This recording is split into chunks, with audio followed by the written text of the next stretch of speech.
You know, we're up to 131 hours, or 130. That's how much we've done so far, 130 hours on Zappa.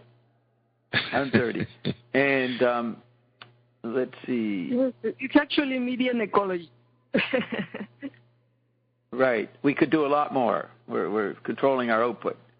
Okay, so I've got the sound up.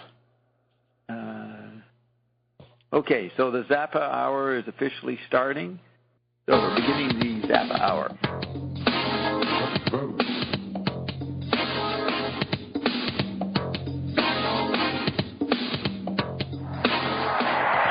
I accept your nomination for president. I accept your nomination for the presidency of the United States.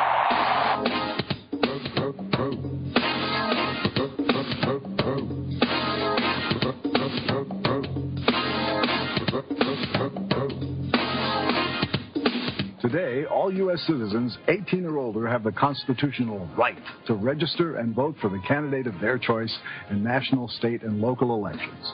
But this hasn't always been the case. Historically, people have created all sorts of roadblocks and reasons for why some of us shouldn't be allowed to vote. Reasons like, you're a woman. You're an immigrant. You have to live here 21 years before you can register. You're a Negro. You're an Indian. If you can't recite the Constitution perfectly, then you can't register. After the signing of the Declaration of Independence in 1776, each of the new states wrote constitutions in which they limited the right to vote to white males who owned property. In a few cases, religion might be a condition for voting. But the real emphasis was on wealth and the ownership of property. In South Carolina, for example, you need $10,000 in currency to be governor, $2,000 to be senator. To be elected to the House of Representatives, you must believe in God and the existence of heaven and hell. But the idea of property-based voting is hotly debated. The right of voting for a representative is the primary right by which others are protected. To take away this right is to reduce a man to a state of slavery, for slavery consists in being subject to the will of another. And he that does not have a right to vote in the election of a representative is a slave. Depend on it, sir. It is dangerous to open so fruitful a source of controversy and altercation as would be opened by attempting to alter the qualifications of voting. There will be no end to it. Women will demand a vote. Lads from 12 to 21 will think their rights not enough attended to. And every man who has not a farthing will demand an equal voice with any other in all acts of state. But in the early years of the country, property-based suffrage does allow some blacks and women to vote, though this right is later taken away. The belief was, at the founding of the Republic, that people should vote who had a stake in society, and that stake was generally measured in terms of property. The qualification was not a racial one, but it was an economic one. At the Constitutional Convention of 1787, Morris of Pennsylvania argues in favor of tying the right to vote to land ownership. Oliver Ellsworth of Connecticut disagrees. Ought not every man who pays a tax vote for the representative who is to levy and dispose of his money? Give the votes to people who have no property, and they will sell them to the rich who will be able to buy them. The convention ultimately decides to let each state write its own guidelines for voting, and these guidelines vary widely from state to state. Vermont has full manhood suffrage, and its only requirements for voting are a year's residence and quiet and peaceable behavior. Kentucky's constitution specifically excludes Negroes, mulattoes, and Indians. Connecticut's guidelines for voting include owning property, a higher age requirement, and a good moral conduct qualification, which essentially means you have to belong to the established church. From 1790 to the beginning of the Civil War in 1860, rules for voting rights gradually become more restrictive for all but white males. Racism and democracy seem to advance hand in hand in the early republic.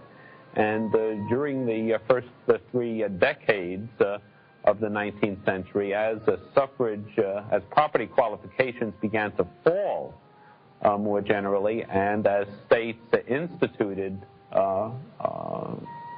universal suffrage, they also inserted the word the white in that. So you had adult male white suffrage, and those blacks who could vote under the old property holding standard lost their vote.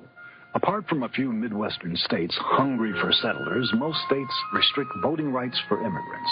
In the West, Asians are excluded, and immigrants in the Northeast, mostly Irish Catholics, are forced to pass lengthy residency tests for voting and office holding. In the years leading up to the Civil War, abolitionists and suffragists worked together to abolish slavery in the South. In 1848, a year of revolution in Europe and Mexico, and the year the Communist Manifesto was signed, 300 people gather in a church in Seneca Falls, New York, to discuss the status of women. The most revolutionary item on the agenda is voting. In that year, a woman named Elizabeth Cady Stanton and her mentor, a woman named Lucretia Mott, who was a Quaker and an anti-slavery activist, organized a small meeting in Seneca Falls, New York. And this convention was different than others in that it concentrated entirely on women's rights. And the most controversial demand was the demand for the right to vote, which most of the rather radical attendees were wary of signing on to. Elizabeth Stanton's controversial resolution read, "Resolve that it is the duty of the women of this country to secure to themselves their sacred right to the elective franchise." The convention and Stanton's resolution are dismissed by the public and widely ridiculed in the press. But the first shots are fired in a battle that would last another 72 years before women win the right to vote.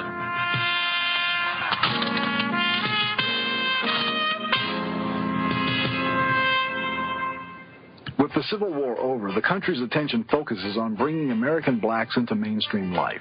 At this time, blacks cannot vote in the South or in most of the North. Ironically, only 6 northern states at this time permit blacks to vote. In the years following the Civil War, Congress approved several major pieces of legislation designed to protect the civil rights of blacks and to sweep from power those Southerners who fought with the Confederacy and supported slavery.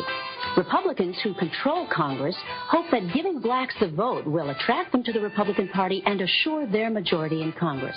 The ballot is also seen as a weapon to protect blacks against violence and intimidation. In January of 1866, Congress passes a civil rights bill which, for the first time, defines citizenship and prohibits discrimination based on race. President Andrew Johnson vetoes the bill. Federal protection of black civil rights and the broad conception of national power behind it constitutes a stride towards centralization and the concentration of all legislative power in the national government. The distinction of race and color is, by the bill, made to operate in favor of the colored and against the white race. Congress overrides the president's veto and enacts the Civil Rights Bill into law. Former slaves quickly take advantage of their newly gained rights. As word filters down about what the Congress has done as far as the new Reconstruction Act, they've organized meetings, they're petitioning, they're having conventions, they're choosing leaders. Violence against blacks in the South continues. Race riots in Memphis and New Orleans leave blacks dead in the streets. The radical Republican Congress responds by passing the 14th Amendment to the Constitution to further strengthen Negro rights. The amendment says all persons born or naturalized in the United States and subject to the jurisdiction thereof are citizens of the United States and of the state wherein they reside. Once they do get the vote, they vote in incredible numbers. In short, the suffrage is viewed as something extraordinarily important. It's a means to many ends for black people. They identified it as part and parcel of freedom, and they take advantage of it as soon as they can. The Congress goes even further. It begins to work on the 15th Amendment that says a citizen's right to vote cannot be abridged by the United States or by any state on account of race, color, or previous condition of servitude. This radical new amendment is met with resistance in the South as well as opposition from some Northern conservatives. I do not believe that the Negro race and white race can mingle in the exercise of political power and bring good results to society. We are different. The difference is morally and intellectually, and I do not believe that we can mingle successfully in the management of government. Sir, it is impossible in the very nature of things that such a large portion of citizens of the United States as the black portion now are can for any considerable length of time remain in our midst without enjoying the right of suffrage. As soon as blacks can vote, they run for office and are successful in being elected. This lithograph shows members of the 41st and 42nd Congress. South Carolina's first post-Civil War state legislature has a black majority. B.S. Pinchback of Louisiana becomes the first black governor in American history, and Jonathan J. Wright is placed on the Louisiana State Supreme Court. But the period in which blacks can vote with relative security is short. Ku Klux Klan violence escalates. Lynchings and other forms of intimidation are used to discourage blacks from voting. By 1876, both the North and the South are tired of the quarreling and violence that has accompanied the Reconstruction of the South. So the Republicans and Democrats strike a compromise. Republicans maintain control of the White House, and in return, Southern Democrats are assured that federal forces will be withdrawn from the South. But the Negro is the victim of this historic compromise. Without federal protection, blacks become second-class citizens, and by the 1890s, this short experiment in social and political equality comes to an end. For the next 80 years, lynchings, literacy tests, understanding clauses, and other roadblocks suppress black voting.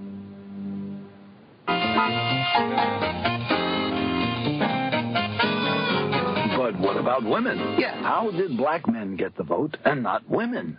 The Republican Party that was in control of the government could see that the black men in the South would vote Republican and would help control the ex-Confederates. But women around the country, white women in particular, had no such partisan advantage. So they allowed themselves, the Republican leaders allowed themselves to be sort of pushed into the position of supporting black suffrage, but they would not in any way support women's suffrage. And women suffragists who had started out with both of these goals of the abolition of slavery and the enfranchisement of freed men and women and the enfranchisement of white women found themselves in the horrible position of having to choose between these two goals.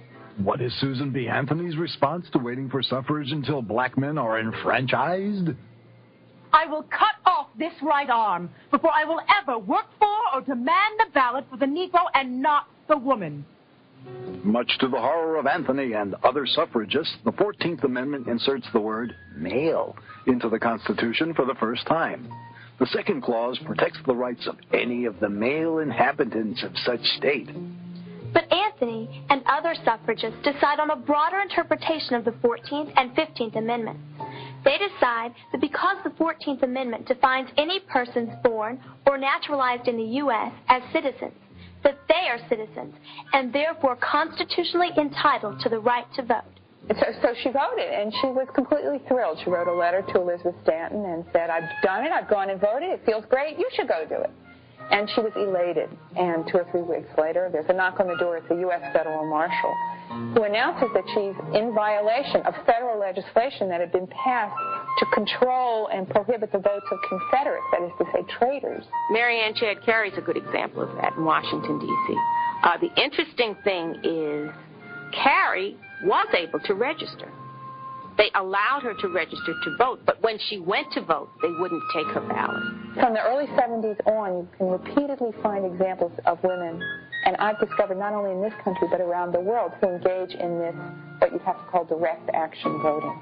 So this was a very elegant and constitutionally well-informed form of civil disobedience. The suffrage movement is made up of a wide variety of remarkable women. Paulina Davis publishes one of the first periodicals devoted to the women's rights movement. Mary Livermore averages 150 lectures annually on women's suffrage for 23 years. Belva Ann Lockwood is nominated for President of the United States in 1884 by the National Equal Rights Party. Get down, Belva. Abigail Scott Duniway leads the suffrage struggle in the Pacific Northwest and is the first Oregon woman to register to vote. Ida B. Wells from Chicago is one of my favorite people, period. Okay? And one of the reasons that I admired her suffrage activities is that she had young children. a young baby at the time. And she would pack that baby up and go to political meetings, and the women would be notified ahead of time, and they'd find a babysitter to watch her baby while she would go and talk to the women and encourage them to vote. And I think that that's very significant for the early 20th century, where getting around with a young child was a lot more difficult than it is today. The suffragists traveled from state to state to persuade male legislators to give women the vote. They lobbied Teddy Roosevelt at his Sagamore Hill home. Harriet Stanton Blatch appears on Wall Street and presents her case to hundreds. Alice Paul and her supporters picket the U.S. Capitol and the White House. They also burn the words of President Woodrow Wilson, who doesn't support them until 1919. 20 million women are denied the right to vote, and you, President Wilson, are the chief opponent of their enfranchisement. They are arrested and jailed in large numbers. But the most successful form of public demonstrations is the suffrage parades that take place in New York City, Chicago, Washington, D.C., and other cities. At first, women ride in cars because walking alone might give the appearance they are streetwalkers or women of low moral standards. By 1912, thousands march in New York City. Many wear white and carry bright-colored banners identifying their hometowns and sometimes their professions. In 1912, the New York Times reports that 10,000 men and women march for suffrage. They also run an editorial arguing against votes for women. The movement must be quelled, if it is to be quelled at all, by the men. They must make it plain to women that they intend to retain possession of the government. For the next 7 years, women work hard for a constitutional amendment. In 1920, the 19th Amendment of the Constitution is ratified. Denial of the right to vote in any election on the grounds of sex is prohibited. So blacks get the vote. And women get the vote. What about Native Americans? Good question. In 1924, an act of Congress makes U.S. citizens of all Native Americans. But they're not allowed to vote in New Mexico and Arizona because of a provision which does not require Indians to pay taxes on trust status lands. In 1947, Miguel Trujillo, a Native American ex-Marine sergeant and schoolteacher, tries to register to vote in New Mexico. He is refused because he is an Indian. Trujillo sues the state, and a panel of federal judges decides that since Indians do pay most other taxes, New Mexico's rules amount to taxation without representation. After 36 years of statehood, New Mexico is forced to grant its Native American citizens the right to vote in state and local elections. In the 1950s, most U.S. citizens over 21 have the constitutional right to vote, but many of the southern states have such restrictive rules to register that blacks are in reality disenfranchised. In response, the Eisenhower administration begins work on the Civil Rights Act of 1957.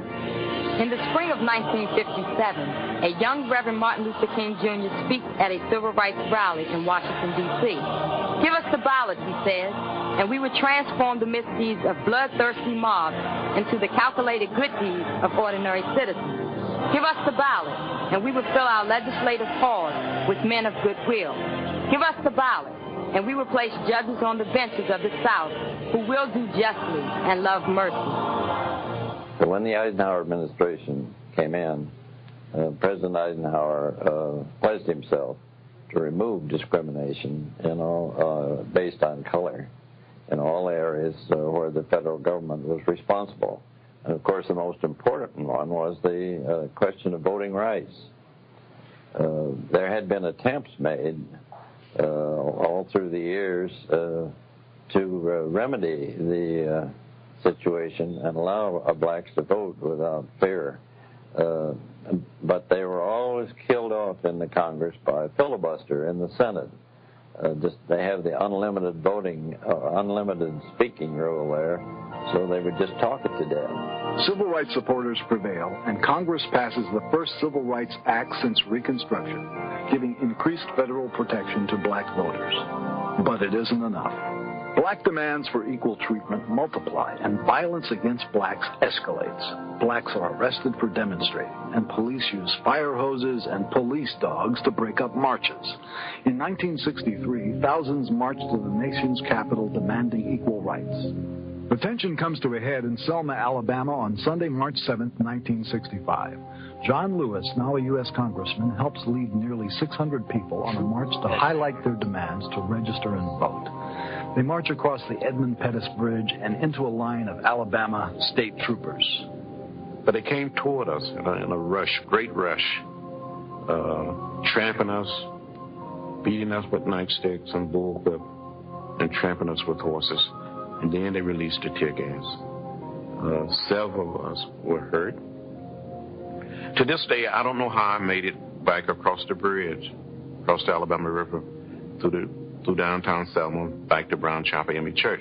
But I do recall being back at the church, and someone asked me, did I want to say something? And I stood up and said something to the effect, I don't understand how President Johnson can send troops to Vietnam and cannot send troops to Selma, Alabama to protect people who only desires to register to vote. A week later, President Lyndon Johnson, a Southern Democrat, sends a voting rights bill to Congress. He delivers a speech to a joint session of Congress that is broadcast on national television. Many of the issues of civil rights are very complex and most difficult. But about this, there can and should be no argument. Every American citizen must have an equal right to vote.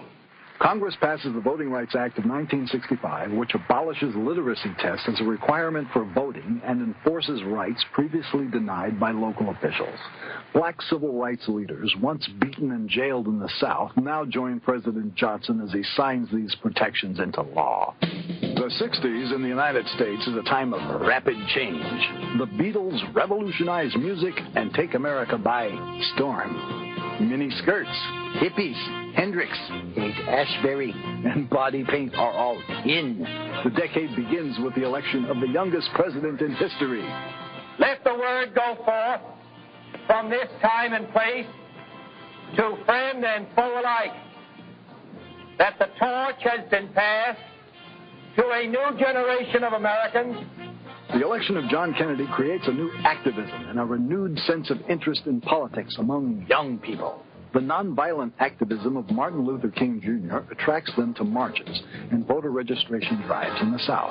The 1968 presidential campaigns of Robert Kennedy, Eugene McCarthy, and Richard Nixon bring thousands of college students into presidential politics.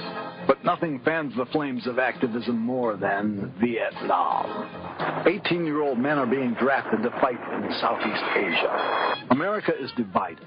The evening news is filled with pictures of students marching, seizing school buildings, being arrested, and tear gassed. I think one of the things that produced that movement that created the 18-year-old voting right was the war in Vietnam. We had hundreds of thousands of young people fighting in Vietnam. At one point, our armies over there were in excess of 500,000 people. And I heard the argument frequently made that if young people are old enough to fight and die for their country, they're old enough to vote. Congress introduces legislation to lower the voting age to 18. Former U.S. Senator Birch Bayh chaired the Senate subcommittee that drafted legislation lowering the voting age. There are other reasons. I mean, when someone is 18 in this day and age, they begin to accept the responsibilities of citizenship.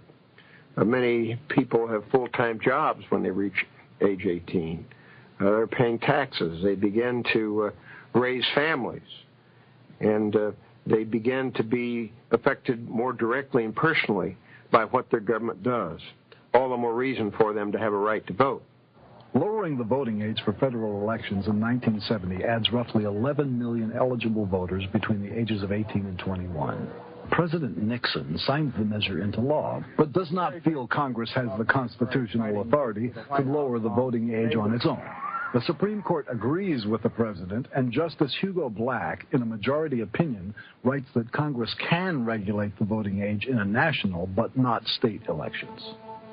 Within 6 months, Congress passes and 3/4 of the states ratify the 26th Amendment, forbidding the denial of the right to vote of any citizen on account of age if such citizen is 18 years or older.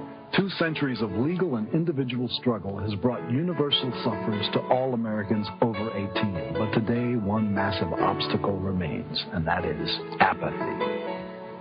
George McGovern was the Democratic candidate for president in 1972, the first year that 18-year-olds across the nation could vote in a presidential election. One of the big disappointments to me in 1972 was the small percentage of eligible first-time voters who actually voted.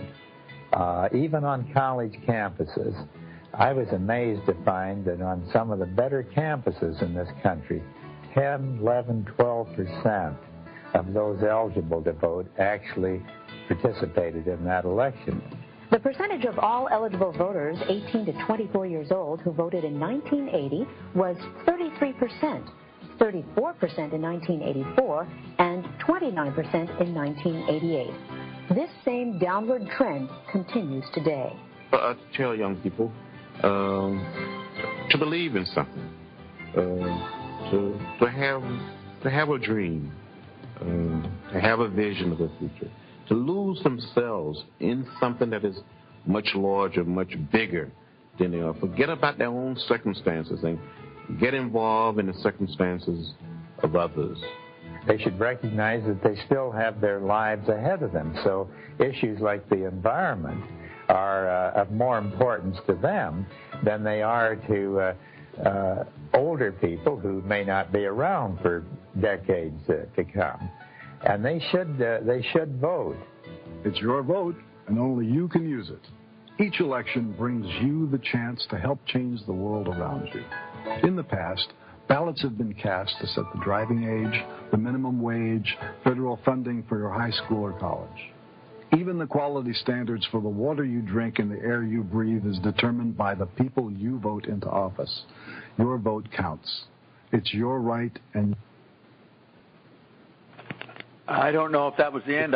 APFB in Berkeley? I clicked something and it it was there winding down, and I went to click something and it went off. So I don't know if it ended by me or it was ending anyways, but it was ending. Well, so we didn't. I was wondering about. Yeah, it was ending. Yes. Yes. The happy ending. Yes. The thing is, when Frank Zappa wanted to be president, he realized there is a lot of weird things going on. I suppose people who go into that type of competition had to be somehow initiated because of the things that are really going on and that Ion has been explaining since he came forth. And I was reading a professor from La Sorbonne.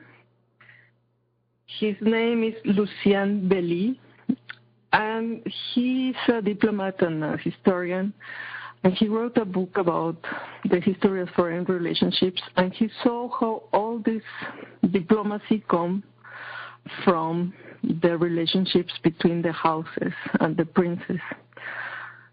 So in order to understand these weird situations, he went to study what he calls the Society of the Princes, and the lives of a king from birth to his funeral. And he saw that the idea of the divine blood, the idea that God says who has the right to rule, is given to an elite according to their blood. And this was universally accepted all over the world. It was not only in Europe. So he thought it was very interesting, and he went to study really in depth all these special society and the beliefs that surround the divine blood. And he saw that the divine blood actually mirrored everywhere in the society, in all the laws, how things are structured, how a person is treated, the etiquette, the way somebody will talk to anybody, what he could do, who he could marry, and all the aspects of society were actually defined by the amount of divine blood one person had. And this is very interesting because, in a way, it's an explanation of why Ion talks a lot about the houses and all this story about the castles and then Louisiana and America. And Zappa knew that America is a special place, and from the foundation, there was this belief that there is like a providential destiny, a special mission in this land. And there was a long fight to see who has the power from all these houses in this new territory. And that was going on already with Frank and the Habsburgs and Spain. And this professor, Lucien Belli, says the First World War was actually the defining of who is going to control the new territories. And France had to sell Louisiana and what they call La Nouvelle France. They gave that territory to England and Spain. But the things that are behind all that, for real, because many things the historians don't understand, are explained by Ion and the woo-woo and the mystery landscape he was already talking about at the beginning. And many things that seem to be disconnected are now making sense, and everything is connecting. But until now, nobody could explain the totality of what is going on, because they were not considering the woo-woo and the non-physical, and only Bob, with his median ecology, like Ion calls it, could go and explain the situation. So that's my introduction.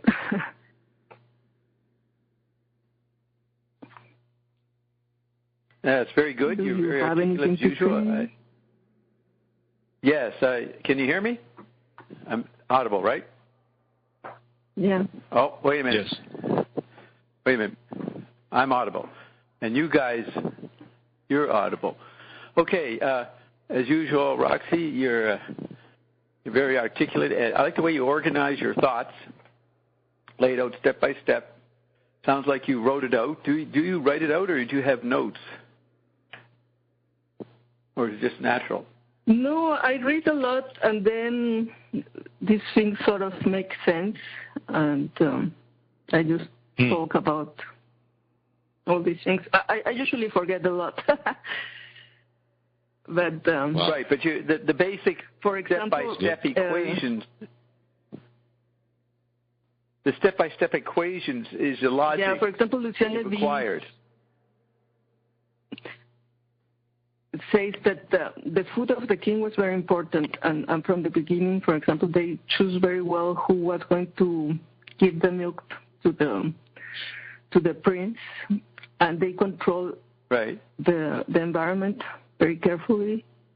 This person had to be very calm, with no strong emotions, very boring life.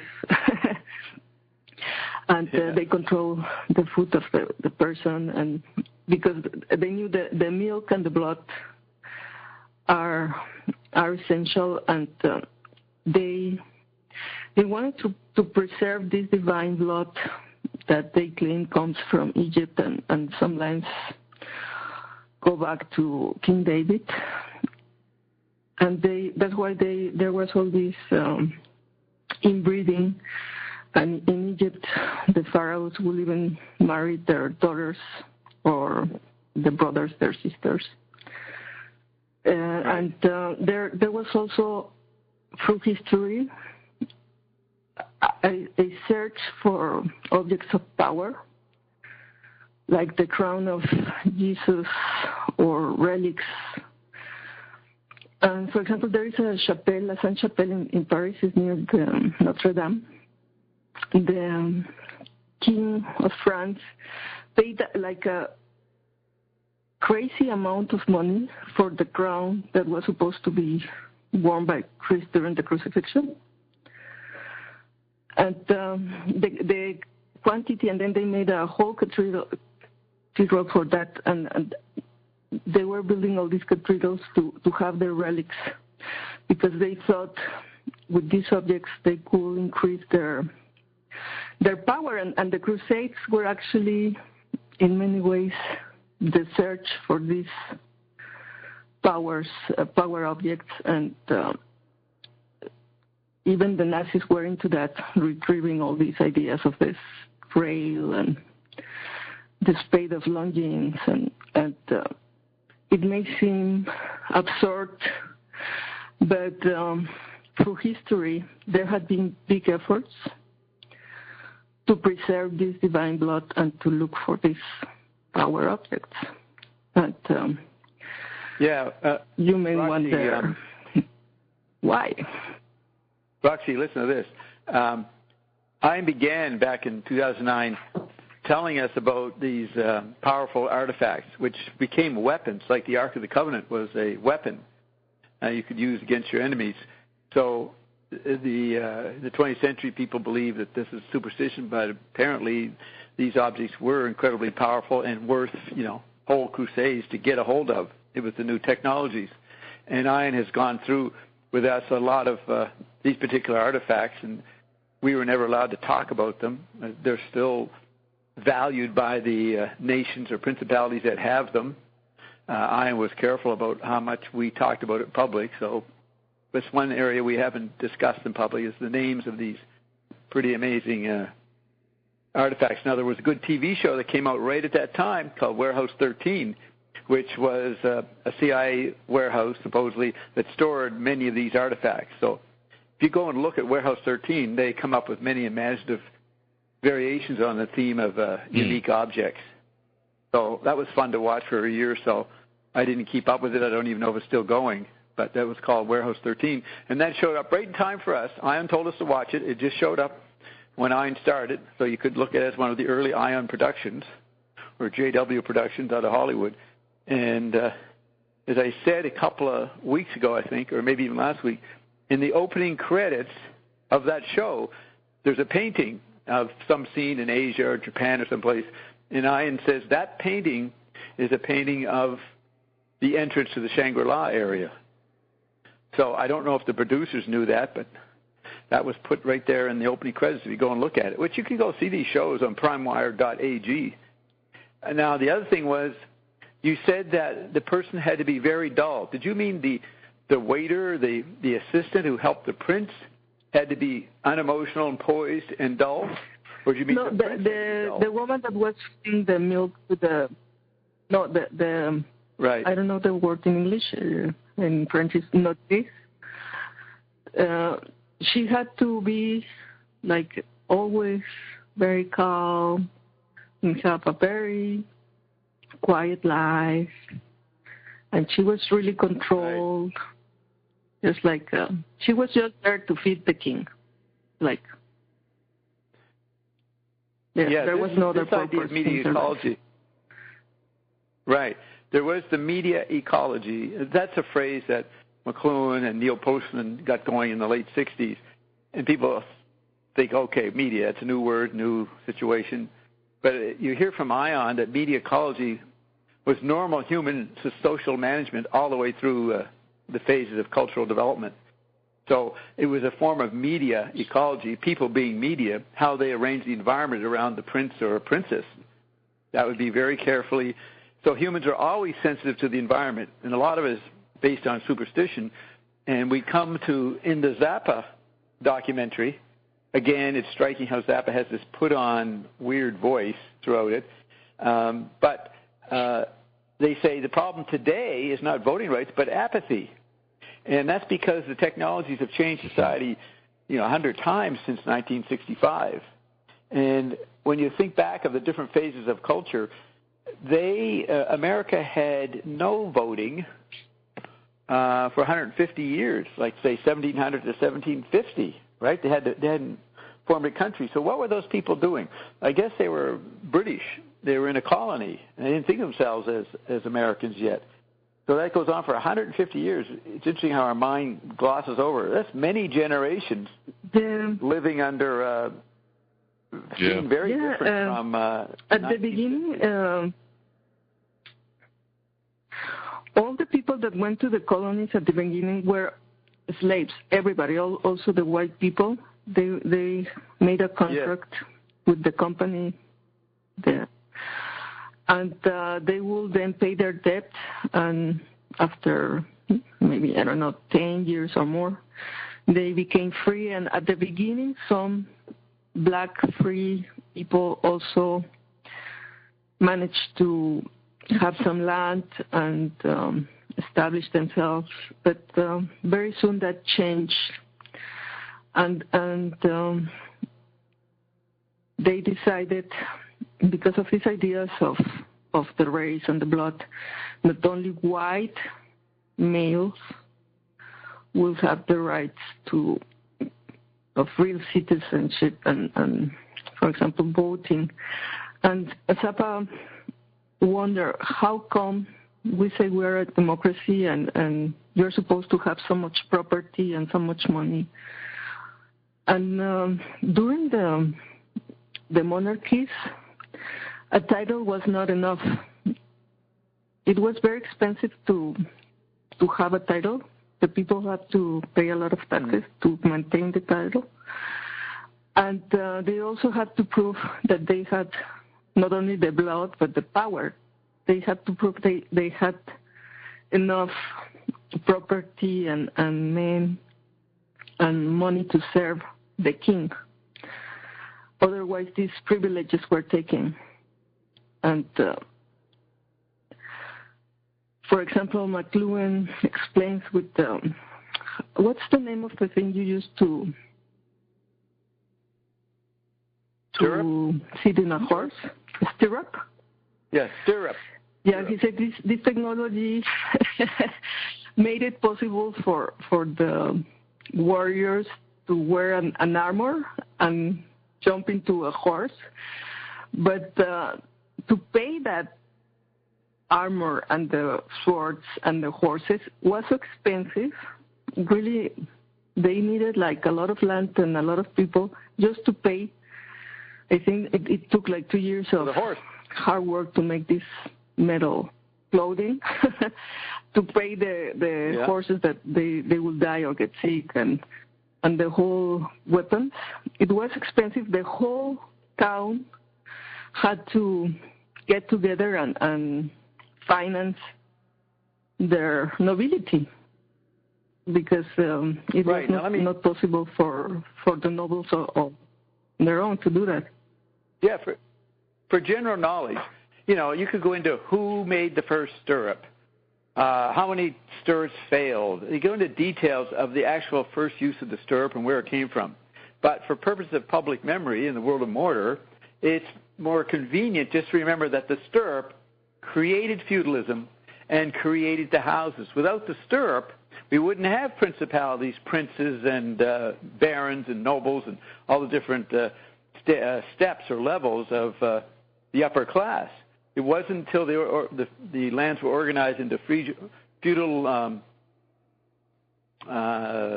collectivities, and where the king or the prince would promise to protect people. It was anarchy. It was the Dark Ages just before that. So you would get protected if you joined the commune and helped this one guy have this big weapon, this tank. And remember, that's what McLuhan says, the automobile retrieves the knight in shining armor. The automobile is an early or a more recent version of the knight and the effect of the stirrup. So all these houses we're talking about are a recent invention. They only came in, 1,500, 1,300 years ago because society in the Dark Ages probably organized by blood. I mean, we look at Hollywood movies. What's that one with the Scottish guy that everybody talks about? I think I saw it, Blackheart or somebody. They just run around, in gangs, raiding each other. Was there blood, a blood pecking order in those pre-feudal societies? Probably was. Blood organization is the constant, is what you're saying, and what that Professor Belize is saying. It's the one constant through all these mutations. Yes, and even among nobles. Yes, yeah. Okay. Among the nobles, there is also like a hierarchy. They consider real nobility these old houses that were really the warriors. They really fought. Right. They really went and killed each other. And then the false nobility are the nobles that bought titles or just got married with somebody. But they are not considered as the real aristocracy of the old houses. Yeah, you could get somewhere by winning the jousting contest, They show that in the TV series. It'll be on again in a few months. I can't even remember right now. What's the one about? Game of Thrones. They show, a guy's going to win the princess. He's got to kill a few other people to get the right to even be considered by the princess. So what you're talking about made me think of this. McLuhan said that the idea that the stirrup, feudalism, or the printing press brought in the separate churches and private worship and all the things that each technology he documents, he says, for useful social perspective, it is useful to generalize like this. He's not saying in the particulars that, someone might notice the perspective was developed before the printing press. But that's based on normal history. Irons says those dates are all wrong. So we don't know if McLuhan is erroneous in talking about the perspective coming in with the printing press. But remember, he also says effects precede causes. So the artist picks up the effect of the printing press and brings in perspective before there is a printing press. That's a trend he notices. But his point is that over long stretches of information, stretches of time and perspective, the idea of the medium is the message is the most useful practical knowledge for the citizen to understand. So that they would look at the present today and say, well, I brought in this TV to give my kids a Christmas present in 1955, give them a TV. They're not thinking of what it's going to do to their family life. But McLuhan's saying a wise citizen would look at that buying of the TV and what it would do to the community. And so that's practical knowledge that McLuhan's offering, not theories, not ideology.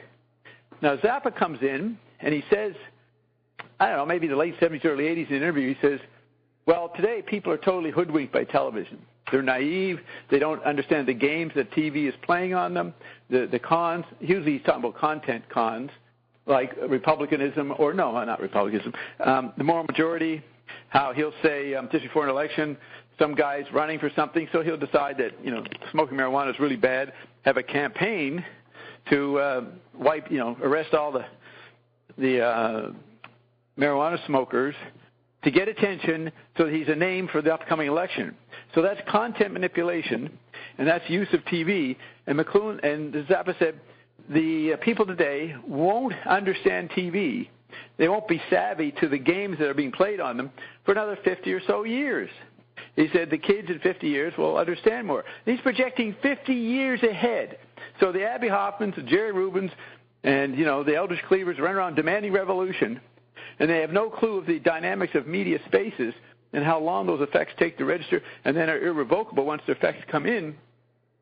Zappa was the only one of public radicalism that had the long view. It's not as sophisticated as McLuhan's, but at the same point, people won't understand TV for another 50, 60 years. And we've come to that point now. It's 50 years later almost. And look, the kids are voting for a communist. They're very aware of the media games, or they think they're aware of what the TV body does, the TV landscape. So Zappa's, his prophecies come true. But it took 50 years. But you couldn't tell that to people who were trying to have their little revolutions in 69 and 70. You couldn't tell that to the feminists. They thought they'd have their revolution pretty quickly. They thought the truth would alter people. But the truth is a tiny soundbite compared to these big media environments. So when they say at the end of this documentary that the real problem today is apathy, that's because the issues that they fought bravely and long, courageously to get the voting rights are not the issues anymore. Most people don't take voting seriously. And it's only the ones who do take it seriously are usually paid or going to get some profit from it, because some guy's going to get in, and if he gets in, his supporters get jobs. So the last point of apathy is what we're dealing with when we're looking at Zappa. He is looking at the world of apathy that's come in, and he's taking all kinds of different Don Quixote charges at it, including voter registration. So that's an idea about the apathy. That's the important part. And it's partly why Zappa would have a put-on tone. Because what he's talking about... Go ahead. I just said I stopped too quickly. He even got sick and died. Yeah. Over all kinds of who knows what, disillusionments of his own agenda. But remember, he was murdered, so it's not fair to blame Frank for dying. And, I can't prove that. You cannot be murdered if you don't want to die. Even if you're murdered, you suicide. From Ion's point of view, I forgot about that. Yes, from Ion's perspective, every death is suicide. Frank did set it up so someone else could kill him, so Bob couldn't mock him. But Frank didn't foresee Roxy being here, who remembered the Ion knowledge and called Frank to the guilt platform. Guilty, Frank, of suicidal intention. So, as you got to know Frank, there was sometimes a malaise around him. Even though he went on and didn't stop making great music, he even writes a chapter in his own autobiography saying, how I was a failure. Talks about himself being a failure. Now, maybe that's not too good to talk that way about yourself in the long run. But he may have been disappointed and started off himself. But he was up against a really big, challenging situation. The Android meme was going to bring in the ability for everybody to make any kind of sound through YouTube and that. So he, as a throwback to the 19th century, genius artist who's going to make society better in some way, or even make incredible music. When Ian he said last week in the tailgate part, someone asked about Zappa, and he said, well, Zappa just worked with noise. It was only interested in making noise. I don't agree with the statements that Ian makes about Frank. I think he makes lots of non-noise music, but Ian said he was frustrated. And the inventor of Mir, Walter Fishman. So he died in 93, right when Carolyn went to New York, but fortunately he had given her the formulas for the herbs and the whole Mir project, so we carried on. But he died on August 12, 1993, and within a year he started coming back through a medium. And that was how I proved to myself that people survive death, because we made a deal with him to see if he would survive death. And he did. But at one point I was talking to him, and through the medium, and we said, so did you, like Frank Zappa died just a few months after him. I said, well, did you see Frank? Do you see Frank over there? And he said, yes. He said, and I've never seen anybody come over so angry, so pissed off that he died. So that was always an interesting little thing that I got from, Walter's perspective of watching Frank die. I don't know if that's all subjective. Who knows? The medium could be distorting it, but it's a little bit of information that's in my file. And Ian implied that he was pissed off. So regardless of his emotional state, he goes on to make the greatest music ever made by a human being, and it's far from noise. From my perspective, what do you think, Bert? Is it noise? No, it's not noise. Bert's not going to say it's noise. Roxy's not going to say it's noise, so full vote there? Quorum, majority vote? Frank is not making noise? Types of sound. Right. He turned noise into, as William Irwin Thompson talked about, jazz turned noise into beauty. Okay, so back to this point. We're looking at, so I'm looking at the 150 years of America before the newspaper comes in. Then the newspaper gets everybody worked up, forming mass emotion of republicanism. And then you go for 100 years or more with no vote for the women. And it's interesting when you think about how the printing press emphasized the left brain and certain logical thinking. The kind of thinking that the printing press and papers and bureaucracy brought in probably wasn't congenial to the feminine mind. The male mind, for some reason, could handle the pain of that kind of new environment. Now, people could say, well, if girls were educated in paper bureaucracy like they did in schools now, or recent schools, then they'd be able to be bureaucrats. But I think that you can't say that women are suppressed in that period when the printing press is coming in, and for 200 or 300 years, women, I don't know, levels of them are poor, but there's lots of poor people. Lots of them are abandoned, and it's pretty rugged the way they have to live, but they do find things to do. And that wouldn't occur to them to be, that they were a slave because of their lack of education. They could not own property, and that was one of the requirements to vote. Even in Greece, where they started these experiments with democracy, with the phonetic alphabet, the individual thinks they have a say and they have an own opinion, and they think they can somehow say how to program the environment. And this is the vote. You say, I want this person or this type of government, because that's the illusion people have in how the environment is going to be programmed as a monarchy or a communism or wherever they're choosing. But it's really an illusion, because as you know, things are actually controlled by the foreign groups. They even made a 1,000 plan for America. Right. It's not an illusion. That's not the right word. The law is that a new environment and its effects, a new technology, is not noticed by people. It moves too slowly. So it is real what the printing press is going to bring in, but it's not noticed yet. So people are walking into the printing press new environment by looking at the past. So look, the great playwright. What is Shakespeare? What's he write about? He writes about the past.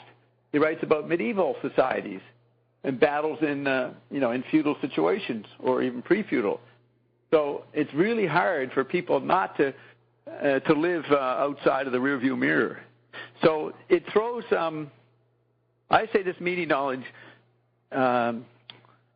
loosens up the overheated brain that is pissed that men suppress women for 1,000 years or 2,000 years.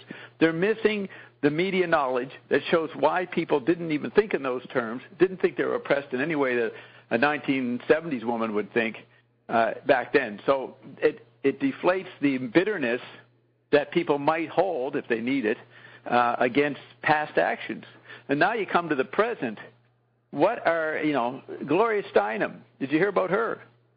Famous, princess of feminism, is hated by the young kids because she said that the young girls today are voting supporting Bernie Sanders because they're just trying to meet boyfriends, and boys are over there. And the young teenagers, whatever they are, late teens, early 20s, were really pissed off at her. And Hillary took a hit because Hillary was having Gloria Steinem come and speak at her rallies. So the girls have changed. Even the ideals of feminism, as Gloria Steinem created, don't apply to the minds today, to the young minds. You have to be careful what you assume they're for and against, and what their talents are, what their abilities are. And on top of that, I bet you the majority of the students do not take politics seriously, since they watch the news apparently on Jon Stewart's show. That used to be the way they got information. So to look at what media do is the best social practical knowledge a society or community can have.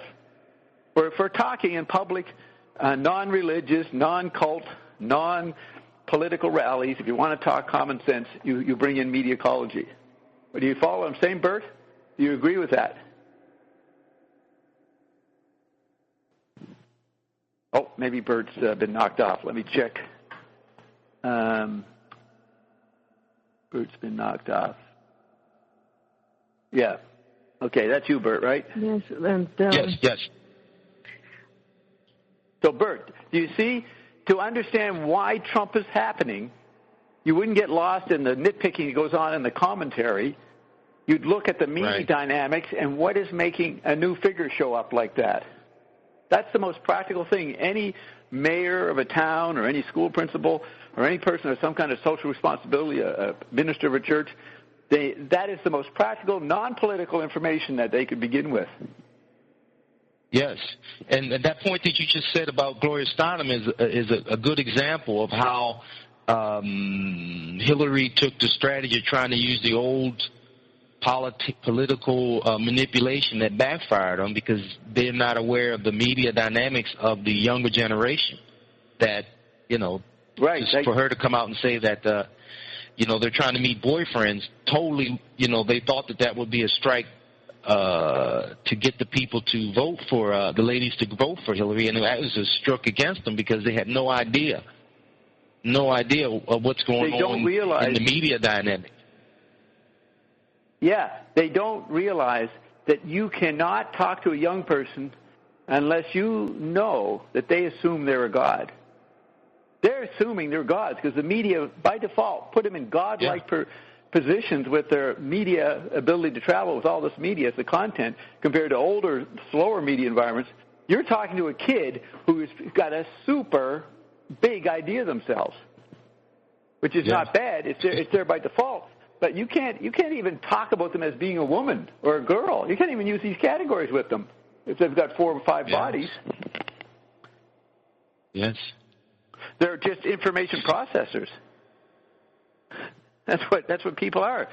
As McLuhan, what Zappa called them? Consumer amoeba. Amoeba. He knew that the human form was nowhere near what people were taught in med school, the anatomy class. They were fucking at best cephalopods and amoeba. That's how tiny people were on the chemical body level. He said that in 1977. Hey, Carol's snickering in the background. She hadn't heard that before. That's a new one for Carol. She's learning. Yes, and without the perspective from the media and ecology point of view, many things make no sense. Like, for example, here in Germany, many people make fun of the fact that in your dollar bills it says, "In God we trust," and when the president says something, he always goes like, "God bless you," and they think it's like weird that Americans are into all this woo-woo and religion. And Zappa also complained that America was becoming a theocracy, and all these moralities, and it's hard to understand without the media and ecology. But I see the let me supplement of America that. Before you move on, let me respond to that. In January 1980, McLuhan laid out an article in the National Magazine of what was coming. And he said we were moving from military bureaucracies, that's the Pentagon, which had suffered a bad image during the Pentagon Papers and all that stuff in the Vietnam War. We're moving from the military bureaucracy to the temple bureaucracies. He said we're going to have holy wars. Religion iconography is going to come back with the temple bureaucracy. And that was the year, 1981, when the moral majority and the fundamentalist evangelists got behind Reagan. So he was actually not predicting anything that was to come. It was already starting to surface. So when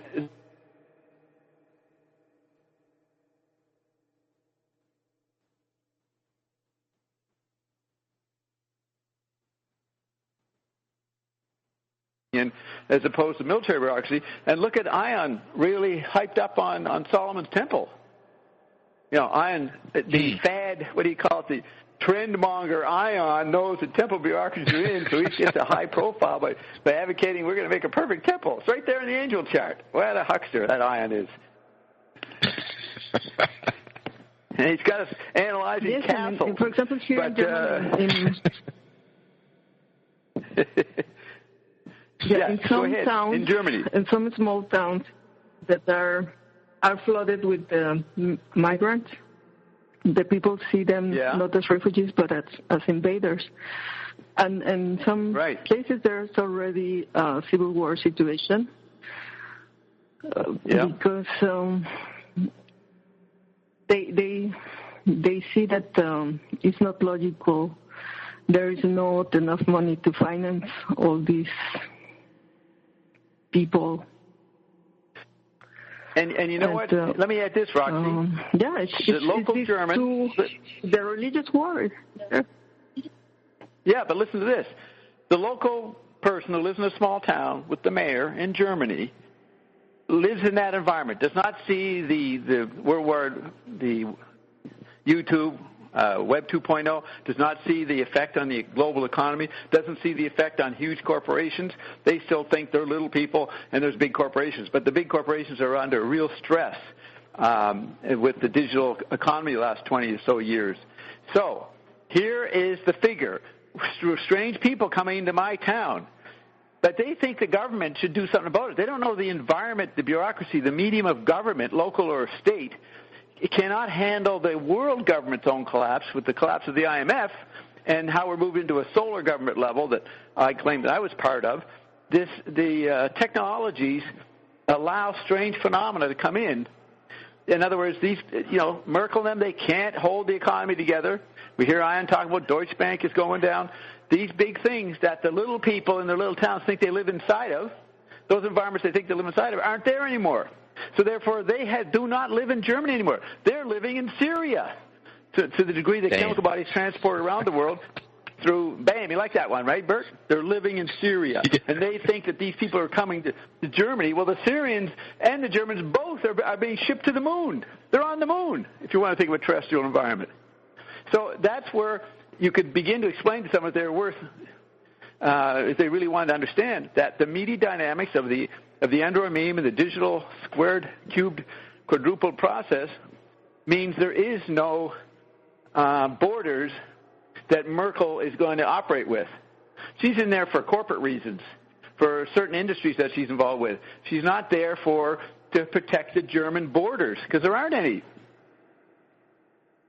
So that's an unforeseen effect. And, of course, the Internet and Web 2.0 is going to cause holy wars, because the local person is not going to try to understand this. They're just going to start shooting at them. And so you see how naturally a war breaks out. So obvious when you look at the media level of it or the technology causes. I remember when we were in front of when we were in front of the apartment of Angela Merkel, and you were surprised that there was only 2 police officers. No, in front of the apartment of Angela Merkel. And there are only 2 police officers, and it's like very cool. But you asked me to take a picture of all the logos at the entrance, and I see why you did that. Because there were like because they stopped you. Corporation logos. Yeah, they suddenly became mean. You were going into software, or you could have been planning to need to know the architecture to blow it up, right? So if I recall, they stopped you from taking the pictures? Is that what you're saying? No, but you said, take the logos. At the entrance. The logos, what's that? Logos of some. Logos. The logos of some corporations. Maybe you don't remember. Yeah, we're on her door? There was a plaque. Yeah. A plaque, yeah. On her door. So you're saying it was the corporation that rented the apartment for her. I don't know. He was working for a corporation. No, different corporations. But when I went to the City of London, I was in the City of London many years ago, and I went to take pictures of the Rothschild building, the Rothschild offices, and immediately 5 guards came running out and demanded my camera. You weren't allowed to take pictures of the front, even though I was standing on public street. So I thought you meant that. And if that didn't happen, that would have surprised me, that you were able to take pictures of the place. That's crazy. It's a dinky little place, Bert. It's like, nowhere near like the White House. No gates and stuff around. It's just another place, another apartment. But maybe Merkel doesn't understand the huge spaces she's part of. You have to be a certain limited mindset to think that there's a country that you're going to lead. So maybe she didn't understand bigger spaces, so accepted the meager space that they have. I mean, I insist Donald Trump will not move to the White House. Why would he go to an inadequate environment with bad security when he can get incredible security in Trump Towers or wherever he lives? So he's not even going to move there. He's going to be king. He's going to move Congress up to the Upper East Side. He has a different perspective on the situation. He's actually up to date, Bert. People would be shocked, the average mind, that he's saying, I'm going to be king and not a president. Most people realize the president is a kind of king who represents the corporations, which are the real kings and queens. So to update the image of the White House requires, I'm king. I have a certain autonomy. You people are all afraid of me. I've got all this bodyguards. Any president could say this. You can't get to me. I'm in a bubble. I'm not even human. Well, I'm even worse than a king. So to call yourself a king, the lefties and the boring black people of the Black Caucus who think they're still a democracy that'll give them some kind of support in the Democratic Party are outraged that Trump is talking about himself as a king when he's just actually updating the public's perceptions. Ion had an interesting observation last week. Yeah, go ahead, Bert. Ion said last week that Trump, what Trump is saying, he's going to make those, he's going to punish those who messed up the whole country. That's what he's going to do. He's going to punish everyone who messed the country up. Well, that means he's coming after me, Bert. I caused it, so is he coming after me? Is that why I go stealth in a few weeks? He's coming after me. But I don't know about that. Who would he go after? But who would he go after? You see, the new technologies, the main effect of electric technology makes people feel ripped off. Their identity is gone. All their local familiar markers are gone. You could say he's playing on that resentment, on that bitterness, and says, we're going to lash out somebody, but it's going to be damn interesting who he's going to blame. Who's he going to blame? Goldman Sachs? Reverend Sharpton? It's a crazy statement, but he's grasping for Bob. We're going after Bob. No, Dr. Carolyn Dean is that powerful that she can protect Bobby. All of a sudden, I'm sitting here being interviewed, and all of a sudden I start mutating, just like in a horror movie, and I become this fantastic reptile, and I eat Charlie Rose, and everybody says, running on the road, my God, this Bob is a monster, and I start creeping down Wall Street, I start knocking buildings over, replaying King Kong. I don't mess with Bob. And then I've got 10 pterodactyls helping me on the side. That would be 10 JWs as pterodactyls sweeping around, punching out drone rockets. Anyway, it's going to be good if they come after me. And the fourth thing. So Bob, I won't even notice. On top of that, the Bob that's me will be still going to the beach. I won't even know that the other Bobs are having these fights. Because apparently that's what's going on already. I'm doing all these things that I don't even have any knowledge of. But back to puny little Frank, who was a giant in his day. For some reason, everything that has happened since the foundation of America is followed around the world, and it's influencing the whole world. Like most of the people that migrated to America were seeking religious freedom, and all types of weird sects and people practicing all types of things migrated, like witches in New England and very Puritan sects and alchemists and all types of people, spiritualists. I have a long list of. Hey, listen to this, Roxy. Let me tell you, the list. I've got an idea that's more important than the list. Where did these people get the idea of having a religious sect?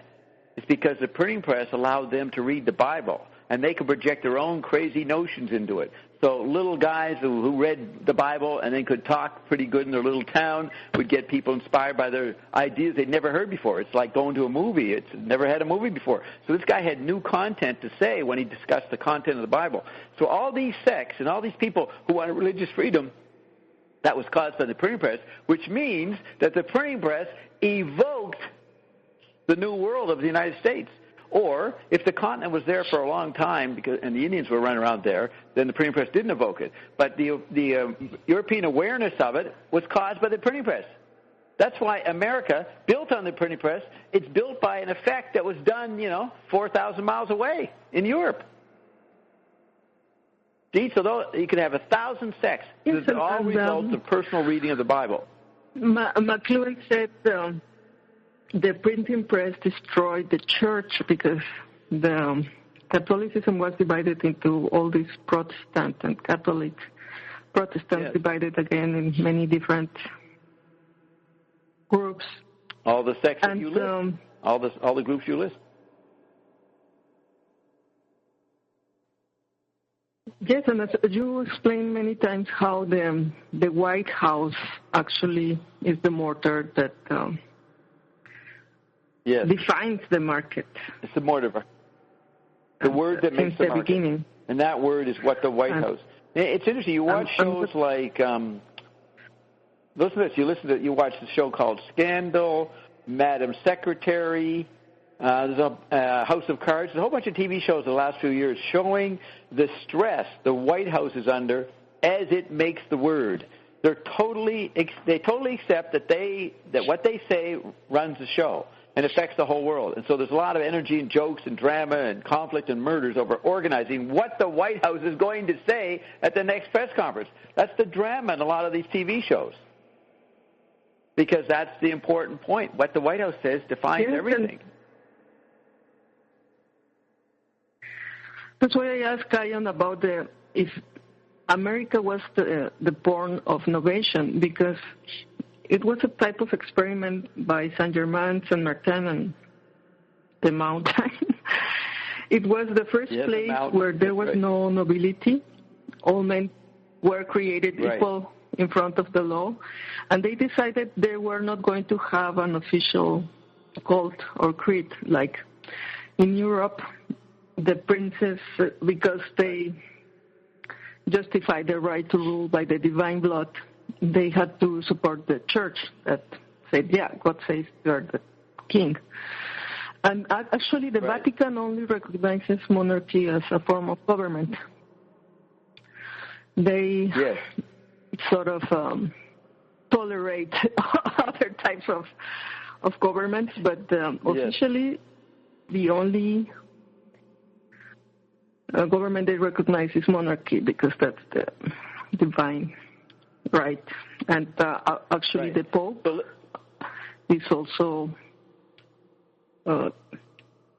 assigned by God. Right. But let me add this. And another thing that I found very interesting. Hey, I want to respond to what you said. So, yes, the Americans did not have an official state religion. But you know what their new religion was? Literacy. And the power that came from being able to read and to speak and to be charismatic with the mouth. That was their new God. The new royalty was who could be the best speaker, maybe a Washington or Jefferson or somebody, a little bit of the military leader. But the act of communicating within the print context was the new royalty of America. And no one knew that was a new pagan idolatry of, celebrating someone who had the ability to write and talk based on their literate learning. See, that's never been said before. So that the old form of medieval monarchy, the barons and knights and that, which came in with the manuscript, did not apply under print conditions. So the new God was the writer and the speaker, the guy who could project his opinion over people. Now, you can't project your opinion over decentralized tribal people. No one will listen to you. McLuhan used to say that only literate people are subject to propaganda and fooled by propaganda because they're into ideas and new literate ideas and scenarios that the book spells out. That's the seduction of the printing press that makes a literate person vulnerable to propaganda. McLuhan says you can't propagandize pre-literate people. They're not interested in what crazy linear logical theory speculation you come up with about where the moon is or what is the matter made of. They're operating at a whole other kind of, quote, media frequency. So and then you can see, people understand, well, movie stars are queens, right? There's a new kind of royalty. So the electric media, there's many books written on Americans are seduced by Hollywood and they're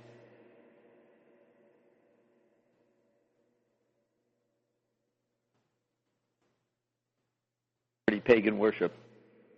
So that's why McLuhan says imagination is not embedded in any technologies. A true Christian is not impressed with whatever media environment is happening. That just becomes pagan idolatry. So that's why a Christian has to be imaginative, as defined by McLuhan, not embedded or stuck in any of the effects of media. So that might sound like I'm in this world but not of it. But the true Christian is in this world and not of it. But the in the world is more important, or is as important as not of it. And that's where you get Thomism, where you get the two worlds for two-figure grounds, and then different ratios between how much you're not of it and how much you are in it. Okay, that's a sidetrack. I see Zappa, and he's conducting his musicians with that kind of awareness. He's put on the king, and he's modulating the different houses and the organization of society at super rates, because the society is running at super rates. So here's Zappa in the period of rock and roll where the theme was hedonistic anarchy and freedom and do whatever you want to do with your body.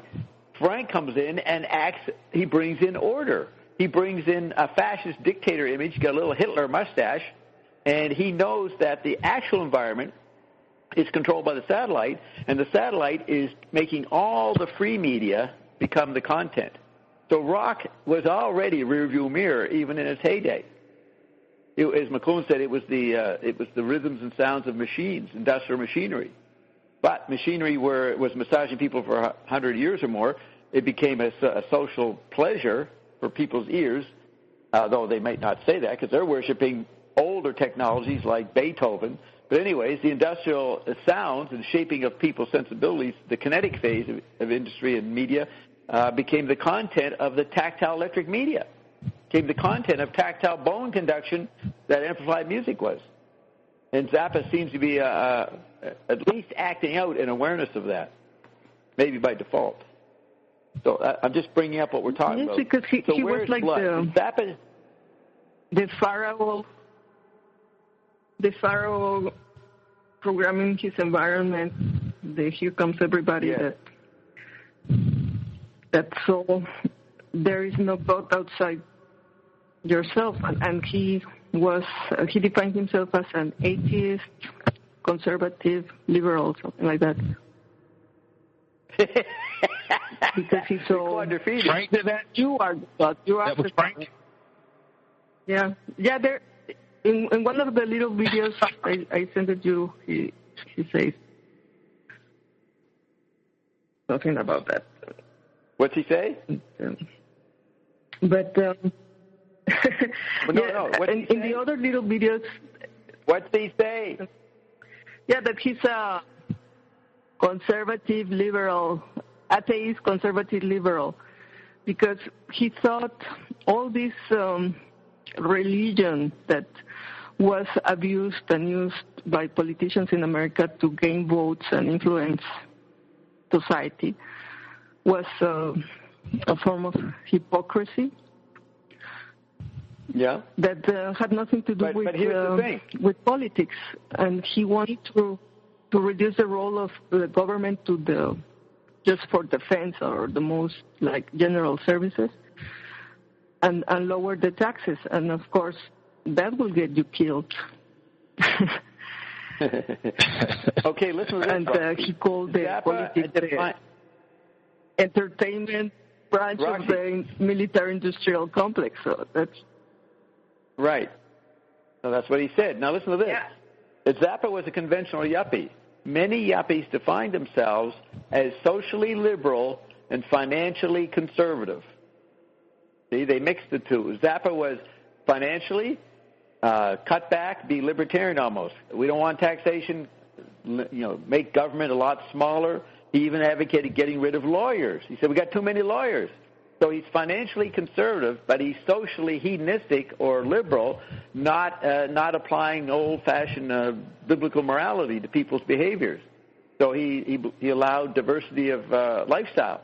So most yuppies are that, socially liberal and financially conservative. Basically, they want to have their cake and eat it too.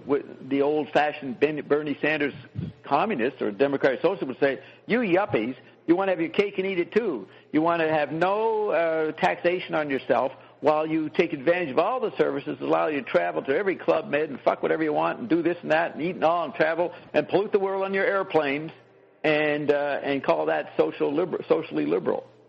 So the hypocrisy, now this is very interesting, is Bernie Sanders popular because the young millennials have witnessed their yuppie parents, 2 generations of it, and recognize the hypocrisy of the Zappa view of being a liberal socially and financially conservative. That could be why.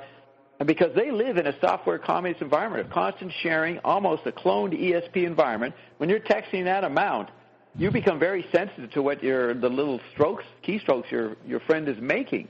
So it's a kind of new sensitivity, and you could call it ESP. So they're living in a beehive. So the specter of group government, everybody getting equal standard guaranteed income wouldn't be threatening to them. So here it is.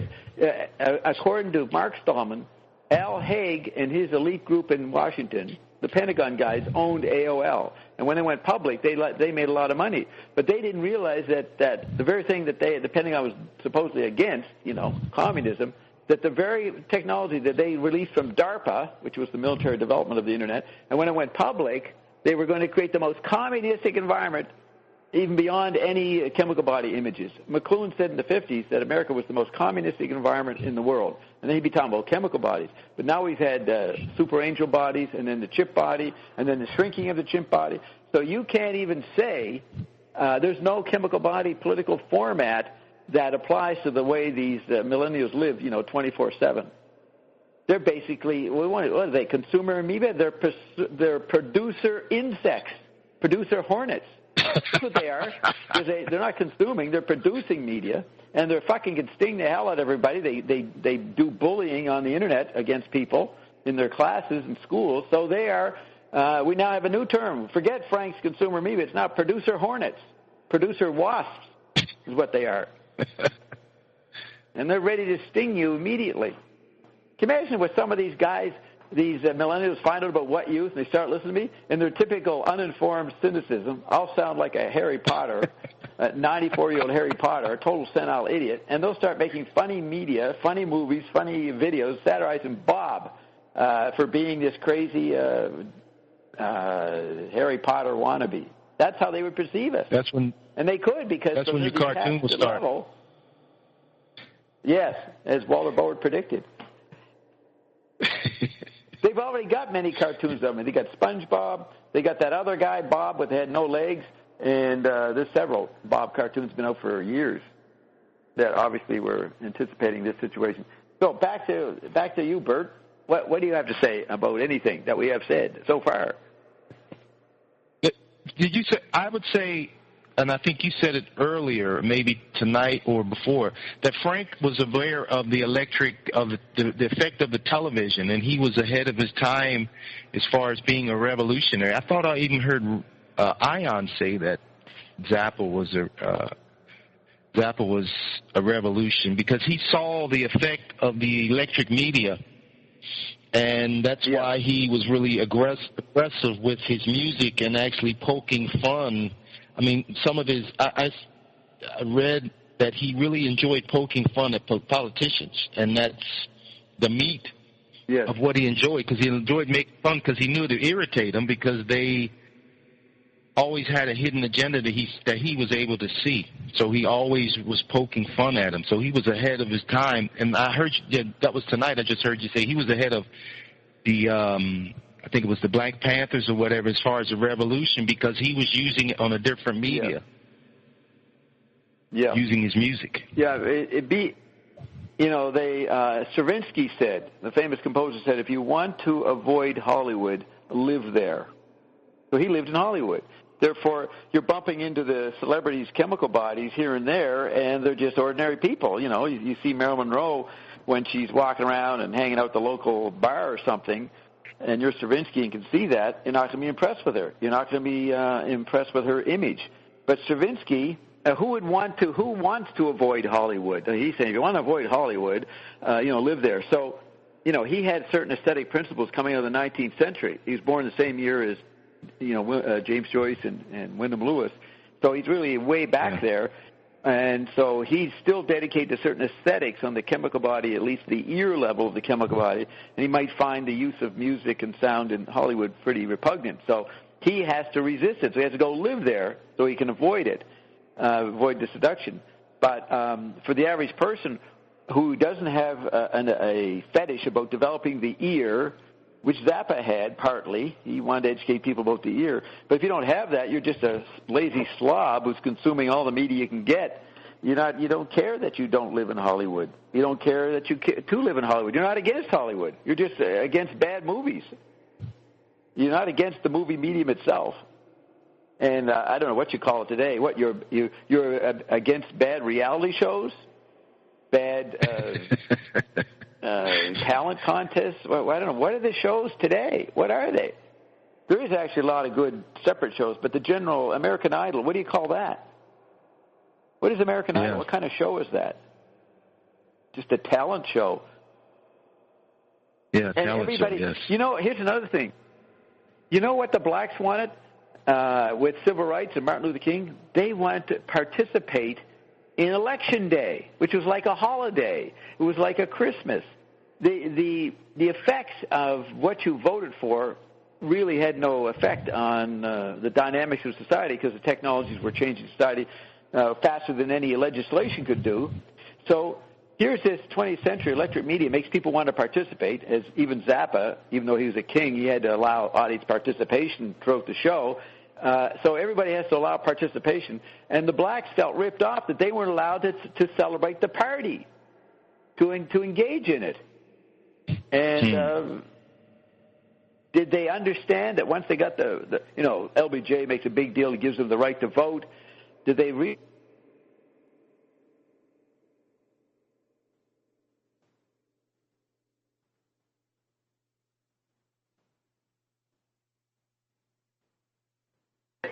So they get, you see the amazing confusion.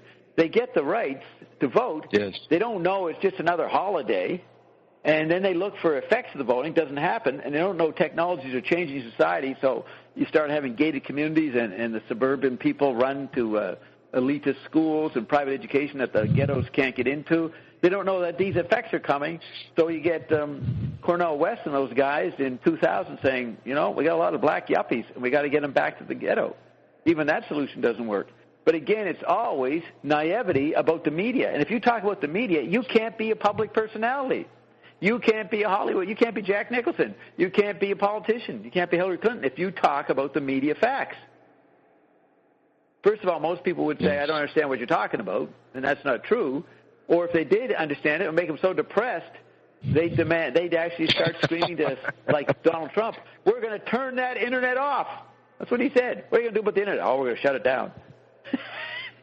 But that's the way the population would be. Trump is actually a rabid media ecologist. And I've been accused by the old-fashioned McLuhanites of being the Donald Trump of McLuhan studies. Well, I said only on Wednesday. Yeah, I am that on Wednesday. But actually, Trump is a media ecologist when he starts talking about shutting down the Internet. That's what McLuhan would have said 40 years ago. Frank would have said it in some way. His way of media ecology was, well, don't cut back on school budgets. Put some money in and teach them jazz. Teach them all this other kinds of music. Have them play it rather than say you can't afford to pay for Run DMC to come in and talk to the students. We can't afford for Public Enemy to come in. So cancel the music classes.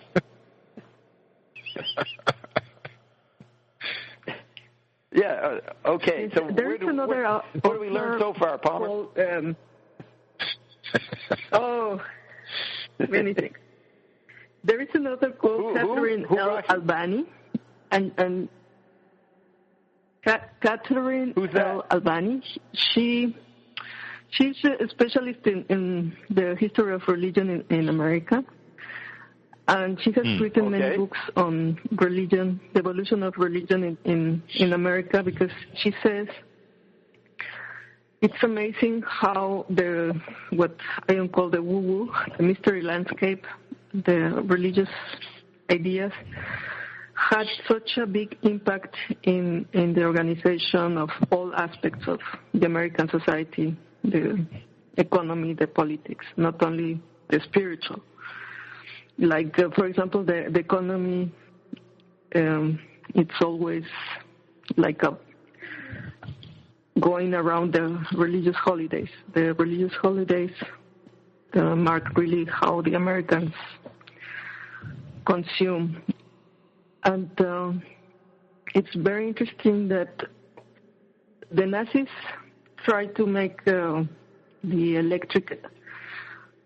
electricity and environment. They start to give all the people, the folks, radios. But actually, the new technologies became environments first in America. All the new technologies were first popular in America, and that was the thing that everybody admired and followed, that the technological innovations that were first popular. Is this what this Catherine woman is saying? The radio, the TV, is this what Catherine's saying? No, but she sees how, for example, the many sects really influence the evolution of politics and social movements.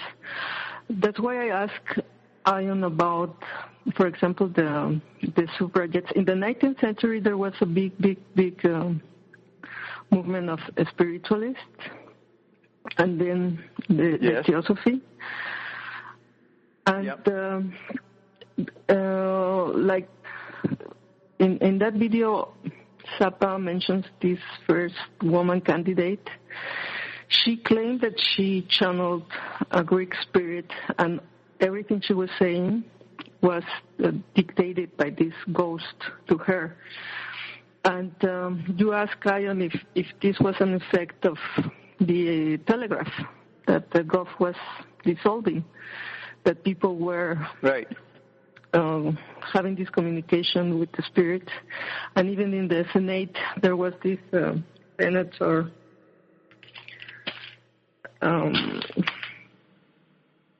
James Shield, who wanted to establish a spiritual telegraph with the dead, because everybody was having this type of woo-woo experiences. It was very, very common. It was accepted by everybody that there is a gulf or communication with the spirits.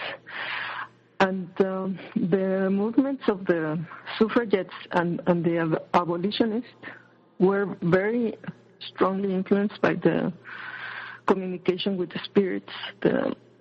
And even, for example, the Mexican Revolution, as I said when I was talking to Ian, the first president after the revolution, Francisco Madero, was also into a spiritualist, and all these movements influenced Russia and China, and, for example, the Theosophists were a big influence on Gandhi. So all these things coming from America, all these woo-woo sects, were affecting the politics, not only in America, but in the world. And, for example, Ion is coming out again, you're in Hawaii, but in a way it's also America.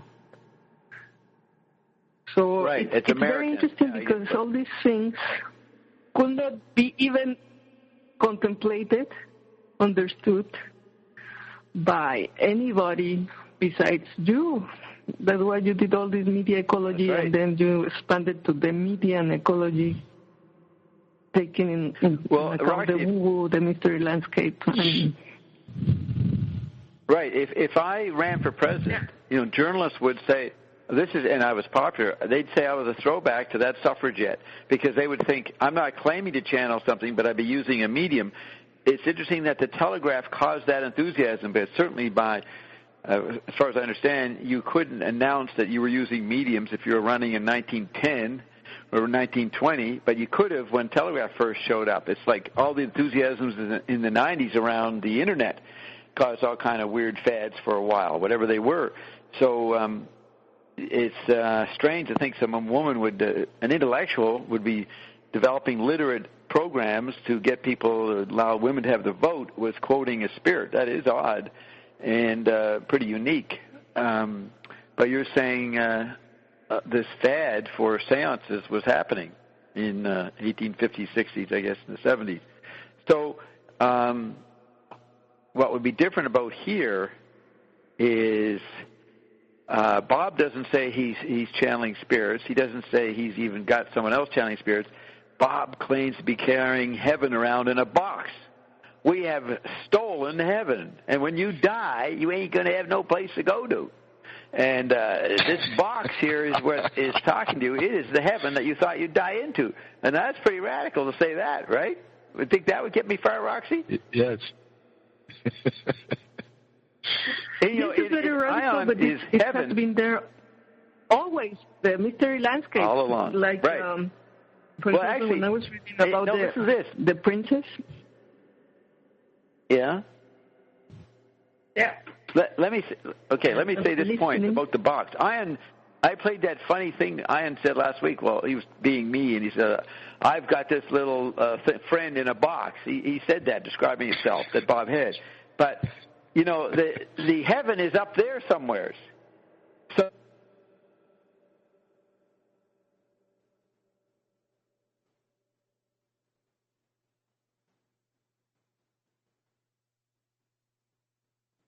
here, not there. Not someplace abstract that you go to when you die. So it's actually literally what we're saying. Because I am saying if you drink of it, if you drink our RNA products and the other stuff, you will have heaven happen to you. That's what we have. You realize that? That's how preposterous what we're claiming here. We're claiming that we have heaven in a box. And it'll tell you anything you want to know about anything.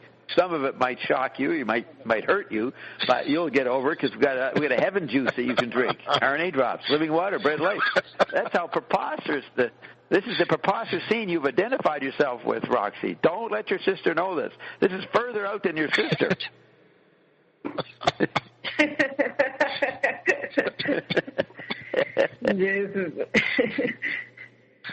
You're one-upping your sister. I can't wait for the day where Roxy says, "Oh yeah, it's great that you could heal millions, but I actually got the heaven box here, sis." Can you talk? Our radio show talks about the little box of heaven we're talking. You're telling people she's telling people how to get to heaven, and you're saying, "No, heaven ain't over there, sis. It's not. You don't send them that way. You send them over to me because I got the box." That's what you can tell her, Roxy. We'll draft a letter to her, policy statement. Well, as you were explaining before, the situation is more complex. Like we are many, so complex, and there are so many dimensions and everything happening. All that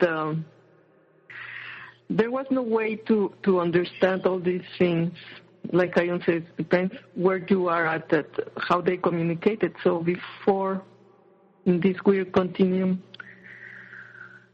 Hey, I just got a neat idea, Roxy. In the history, sort of. Yeah, well, I'm going to say something. I got some new wisdom from the fountainhead you're celebrating. Me. Listen to this. McLuhan says the artist describes the effects of technology before the technology as a cause shows up. The effects precede the causes. The artist painted it or changed the rhythms of music to adapt to it. Well, the Android meme is an art form. It's an artist, and it predicts the content of Iandom. The complexity that I laid out of our bodies would only be possible to a people after they've had cable TV, like they had in the 70s, with multiple channels, and the idea of many programs going on simultaneously, just that has to be experienced, materialistically before people can entertain the idea that it's happening to them personally. So the Android meme has been acting out this huge complexity. It has been the art form predicting the effects before the actual cause shows up, and the cause being ion. So it's an environmental art. Huge, weird environment that predicted. Yes, so the Android meme has been predicting iondom. Yeah, the idea, for example, of the radio, that you can tune in to a certain frequency. It was necessary to understand how the blood can be the tuner. Or, for example, the idea of the hologram, the matrix. All these things had to be understood for the media ecology. But McLuhan already saw the expanded media and ecology, but many McLuhanites, as you call them, could never understand that he was one of the brightest minds of the 20th century, and he claimed to be a Catholic, but he said that he was not. But when he was studying his for her doctor thesis, I don't know how you call it, Dr. Arbeit, he PhD. was reading PhD. Yeah. Hey. PhD. PhD thesis. PhD. PhD means Doctor of Philosophy. It's backwards. Philosophy, doctor. D for doctor. Doctor of Philosophy. I think that's what it means. Thesis. But who was studying for it? Who? McLuhan or someone else? Yeah, McLuhan was studying Chesterton. Chesterton. And Chesterton said he had to understand if this weird thing about religion that showed everywhere was truth or was the biggest hoax ever. And McLuhan also... That's what McLuhan wondered. When he was exploring all technologies and medias, he also saw that this weird mystery landscape and the woo-woo shows everywhere, and it's not only in the Bible, but it's in Egypt, in Babylonian, the same archetypes. All the stories are there, the same things that we see in the Revelation. So hey, listen, he really Roxy, wanted to understand Roxy, if this is true or not. Right. I got some new information for you. So you read that G.K. Chesterton said that we have to find out whether this Catholic or Christian thing is a hoax or is it truth. Now, McLuhan always said that. I had to find out whether this was true or not, whether religion was valid or not. You're telling me that Chesterton said that, and that McLuhan was not stating his personal point of view? He was quoting Chesterton, just like he was quoting Ulysses when he talked about his daughter's pregnancy, his daughter's wedding. You remember that? Of course. You tell me there's McLuhan's another simulation? And did you hear McLuhan today, Bert? Did you hear all of it? The whole interview with McLuhan? Yes, I did. Through ION? Yes, I did. McLuhan said, I do not expose any part of myself to anybody. No one knew McLuhan was saying. So even this whole mythology of how he was contemplating whether to be a Catholic, take it true or not, you're saying that Chesterton wrote those lines? Roxy, is that what you're quoting? Yes. We have to go back. We have to look at what's wrong with the world. You read the actual quote from Chesterton?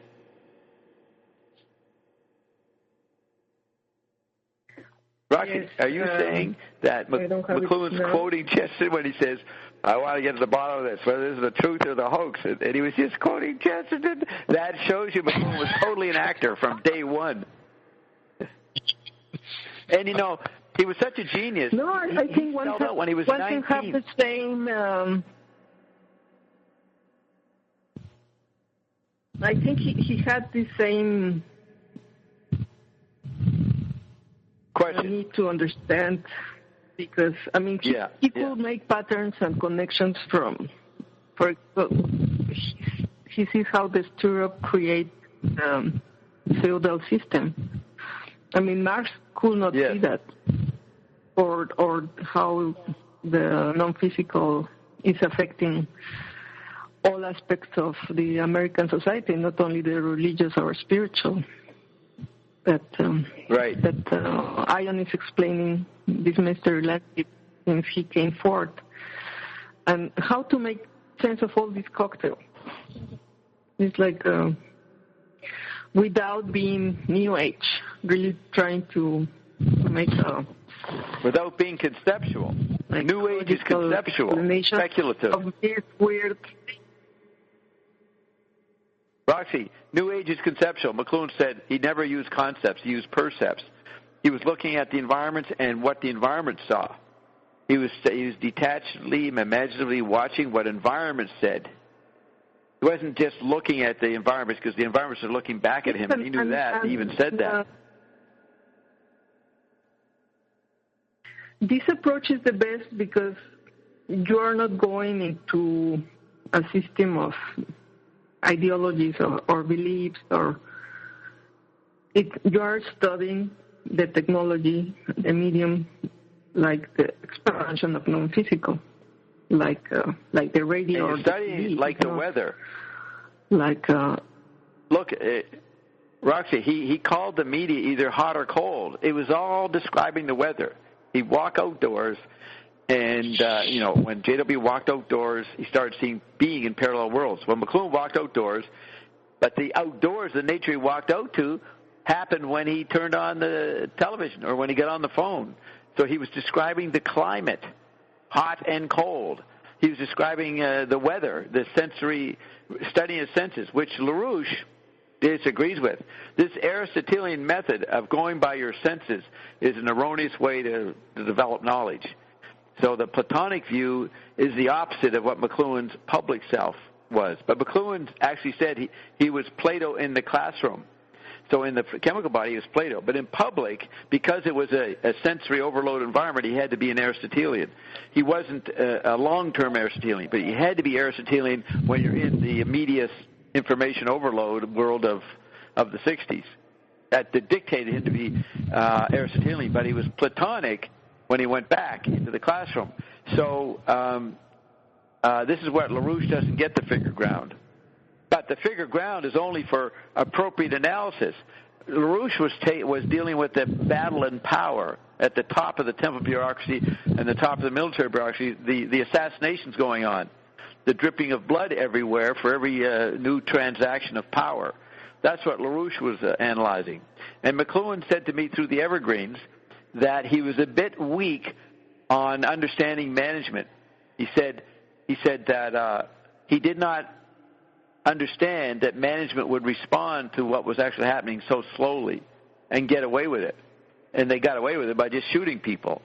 So LaRouche comes in and explains the rapidity and turnover of management. McLuhan sticks with basically the bottom-up world, the world of the people. To go into management. Now, that brings up that point where if you're going to run for president, you have to be initiated. McLuhan's way of saying that, no, Zappa's way of, McLuhan and Zappa both said this, that to become a candidate for president, you have to go through a Byzantine process of meeting the gatekeepers of, as McLuhan said, previous environments that the White House knew the pecking order of. There's your blood societies. Zappa said it's just Byzantine to work through the bureaucracy of getting to the position where he can be a president. So that's where the initiation is. There's a top-down secret initiation, and then there's the initiation of understanding all the environments that the White House has to manage, and how you have to acknowledge them when you run for office. You have to make promises to each environment.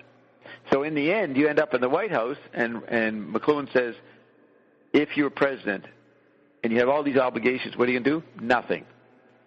The White House is supposed to do nothing. And so when people get pissed off at the White House not changing this or that legislation or that social fact, they miss the point of the White House. The White House is not there to change the country. White House is there to represent a multi-dimensional, multi-reality environed world. Multi-environed world. That's the role of the White House. Yes, and for example, when Ion says Louisiana was bought was financed by means brought from a parallel world. Yeah. It's like to understand really the whole picture, you have to have this approach of media and ecology that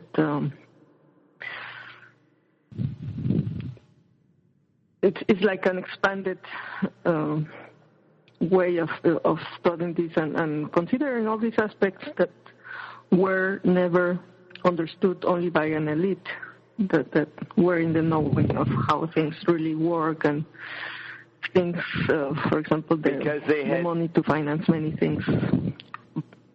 Right, because the elite, they had to take on the unforeseen effects of actually acquiring the Louisiana Purchase. As I was talking like McLuhan there, saying they had no idea what they were getting into. They just thought it'd be nice to own it. And then a whole bunch of problems came from it, unforeseen effects. So what we're talking about is exactly what Zappa, this is very relevant to what Zappa talked about and thought about. He discussed an inventory of environments and how they cause problems in American society. And he talked like a president wannabe, and he showed it in his music. So this complexity of tetrad management we're talking about is what Zappa was conducting, and not one rock critic, jazz critic, classical music critic knew this about Zappa. That's why we're the first real analysis of what Zappa was about, because we're bringing in the background knowledge of society that he at least intuited. Or maybe he was psychic and figured it out on that level.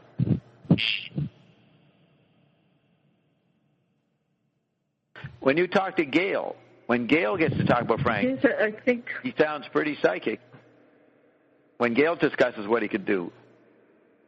And unfortunately, unless she wrote some stuff that's going to be published, there was a lot more to be heard from Gail about life with Frank than got out.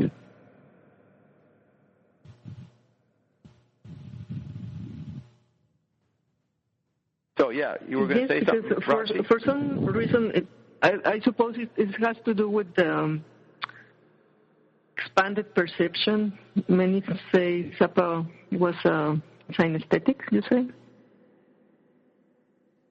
A synesthetic, yes. He had this, yeah. That, the artists like William Lewis see much more, and in many ways, that's why they're attacked, because they may seem weird or freaks, and they're not understood. But for example, in the case of Lewis, he saw the amazing electric environment, well, the electricity becoming an environment in Germany.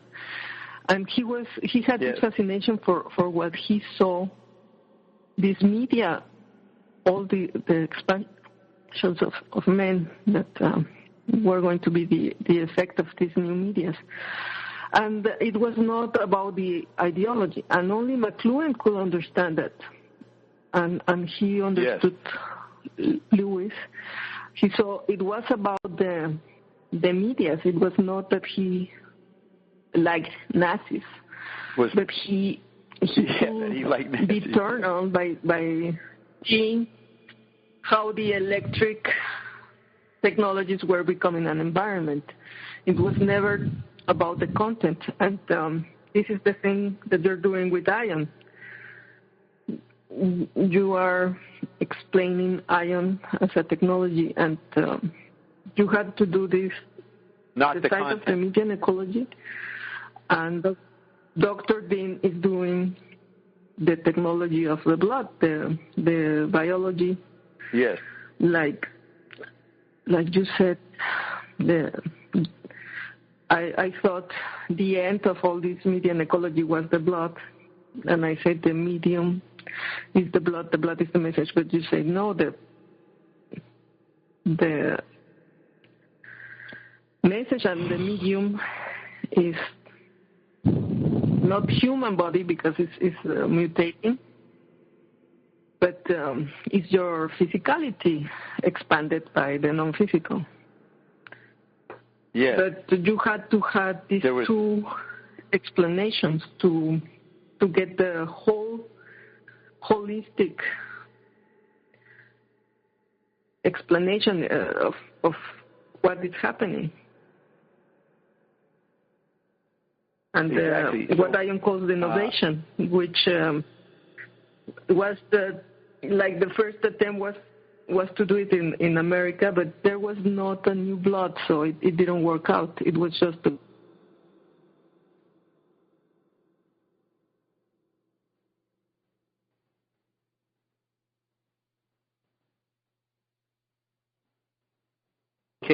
is not as important as the massage of Ion itself. In other words, he can say all kinds of different things. And, of course, at first you're going to track what he says. It's natural to listen to the content, find out what he says, make opinions about what he says, whether you agree or not.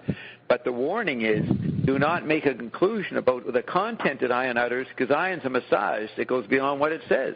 So you got to stay with it so that you can ignore the content or not be looking for justification and validation in Ion's content, to look at the formal dynamics of Ion as an environment, to the point it's creating an alternative cloud.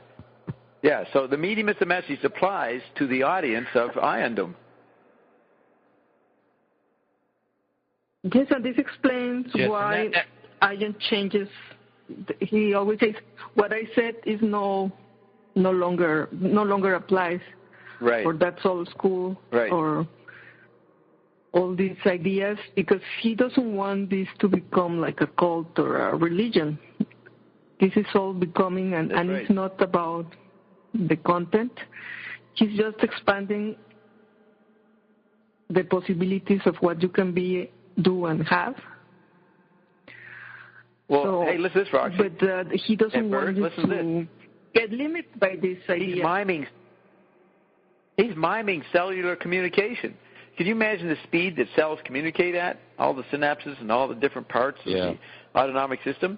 Well, Ion, when anybody asks a question, that's a little cell or a little, nerve receptor or some part of the smallest parts of our body looks at Ion and communicates something to it, and Ion responds.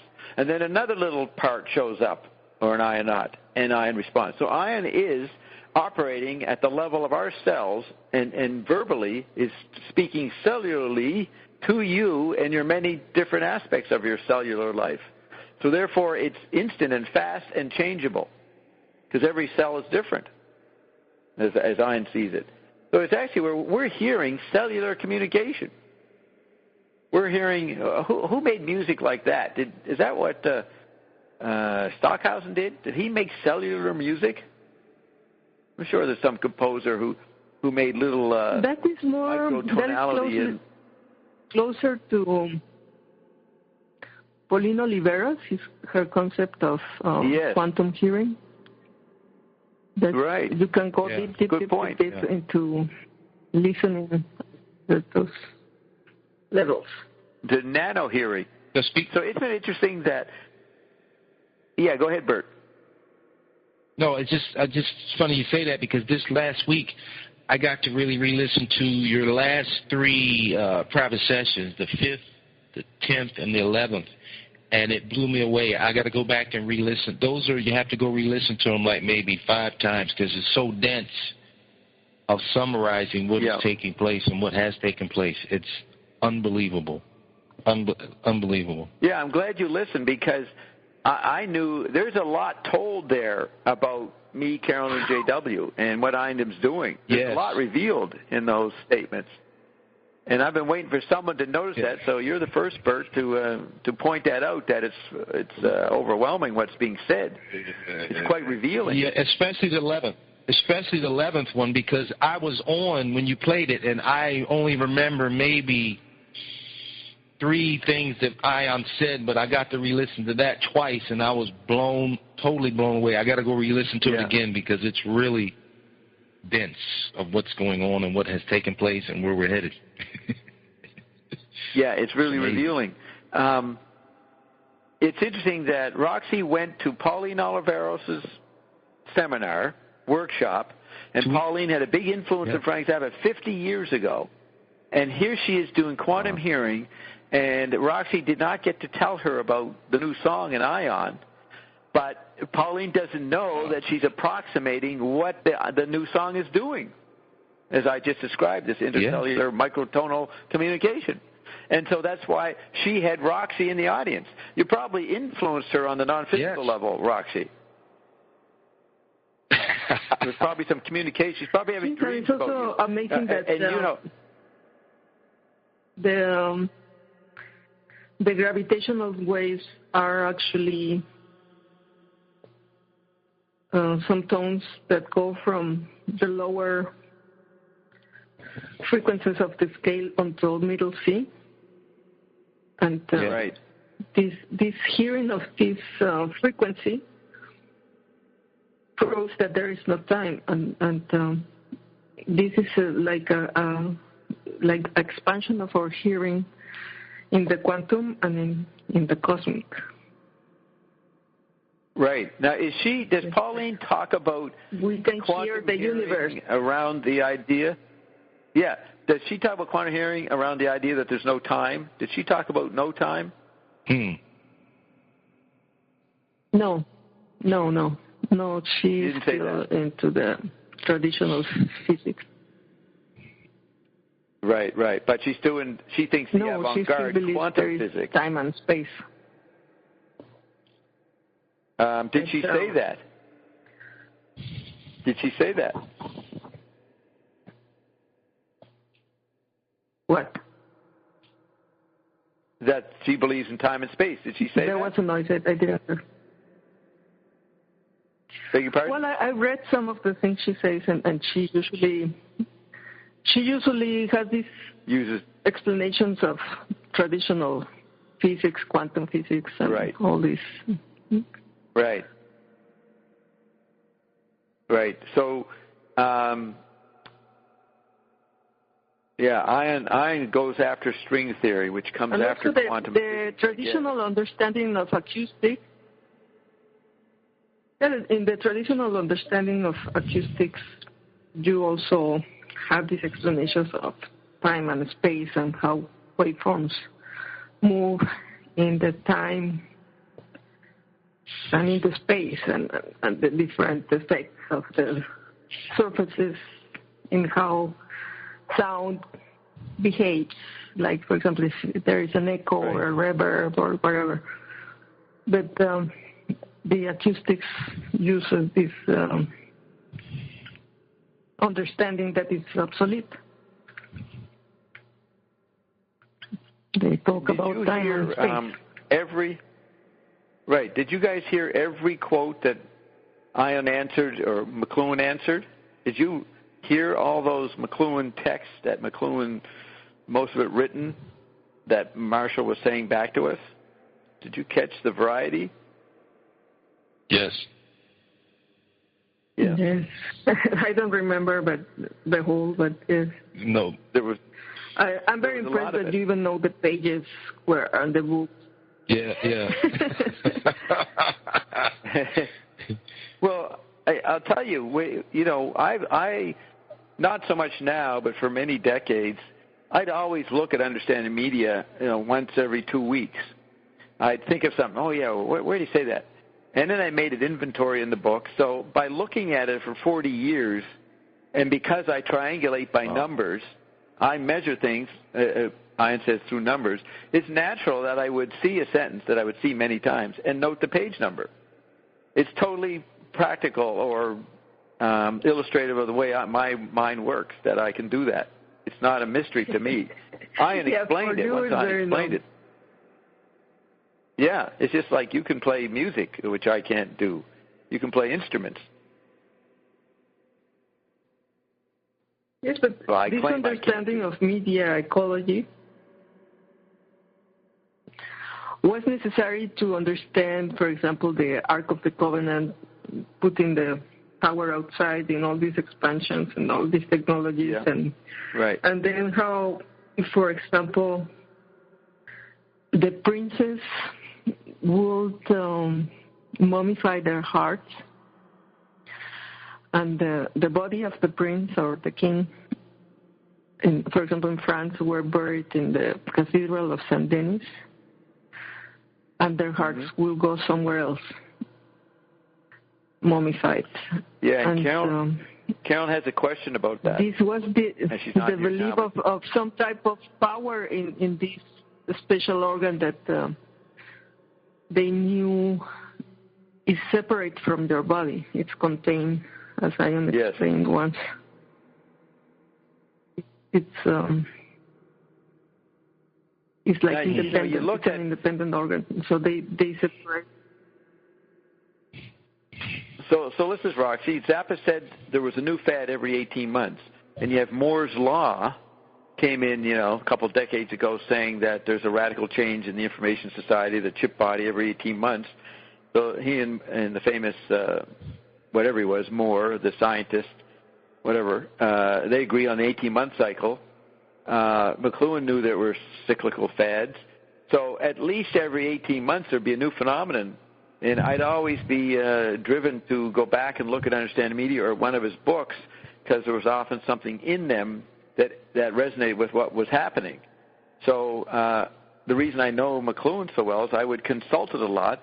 And actually, the Secret Council 10 used that knowledge before McLuhan. That's why they had me investigate McLuhan, because they wondered how this person, got a hold of the idea that medium is the message. The intelligence agencies knew that since the 19th century. So we used to go around and look at new technologies and see what the effects would be. So McLuhan was the popular version of that, of what was actually done by intelligence agencies. What do you think? What's going on in Langley, Virginia? You got this huge building. You got all these people in there processing information. Are you thinking they're just sitting there waiting for some terrorist to blow something up? No, they're studying trends in all forms of knowledge. They're like an academic environment, like an Edison lab, studying new effects of new environments and trying to figure out scenarios for it. That's what the intelligence agencies are for. That's tetrad management. That's where the real government is, not in the White House. I mean, in all the TV shows that deal with the White House, these sitcom comedies kind of things, what does the president do in the morning? He gets briefed. He gets told what to do. Someone else has figured out what's happening. So that's why McLuhan's statement of the White House is the most precise. The presidential surrogate is an automated superlative nobody. That's the definition of the guy the chemical body that occupies the White House. He's not the president. He's a presidential surrogate who is an automated superlative nobody. The superlative is you never said anything bad about Mexicans. You never said anything bad about Roxy's family. This political correctness, the spiritual correctness, that's all part of the superlativeness. But he also has to be a nobody because he has no clue of what's going on. He thinks his job is significant. He's going to walk around in it with his big ego, which is all canceled by the automation that he's under. And they show this in all the TV shows, the huge egos that these ridiculous presidents have, and the invisible environment of how they're programmed zombies, being in the bubble. Wow. Hey, Bob, what you just said, that's interesting, because I remember one explanation you gave of McLuhan that he was a college student and they were asking him what he would do with president, and he said he wouldn't do anything, and then there was an outline of 4 different worlds, and the 4th world I remember was the electric world. So it was you said the president was managing so many worlds. How could you do anything? So was that statement that you just said, the superlative surrogate, was that before or after this? The presidential surrogate. The presidential surrogate. Did he say that? Yeah. Go ahead. That comes out in Take Today, which is published in 72, but it's written in 69, 70, 71. So it's written. Now, the statement about doing nothing is about 1974-75 in a classroom taping that Nelson Thal had done. Okay. So it's 4 years after the automated presidential surrogate statement. So now the four worlds, that's 1974. It's not in Take Today in 1972. So it's in a New York Times op-ed, September. Okay. And, I used to say, okay, here's a great new statement by McLuhan, September 74. Okay, what's next? Oh, Zappa's going to play in New York in October 74. So I go to New York to experience Zappa. It was all part of experiencing the meaning of 1974. The meaning of 1974 is what the Holy Offices would do. What would LaRouche do? What would Mae Brussel do? What would Skolnick do? What would McLuhan do? What would come out in the James Joyce Quarterly about Finney's Wake? The summer of 74 is when Eric McLuhan's great and masterful essay on the 10 Thunders is published in James Joyce Quarterly in the summer of 74. And I remember talking to McLuhan about it, Marshall. He was very proud of it. And so that happened in the summer of 74. Then you have Marshall's incredible article, Media Approach to Inflation, which predicts the next 30 years. And then you have Zappa doing all kinds of things in New York in 1974 and on tour. So, all this is part of the frequency, the chord. Each year was a chord, right, made up of certain notes or whatever a chord is made up of. It'd be a chord, and you could look at it. So McLuhan said that the first world is the Western capitalist world, the world that got the printing press, the Austro-Hungarian Empire, then the British Empire, and then the American Empire. Those sequences, that's the first world. And has the privilege of calling itself the first world. The second world is a little older, a little more old-fashioned. That's Russian bureaucracy. So that's in Eastern Europe and the whole area that's under the Soviet world, the Chinese bureaucracy, the African bureaucracies, South American, whatever communist countries were there, not too many. But that's the second world. The third world is the undeveloped world. That would be the Caribbean. That would be Africa. That would be the places that were more primitive than the second world of Soviet bureaucracy. So then the fourth world, when you talk to the New Agers, the fourth world is the Aboriginals, the Eskimos and that, in the fringes of the world.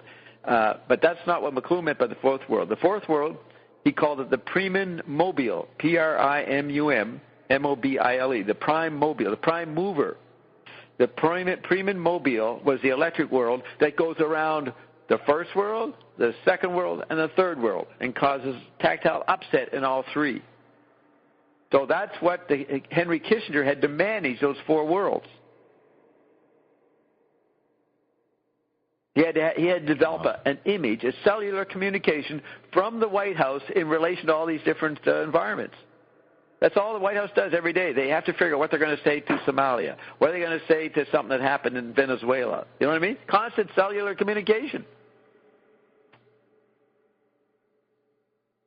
And so Zappa was trying to show that in his music, how he conducted. Basically, the Grand Wazoo. He's always talking about this secret scientist who's running everything or a threat to the establishment.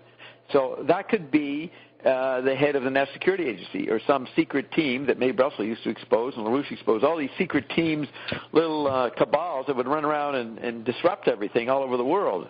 Zappa represented that. He said, we have a team here, and I'm going to show you how this guerrilla unit, and McLuhan wrote a lot about the new form of warfare was guerrilla warfare. He was going to show himself as a band of guerrillas, and he said, I broke up the mothers in August 69 so that people could have time to absorb what we did. We are going to be the same fucking thing over the next few years. The people are going to say, how the hell did Bob and Connie take over the world? They're not going to, we'll say, well, we're going to go stealth for a while till you figure out how it happened as we rewrite history, which will give them the concepts to explain how Eindem got locked down Bob Rule. Well, Zappa was saying that. He broke up he knew he was a classroom. And he said, this workshop is too powerful. We're going to have to retire for a while to allow the world to assess and figure out what we've been communicating. Picasso never got to say that. Did the Bauhaus get to say that? I don't think so. Any artistic groups never got to do what Zappa said. And, of course, it was all anticipating what we're going to do. What new crazy ideas did that inspire in your inflamed brain, your heat-oppressed brain, Roxy? Yes, just like McLuhan explored the stirrup, he also saw that the amplified voice, the mic, completely transformed. Like he said, the things the government could not be centralized anymore because the voice is everywhere. You are everywhere. You are. With the telegraph, the telephone, the radio, the TV, the movies, and all the new medias. Because of the mic. Here comes everybody. Now look at that. Joyce takes that main effect of electric media. Joyce takes that main effect of electric media, and he just has to make a phrase summing it up. Here comes everybody. Because everybody goes into the place where the microphone is. When Winston Churchill would make those broadcasts, war broadcasts, or FDR would do the fireside chats, everybody in the world who had radio would be in the White House listening to the fire with FDR. And FDR was in everybody's home. So how could you sum that up? You'd say, this one guy, Humphrey Chimpton Earwicker, his initials means here comes everybody. Everybody was in his room. Remember, Phineas Wake supposedly is a guy sleeping at night, sort of like Bloom. He walked around during the day, and then he falls asleep at the end of the book, Ulysses. Well, then it goes into the dream life of Leopold Bloom. And the whole world is in the room. And all the way through the book, you have the four evangelists are monitoring everything and commenting on everything that's going on. That could be the four disciplines, Freudianism, communism, Marxism, positivism, any ologies that are in the knowledge framework in the 20s and 30s. It can be four intelligence agencies. It represents all kinds of monitoring from different memes. The four evangelists that are on the four posters of the bed of Humphrey Chimpton Earwicker. He called them McLuhan said this amplified voice, the microphone. McLuhan said the microphone killed the traditional mass because there cannot be a priest talking to the congregation. Everybody has to take turns, and the electric environment demands audience participation. And that's why I think Zappa went into rock and roll and not into contemporary composition, like a concert environment. He went into the present. He saw. He went into the present. He was no longer like the rhapsodes that will talk to the audience. The audience is like in the fasola. Everybody takes turns to entertain and to communicate. And to be and the this is what you demand also. I demand that. I demand participation. This band has no players unless someone starts playing. And Bob doesn't play anything. Bob shows up with his concert, shows up there, walks out with no band, and he starts the band in the audience and starts singing, at least a cappella, to create the music that Bob wants to work with. And Chuck Berry did the same thing. He would have no baggage. He may not even had a guitar. He'd come into a town, tell people he's in town, then the local musicians would audition. He'd pick the musicians, and then someone would give him a guitar, or maybe he took a guitar. I can't remember. He might have carried his own guitar. Maybelline, that guitar. But he would make a band out of the local musicians wherever he traveled. So he didn't have to carry any. He didn't have to ship equipment from town to town. I never knew that. Did you ever hear that, Bert? You didn't know that? No, I didn't know that. That's your culture, Bert. You got to look that up. You got to let the white boy tell you what your culture's doing. You're going to check that out. You're going to can't go out and tell the brothers what I just said until you verify, right? Yeah. Yeah. I'll look at it, but I don't care about that brother shit or whatever. That's pretty cool, though. Well, you're too gone. That's pretty cool. You've been killed. You were killed a long time ago. That is pretty neat that he would audition on the road. Wow. But that's what I do. I show up with nothing. I haven't even prepared other than I enjoyed myself the night before listening to music. Oh, this is a good song. Oh, let's play this one. And then Kim sends me music. And then Roxy sends me music. I get all this stuff. I just want to note, if little Sarah's listening, Sarah, have you noticed, Sarah, that of all the music you sent me, I only maybe picked one? There's something about what you send, Sarah, I do not like. I would like to play some of your stuff, but none of it makes the grade for some reason. You sent me 4 or 5 songs a few days ago. I checked them all out. Nope, doesn't make it. Don't ask me what my standards are, but for some reason Sarah can't get her contributions on there. Hope she feels very depressed about that. Hope she's motivated to go in deep into herself and figure out why does he screw up in her part of participating.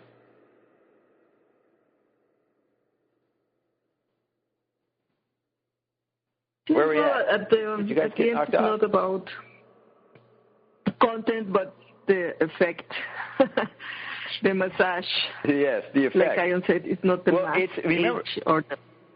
But remember, the massage. It gets a little more flexible than that, Roxy. On page 111 of Take Today, it says man is both figure and ground. So the content flips with form. McLuhan says the electric age merges form and content. There's no difference. So then you, the perceiver, make one thing form and one thing content. So they flip back and forth, like when you look at a Trump Leo or one of those shapes where it looks like a dog or a glass or then an old woman's face. The flipping back and forth is what's happening. So you get rigid about, well, McLuhan discovered the language of form and content's not important. As you get more used to that, you will then start to modulate like Frank does his band and flip back and forth and not be rigid about what's form and what's content. That's what happened in the late 60s. Man became both figure and ground. There was no distinction anymore. And no McLuhanites know that. Yes, and I think the problem with all the McLuhanites and all the people trying to explain the situation, all the last metanoias of politics, economy, and religion, it's because they all get lost in content and in the visuals. They don't know the laws of form.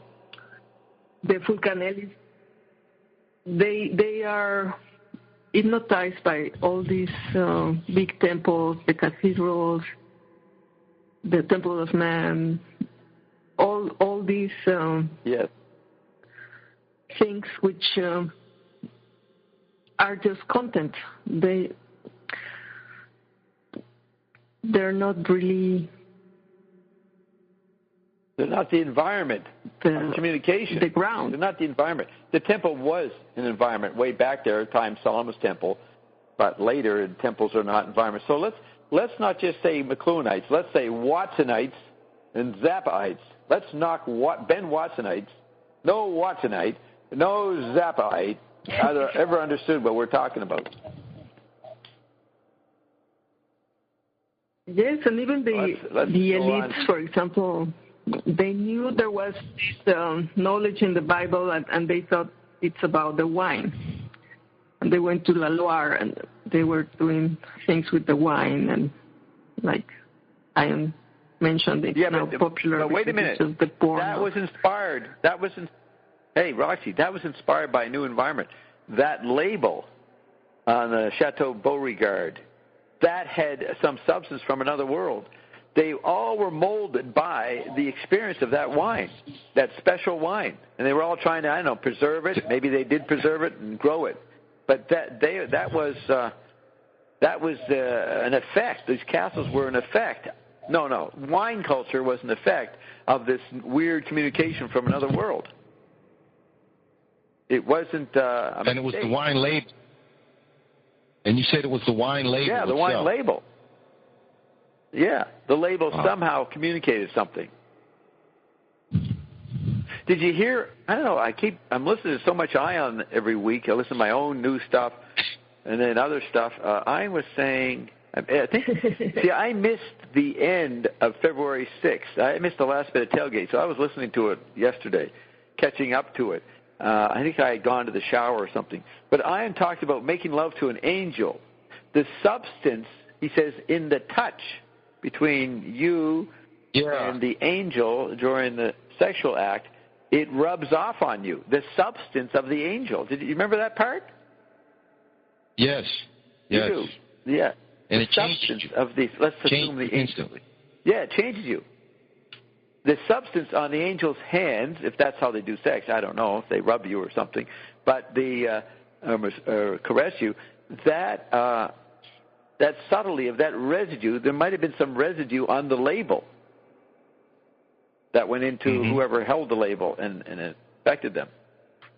But it has to go into the growth. I assume the label had to affect the growing of grape plants. You know what I mean? So it wouldn't just be through someone. Wow, good is it? It's because they touched it, be on their fingers. So then they go and they put some seeds in the ground, and that affects the seeds. It'd be interesting to figure out how that was transmitted to become an environment.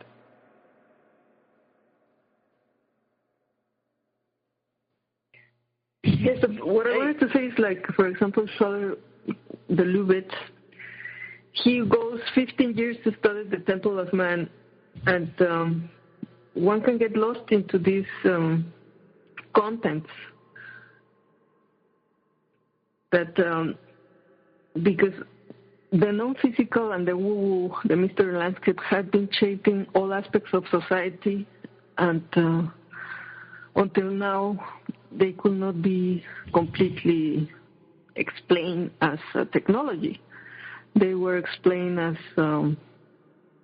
with also false premises like the spirit and the religion words. And even McLuhan didn't have the right words to complete what he was trying to achieve with the medium and the light, for example. Right. He saw should have been salt and there is the thing.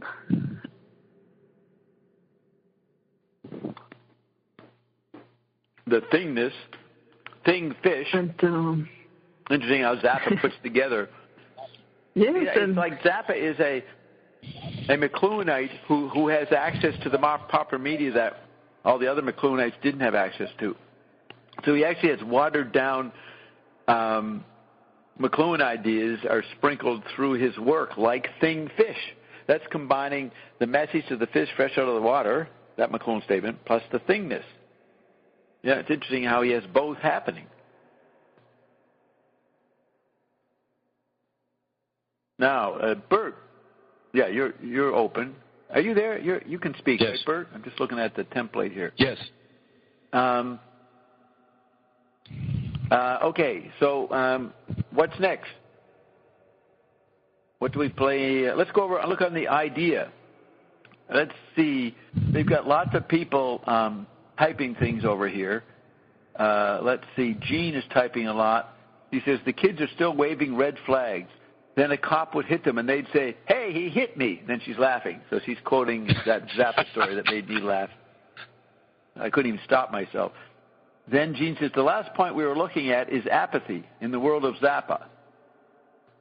Apathy in the world of, yes, Zappa talking about, well, is Gene saying there's apathetic about Frank?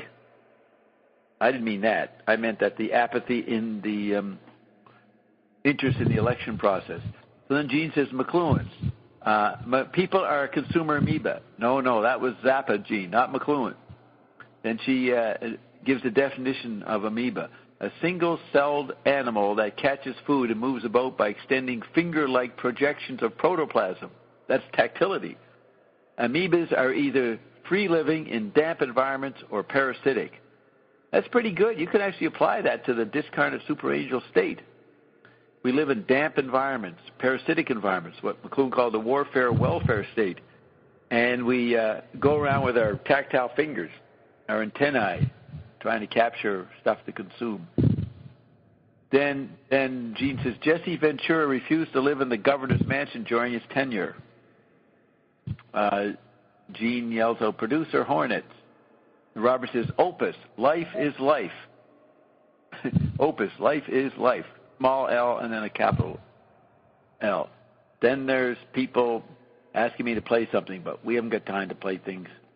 Sharecrop Gene earlier says, sounds just fine here. Achieve is down, Bill. Trina says, I listened to all of the Baba Ramdas information on cassette, 2002 to 2005. Couldn't have been too dead in social media.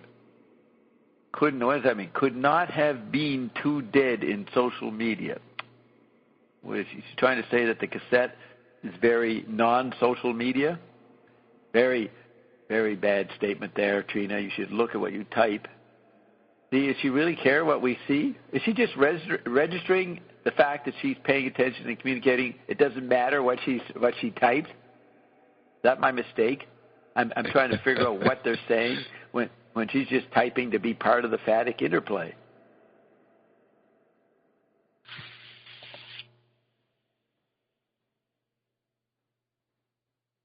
Nothing more concerned about whether I'm speaking too loud or not. She says, that guy, Colin, that's a cool introduction to the RNA drops. I can now eat what I want on the drops. It says, JL says, there's a lag tonight, or Bob is a half beat ahead. I don't know about that. Okay. What's the next thought? Am I going to bring out the archives, or do you have something else you want to mention, Roxy, about this phenomenon? Like, is there a song by Zappa about blood?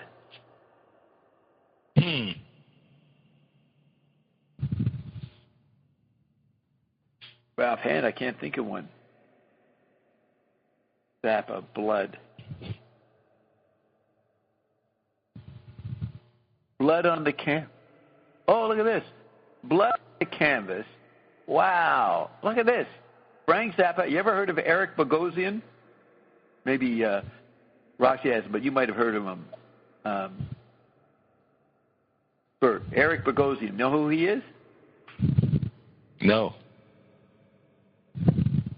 Do you remember the movie about the talk show host in Denver who got killed by the Minutemen? Late 70s. Like, look it up. Eric Bogosian was the actor who played him. Says, Eric Bogosian is an American actor, playwright, performance artist, and novelist. He's worked in television and film with directors such as Robert Altman, Paul Schrader, and Woody Allen. Blood on the Canvas in 1986 was commissioned by the Los Angeles Museum of Contemporary Art. It featured interviews and synclavier music by Zappa. Recordings were to be made available on cassette from the museum's bookstore. No copies are known to have been released. And it says, wake up and listen to Eric Bogosian, November 3rd, 2004, a DVD talk.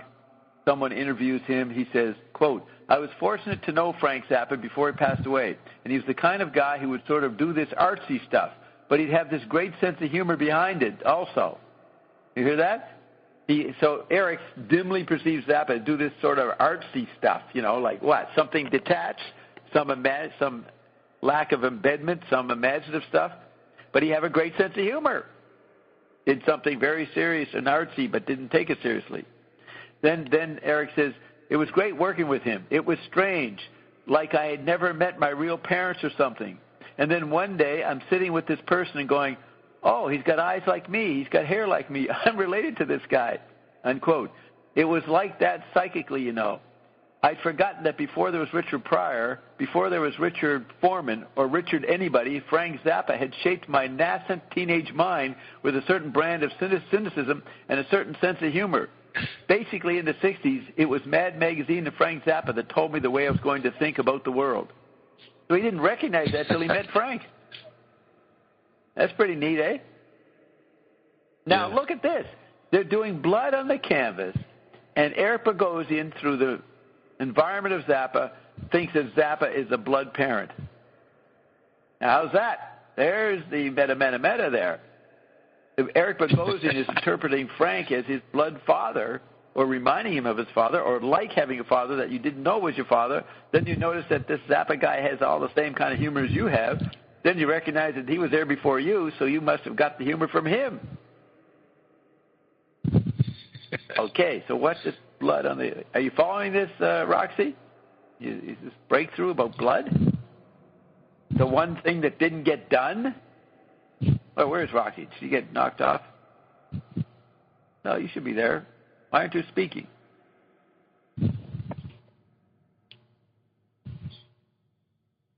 Mute. Demute yourself.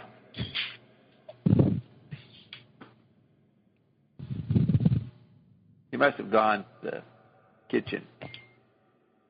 Because there's vibrations coming out of the microphone, but no voices.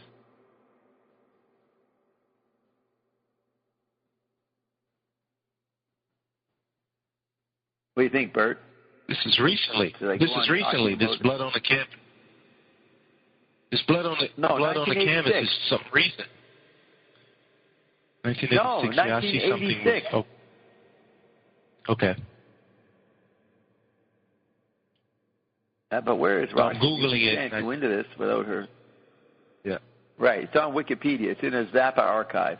Zappa Wiki Jawaka. What's your problem? But actually, wait a minute. Oh, there it is. I misheard it. Sorry. Now you're right. Sorry. You know what I was looking at? I was looking at myself. You could play the ads Zappa did for voting. Maybe you could play the ads Zappa did for voting, and they say they put these stickers in all the albums so that people will register and vote, because they really thought that's how you program the environment. But as you are showing, your media and ecology really proposes rethinking and reshaping of all aspects of what we think we know, and right, even of language, of the words. I want to go over this blood on the canvas. So here's Zappa. He didn't just write a song about blood. He had a whole art project, and it's the one, well, maybe there are many, but it's one of the major projects that didn't happen. So here's what it says it is. Blood on the Canvas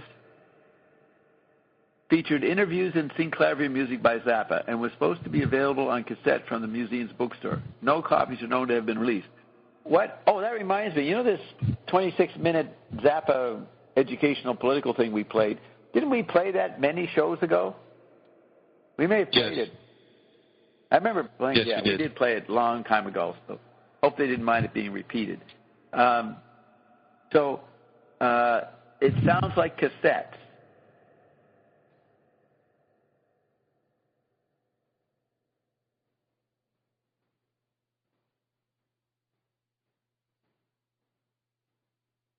To a July 11th, 1986 interview with Bogosian and Zappa. So the both of them were interviewed, conducted by Greg Fitzgerald on WGBH in Boston. So it says the entire program had a warning about its language, content, and discretion was advised. Barry Nevitz in the mid-'80s wrote about the retrieval of 1984, the novel 1984. In the mid-'80s, at the peak of the Reagan period, before Reagan's image started to collapse after Contragate in 86, 87. But right there in 84, 85, the mean, neoconservative, don't fuck with the political imagery, don't swear, all that kind of communicative correctness was prominent. And so right there for a couple of years, there was a mood that Big Brother had taken over America. So here's Zappa. He has to put a label on saying, hey, don't worry, this language could upset you. They had to be very, I don't think they do that. Maybe they do. Do they do that today in teen stores, if there are stores? How do they warn parents about the content of some hip-hop album? You don't know, do you, Bert? I think I remember earlier they would put mature, something like something on the front of the T, mature language or something, some type of label on the CDs. Right.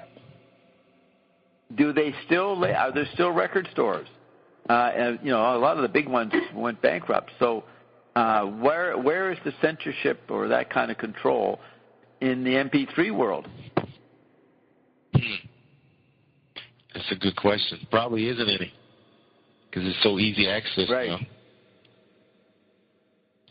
Okay, so here's what it says. Maybe you could also add, because you said you dissolved the Council of 10 because the programming of the environment had so many parameters that it was so complex that it could not be done. We let the Android. As it used we let to be the Android done, meme do it.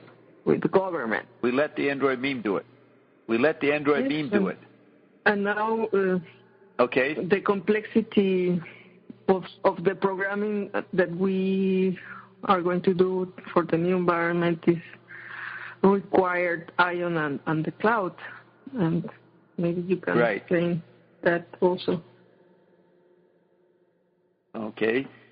So this thing says, from the musical side, there's at least Massaggio galore. Look at that, Massaggio galore. What is that? I don't know that Zappa piece. Players on this song, Zappa on the sing clavier. Records on which this song has appeared. Jazz from Hell. Quotes the line, hi-ho several ways. So, not sure what Massaggio Italian means, but we definitely could consider all the multimedia environment. Yeah, it's the massage. Many massages.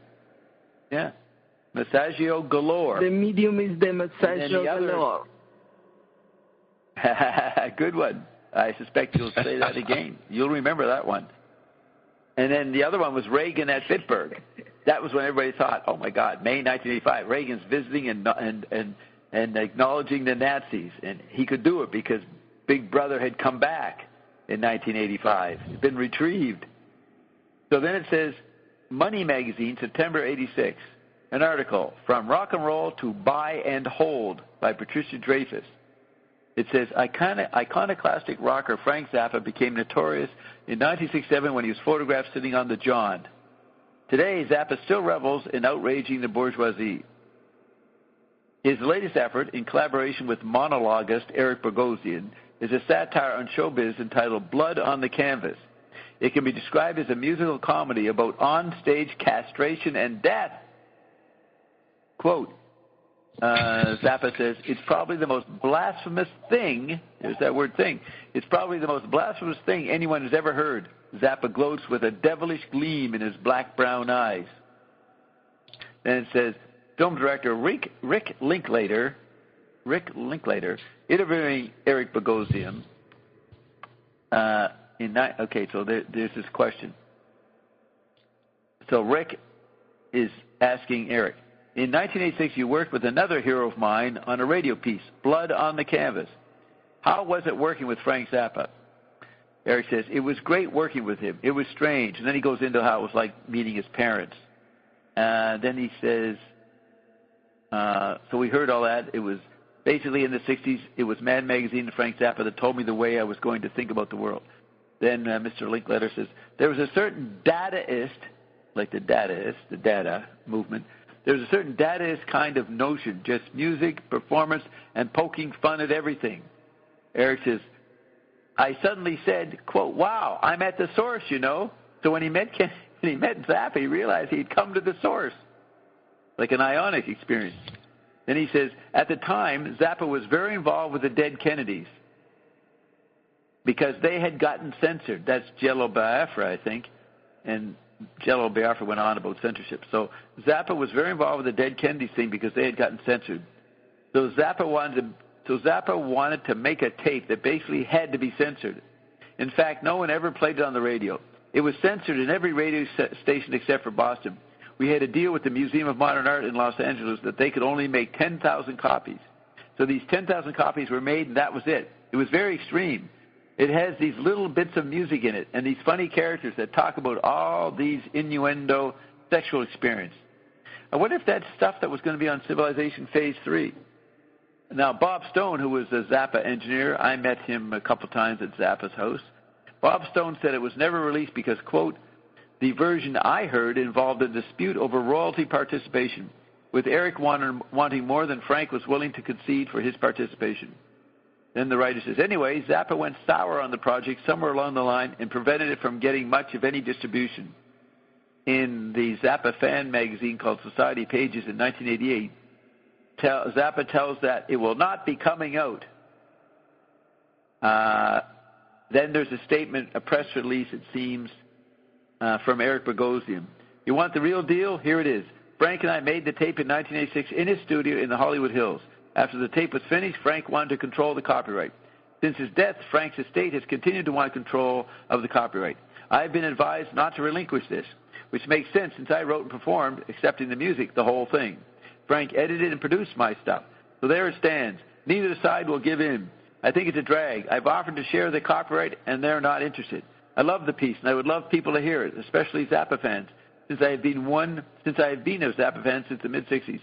Thanks for giving me this opportunity to explain it. Yours truly, Eric Bogosian. So that's why I never knew about it. It never got to happen. So Blood on the Canvas, and it's about, castration and death. But what do you think? What kind of blood is that? I was telling you... Traditional blood. I was telling you there was this... the pigments for brown and red were made by many painters with mummified hearts, and the brown was called mumia. And the heart of the King Louis XIV was bought by Alexandre Pau de Saint Martin, and he painted a painting that is in the museum, and they say that was made with the heart of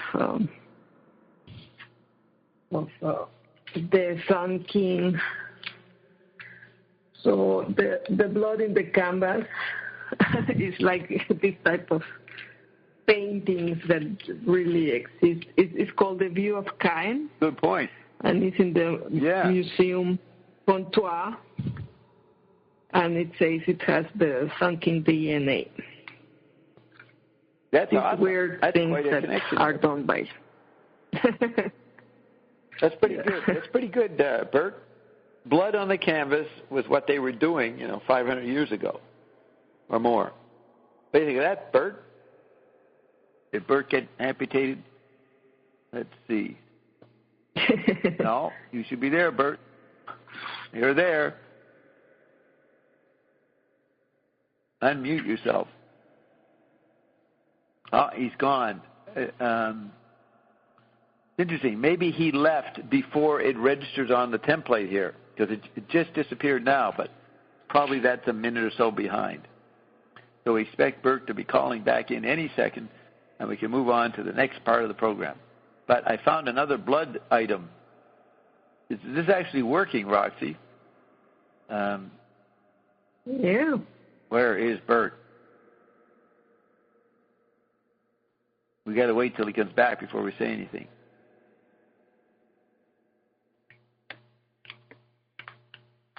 Did I play a Zappa piece?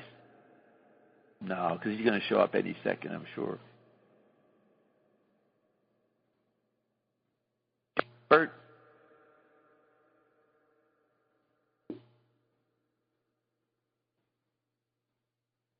Well, it looks like we're going to have to play some music. What do you think, Roxy? Anything you want to... Oh, we could play those commercials. Or the Zappa commercials. Vote for Bob ads. Yes. Okay, here's one. Frank Zappa on politics. So, there's Bert. I knew he'd make it in time. Is that you, Bert? Yeah.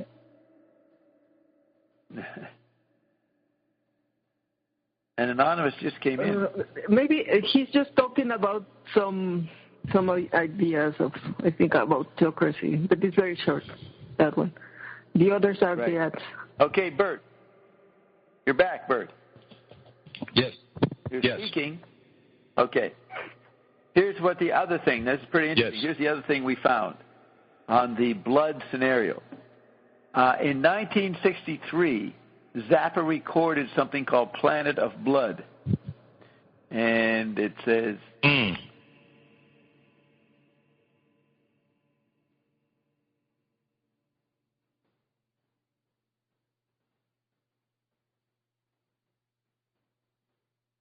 tapped Frank and Del Catcher for the orchestration and additional instrumentation on the song Space Boy. Produced by George Edwards, Queen of Blood was about an expedition to Venus and Mars in the year 1990, and it starred Basil Rathbone, Dennis Hopper, John Saxon, and Judy Meredith. Space Boy was written by Florence Marley, playing the title character, and utilized her vocals, and Ackerman and Cole provided sound effects. It was not used in the film, as Leonard Moran supplied the entire soundtrack. So Zappa had something to do with the movie Queen of Blood, but it wasn't used. So that's real hidden ground stuff there. This is Zappa, the information that was not. The song that was not. Yeah. Yeah. And it's about the blood. That's the only other thing. Yes, that's the only thing that comes up. A song called Space Boy. And the movie is Queen of Blood and Planet of Blood. Space Boy. Acetate, I guess, tape. Okay, so now, Bert, we're going to play some short sound bites. Let's see if I got all the sound up.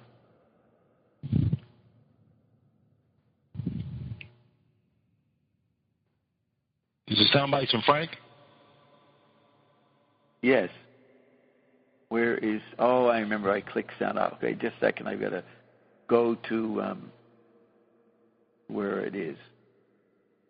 Oh, man, that was really good. Let's just stop this. Are you guys able to talk? Did I mute? I didn't mute you. That's pretty neat. Nope. He says... if I didn't know shit from Shinola, could I do any worse? No. Again, he's pretending he does art that shows that the president is an automated presidential surrogate. He even has a video on You Are What You Is showing Reagan as a robotoid. And that's in 1981 when Reagan just came in.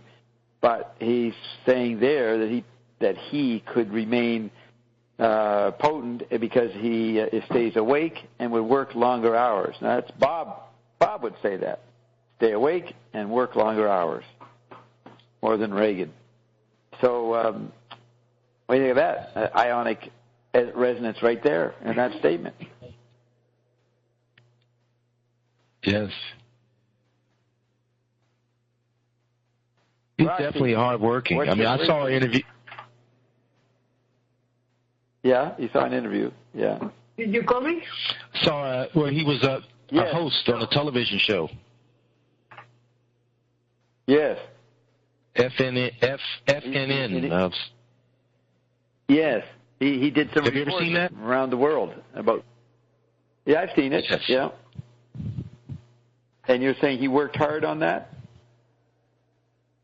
Well, it's just not just work hard. It was just that, to see him as a musician, but then he was hosting he did a lot of things before he passed form. Yeah. It was pretty interesting to see Roxy. him, a clean-cut haircut and hot. Right. Roxy, do you have any thoughts so far? I'm eating. I agree. Okay. Well, we'll let you. You agree that Zappa could be president, even though he didn't know shit from Shinola. But you see, the president, Bruce Powell wrote about how. Let me say this point. Another part of I like his idea that. Yeah, he wanted to limit the government to defense and things that really just could be done by the government, but he wanted to take government out of industry and corporations, because they even, right, but for example, the army even finances movies and they're shaping the environment in many ways that Zappa thought was not right. Right. Now, McLuhan said one of the major effects of electronic society is that the average pagan citizen would support state dominance. They identify with the government and with almost totalitarianism. He said that was, so there's a major effect of the global theater that Zappa as a one human being couldn't stop. If humans in general, because they're discarnate, and there are chemical bodies everywhere, they want a sense of order, so they impose it on the government structure and make government become the be-all, end-all. So that was an effect that McLuhan saw on the bottom-up level. Zappa's operating for the top-down idea, that he could go in and influence the world if he had the microphone. And since he's still out on Who Are the Brain Police, we'll have to remain out too on whether that could be done. The president is really just entertainment figure. Is no longer relevant, and there cannot be any more any nations and any governments as we think they exist. Right. So that's why you're taking over, because it's going to be a new situation. It has to be a new kind of environment. So so Zappa said he did well in high school only in the civics course. So he's always interested in American government. So because he was interested in it, does that mean he was naive about it? Did he actually sincerely believe that the president was an important position? And McLuhan, no. Ian said many of the elites believe, just put a dog in there. Just have a dog be the president. Wander around. It's the same figurehead role. So it's hard to tell Reagan or Trump. Yeah. Right. So it's hard to tell whether Zappa was naive in that point or not. He could have been satirical. He knew it would be another part of his art project. You had to be a global programmer, so attempt to become the president. That's part of what the artist has to do. You have to become a global programmer, what McLuhan called becoming Egyptian. So at least Zappa probably knew what he was doing, and he had to include that function in his tetrad management of his own image. So what was the next point?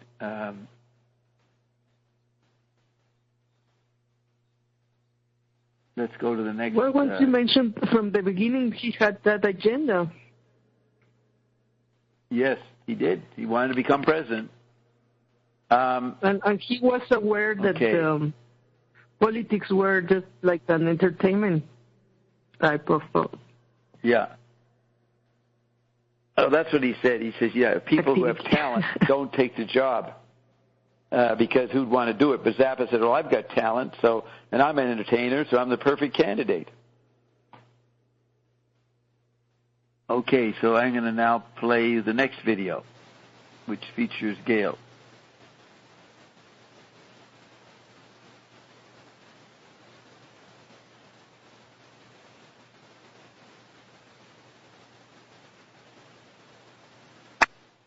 Second. When you get to do a PSA, I've always wanted to do one, you're supposed to be able to do this, speak clearly and importantly into the camera, and this signifies sincerity. My name is Gail Zappa, and Frank Zappa said these two things. 1, democracy doesn't work unless you participate. And 2, and perhaps even more importantly for all you women out there, keep the government out of your underpants. There's 22 million women unregistered to vote. You have to vote. So get yourself registered. All you Libras out there, you still have time.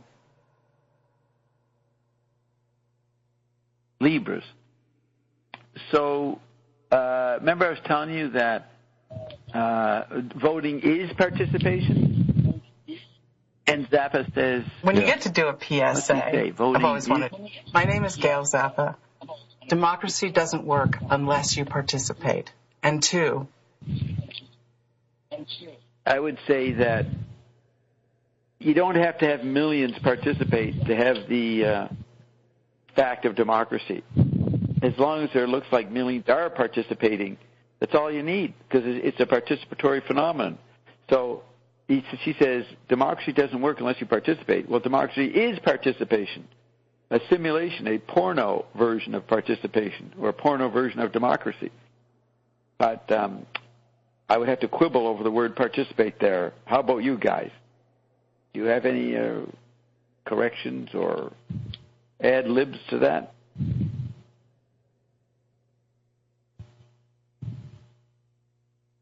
No? No. Are you finding this part boring? Are you with me on this? Yes.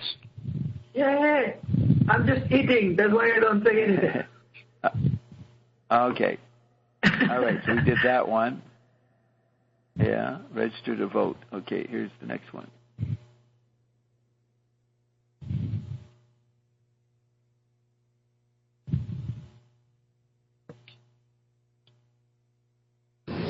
If you're 18 years old and you have not registered to vote, go do it. You need to pay attention to what these people in office are doing to your future. Register to vote now.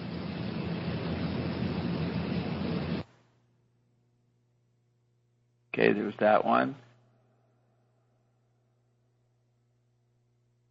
Yeah, Ion LA presents The Legends of Laurel Canyon.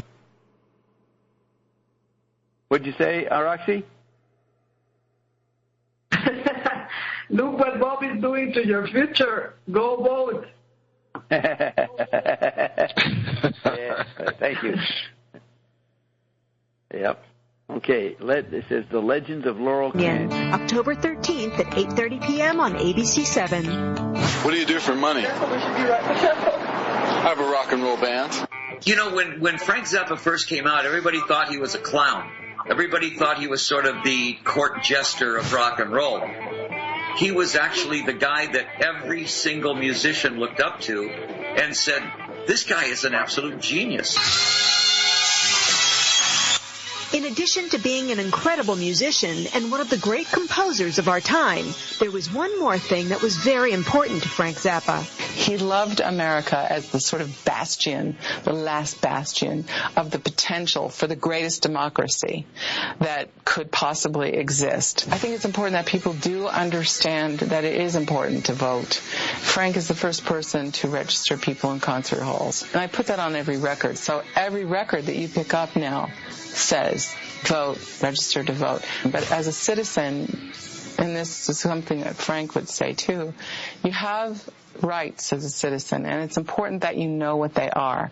But you have responsibilities as a citizen, and it's even more important that you know what those are, and that you participate if you want a democracy. Don't let those guys get away with it. Vote them out of office if they're interfering with your right to be a free person. Register to vote and watch The Legends of Laurel Canyon Saturday, October 13th, 8:30 to 9:30 p.m. on ABC7 Los Angeles.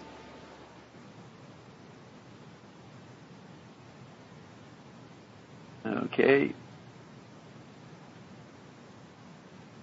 Having recently. People who are artistic have always been a threatening force to people who are dictators. And even though we call this country a democracy, it's turning out to be more and more a candy-coated dictatorship. And so it seems fairly logical that the people who would like to convert this country into a candy-coated dictatorship would do everything they could to make it impossible for people who communicate through the arts to say anything that might resemble a message like the emperor isn't wearing any clothes. That's the thing that they're most afraid of. Anybody who will say anything that equates to the emperor's not wearing any clothes For some reason, that scares the piss out of them. And so they do everything they can to stamp it out. And we've seen a growing trend toward this since 1985 with the emergence of the PMRC to try and put a clamp on what is said in rock records. And now, lo and behold, the Motion Picture Association of America has finally woken up briefly to smell the coffee. They've just realized that in 46 of our states, there are over 300 different pieces of legislation designed to create regional or local censorship boards to control motion pictures. Suddenly, they realize that they go, ow, now. Because if all of these pieces of legislation succeed, they will no longer be able to release the blockbuster hit. They can't do a mass release with 2,500 prints all over the United States and make $50 million in a weekend, because if one little jerk in one little community can keep that film from going into the theaters in that area, they're going to lose billions of dollars. And it is finally, it had to come to that before Jack Valente would make a statement that, oh, there's something wrong. I mean, they didn't come out and make any statement that would help the recording artists when the struggle began with the rock musicians. But now they're feeling the pinch, and I wonder what's going to happen with them. In a democracy, are there any controls that are valid over artists? No. Why? Why does an artist need to be controlled in a democracy? In a democracy, everybody gets to say what's on their mind. Now, the problem with a democracy is, and I've been having just nightmares about democracy recently, because within the last few years, I've become more and more interested in getting people to vote and register and do all this stuff. And I've been active in that. And I'm going, yeah, let's get democracy going. And I'm going, wait a minute. We've got a big problem. Because you can't really have a democracy. If one man's vote equals another man's vote, then one man's education has to equal another man's education, so that people have not only the basic machinery to assimilate the data from which they will draw their conclusion and cast their vote. I mean, you have to have that as a basis for a democracy. And when you have a society where too many people can't read or write, how can you say, you know, we all have an equal voice in the government? And when certain candidates don't have access to the information dispensing machinery without paying millions upon millions of dollars, that limits the dialogue quite a bit for anyone who doesn't agree with the sitting administration, or especially with the Republican Party. And not to single them out as the biggest evil that ever befell the United States, but recently they've come pretty close, simply because in the communist system, if you are a party member, even though they talk about we're all equal, we're brothers, it's all supposed to be evened out, it's not. Party members have perks, they have special treatment, and they get it right. If you are a member of the Republican Party in the United States, the treatment resembles very much what happens in the Soviet Union if you are a Communist Party member. Certain things will not happen to you. Certain things can be done for you. In fact, if you can imagine this, I received in the mail, even though I am a registered Democrat right now, that may not last long, I'm going to shred that, I got this blue card. I was even going to bring it today, this blue plastic card that says I am a member of the Republican Party. Blue plastic, like a credit card, gold embossed, eagle, the whole business, a serial number. It was just like, a Communist Party thing.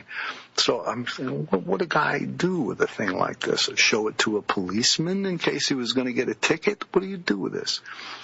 It's an influence peddling kind of a scheme. I recall throughout the 80s receiving fundraising mail from the Republican Party that was basically an invitation to participate in insider trading, and it went like this. How would you like to join the California Golden Circle? You pay $2,500 to get in, $1,500 a year in dues. Now here's what you get. Advance notice of upcoming legislation, invitations to dinners and social events. Can't quote it exactly, but I'm getting pretty close to the letter. That will be attended by the people from California who do the business, who really make the deals. So in other words, if you pay, you're going to be invited to these dinners where you get to sit next to these people who make the big deals. And it's like inviting me to join that club. It's baffling. Then I get another letter. That one was signed by Claire W. Bergner. And I got another letter inviting me for $2,500. I could go on this junket to Washington, D.C., where I get to attend a series of luncheons and dinners with D.C. political luminaries. And they give you a list, and you are supposed to check off on the list who you want to be seated next to at these luncheons. And then there's another box you had to check off that said, it's always possible that the president himself will come to one of these, so we need you to give us permission to run a security check on you and just authorize here.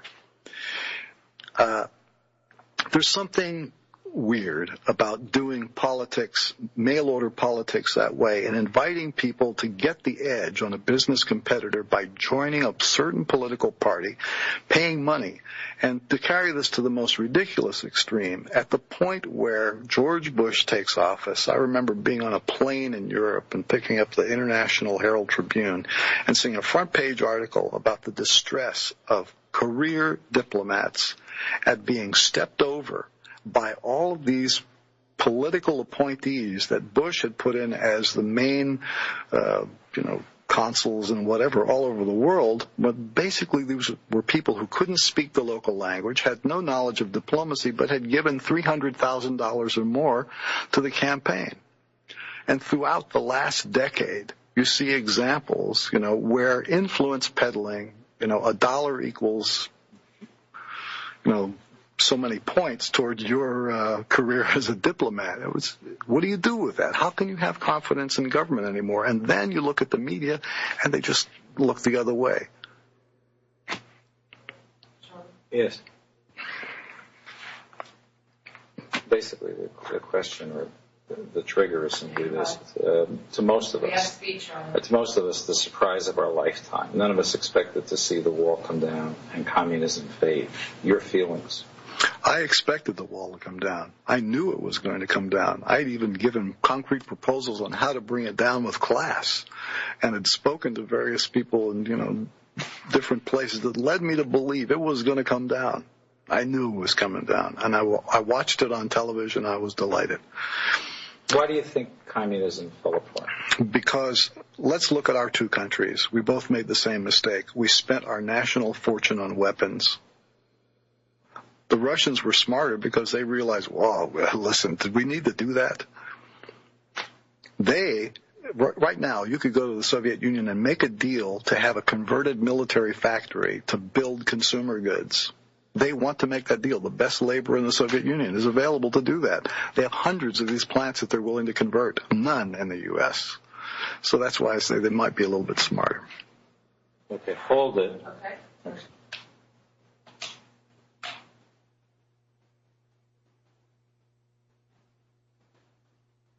Okay, that was interesting. It reminded me an earlier dialogue.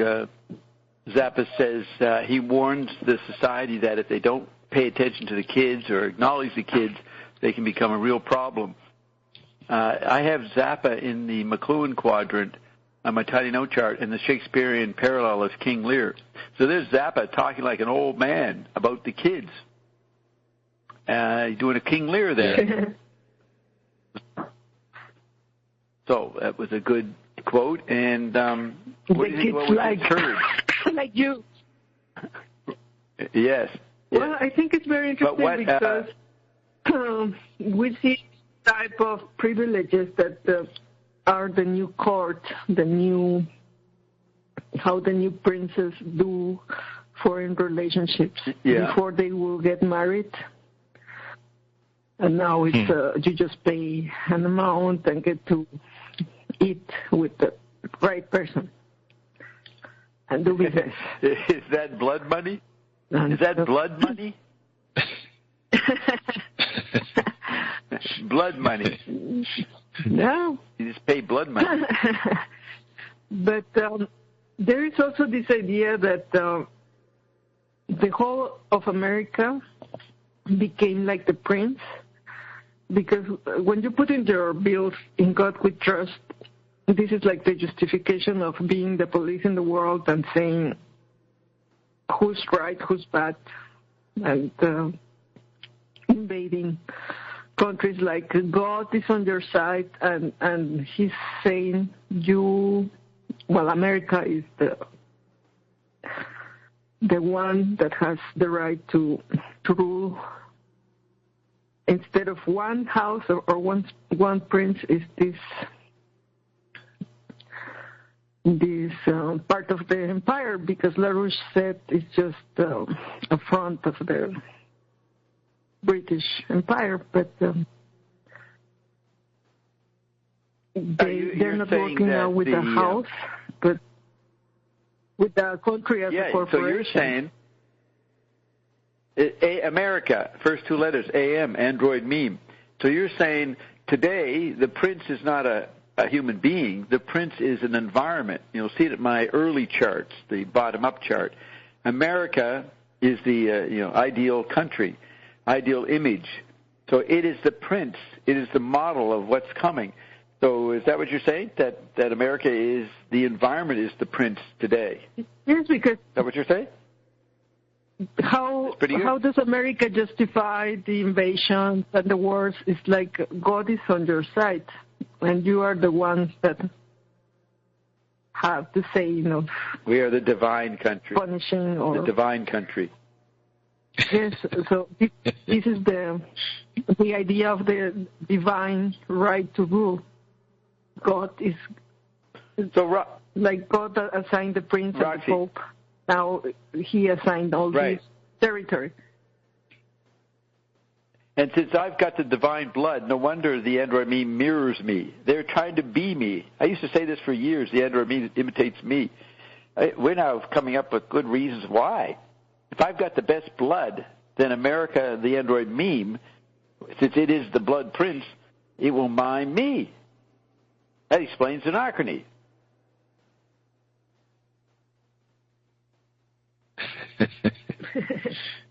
And the elation roars. The technology of the blood. Yes. There was another idea. Because this interface that is the blood is the most powerful technology, because it makes you God again. Right, so blood, as I have an Up the Air for Andy, has become advertising. Branding is blood. In the machinic version of the prince, the blood is advertising, circulation of signs. Now, that brings me to my question, Roxy. What was it like to grow up in Mexico and know that you were not part of the divine country? You were a second-class global citizen. How did that affect you? No, actually... Did you have any awareness? For example, the Aztecs and... No, because the Aztecs and the Toltecs believed they were the center of the universe. And the big temple of Mexico City marked the center of the cosmos. And you saw there was this philosophy after the Mexican Revolution that we were the cosmic race. Also in America, it's like a cocktail of many different types of people. And there's also the fact that after the conquest, 9 out of 10 died 1 year after the conquest, and we are the descendants of the ones that survived. So, in a way, I mean, the people that live in Mexico City, the amount of stress and the things they have to go through every day, I don't think any other person that was not born there can survive that. The stress of the crowds, of the bigger distances, the competition. It's really extreme. It's something that only mega cities experience, and the people that come from these cities. After that, for example, for me, Berlin is like a small town. It's very peaceful and quiet. I don't feel the stress. Here, let me just. A big city. I want to come back to that. Let me just do this. So, is that you, Era? You're coming in from Norway? Your microphone's not too good. Anyways, just want to acknowledge Era. I haven't talked to her in a long time. She seems to have phoned in, but if you're speaking, we can't hear you. Oh, well. So you're, as a Mexican, you were brought up with a special sense of being at the center of the universe and the great survivors. All this was told to you as a kid? Is this part of what they teach in the schools? Is it part of the cultural bias? Well, there's like a type of mystic that you learn in history, like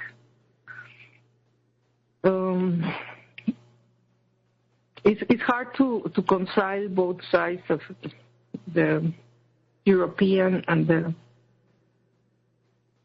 indigenous.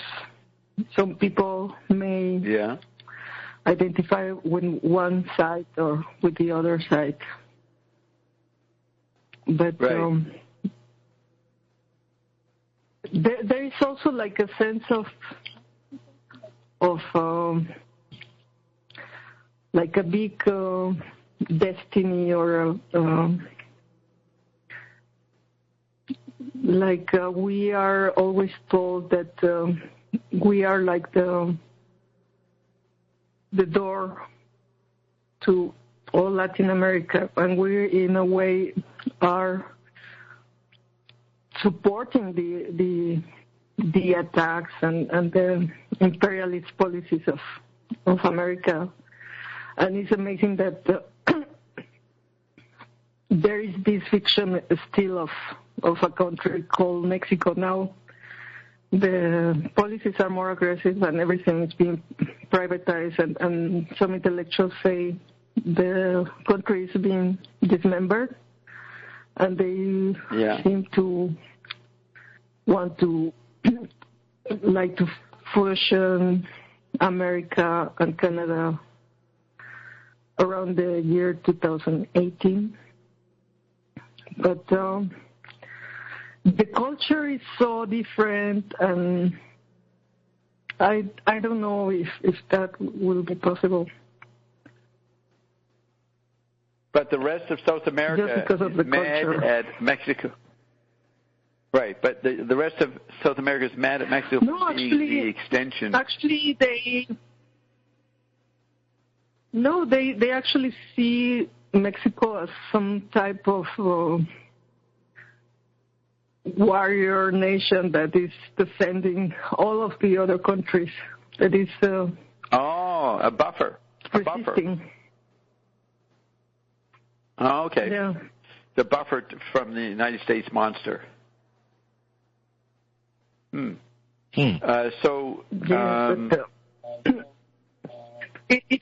has been.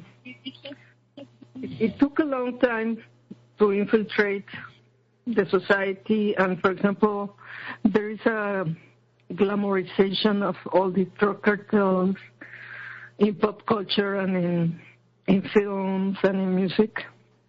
A little like the rappers, that younger people may think that's cool, like to be a drug dealer, like a rapper thing, but more like in the cartels. And these are things that are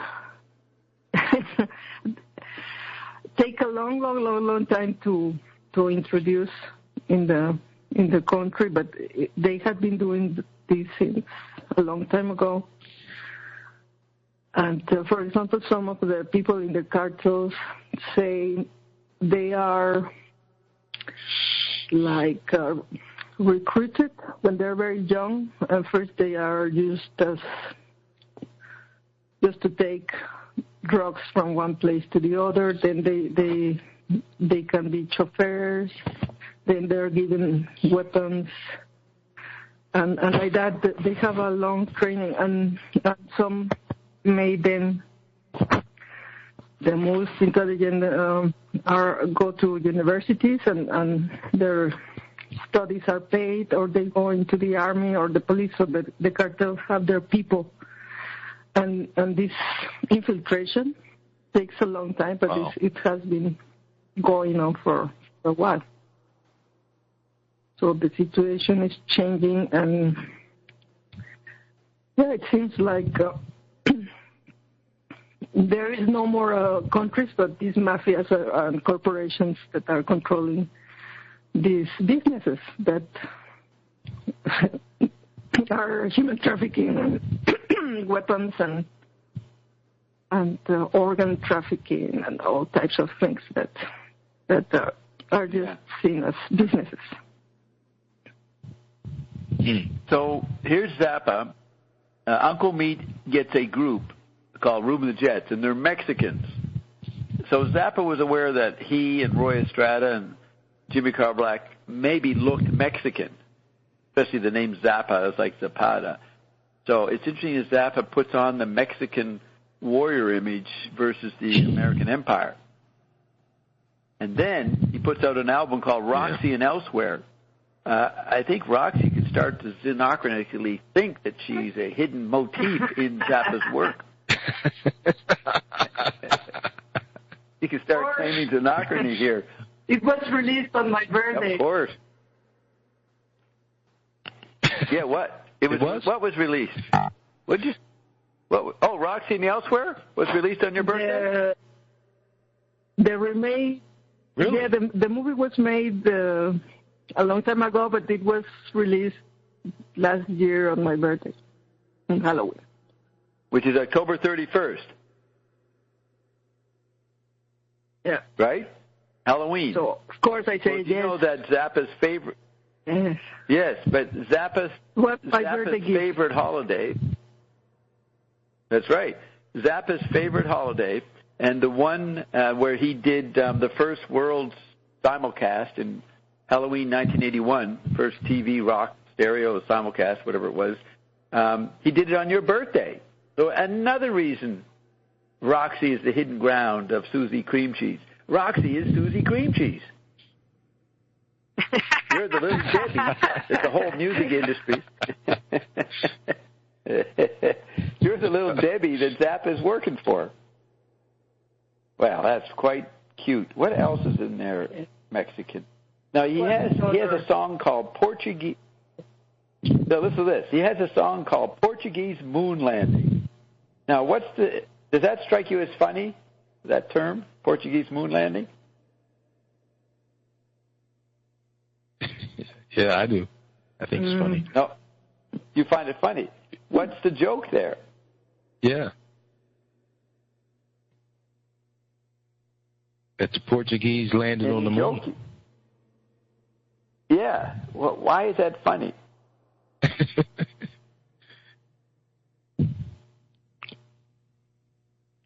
Just because of all the news that Russia and the United States going on the moon, and then he comes out with this title that the Portuguese landed on the moon. That's what I find funny. Because it's not mainstream. Okay, so right,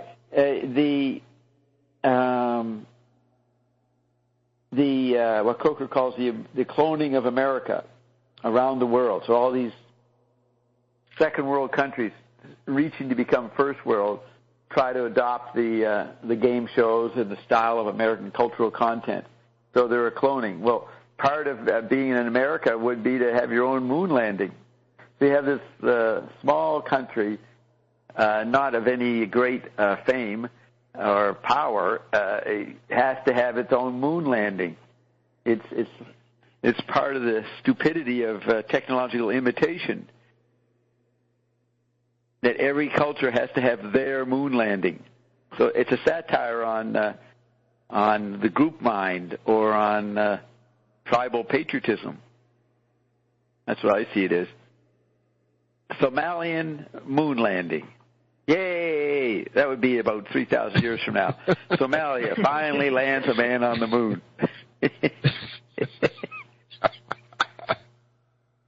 So it's a great comedy, Portuguese moon landing. But let's try Era again. Era, you want to speak? Can we have a voice from Norway, the home of Finn? Finn again awake. Well, no comment. All right, so what do we do next? We got some more commercials. This one. Well, that's a 27-minute one. I think that's it. I think I've done everything. Somebody named Paul Federspell commented on the video Roxy shared. Paul Federspell says, not being covered in U.S. Thanks, Roxana. So what was that? Which one is not being covered in U.S.? Civil War in Germany. You posted something. Civil War in Germany? Leipzig and migrants crisis. Oh, yeah, you were telling me about that. The Civil War has broken out. Yes, because everybody's freaking out. There is more violence, and I was not aware because I never listened to the news and all that, but some people were telling me there is a lot of violence, for example, in the public transportation, and most of the weekends there are like born cars, and some people is really freaking out, like they don't want to go out late, and they don't want to do anything anymore, especially women. And yes, maybe in some places there has been really big confrontations, and people here feel it's not fair that they have no say in what's going on, and in medias from other countries, just because they protest, they call them Nazis. There are also these, like the Pegida, the Nazi movement, but there is a lot of normal people, like housewives and normal people that just don't see any logic in the situation, and they just don't see how to solve this crisis. And Netanyahu was here last week, and he said they're in the middle of that conflict, but they are fighting for the same values that Germany has. And who said that? In a way, Netanyahu. Who said that, Roxy? The Prime Minister of Israel. Prime Minister of Israel. He was visiting last week. Right. And is that Netanyahu? Is he the Prime Minister? They had been. Yes. He said they had been living with that situation always, and they're like sort of giving advice to Germany what to do in this situation, how to deal with this conflict. Yeah, it's funny. Looking at the video, the police seem maybe we should ask Kyle. Right. The police seem to be moving towards something, and then there's all this tear gas, and the police seem to be running away. Shows them running, retreating. Yes, because there had been demonstration from both sides of like the more radical and the less radical people, and German people feel that they're being separated because of this crisis, and that was actually a confrontation between the most radical and the people that were somehow demonstrating against the radical demonstration. So they had a confrontation, and the police had to intervene to stop the fighting in the streets. Where was that? Leipzig. Leipzig is in the east. Yeah. Right. LaRouche used to go to Leipzig a lot in the 70s. I guess because he was Bolshevik connected, he would go to East Germany. Now, you notice Zappa said that the Soviet Union is like the United States in the perks, like the Communist Party people. That's a populist way of talking about how the Bolshevik sensibility is taking over the United States. He actually was saying a Dr. Beater point there. Only I would notice. Only I would notice that. I mean, Beater said that the Bolsheviks took over the Pentagon, and they're running the Republican Party, and so at least their doubles are running the Republican Party. And then Zappa says there's something similar between the Republican outreach with their special dinners and the way the Communist Party gives perks to its bureaucracy, to its elite. That's a kind of overlap I used to like in the Holy Offices. You know, between McLuhan, Beater, they would resonate with each other in their unique views. That was an interesting new form of pattern connecting that I'd come across. I created that. What is this I that keeps saying this? Who is this Bob that Ian keeps talking about? Everybody got a clue?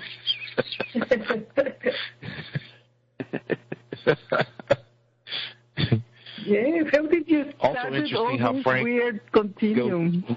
What'd you say, Bert? Also interesting how Frank sometime parallels LaRouche.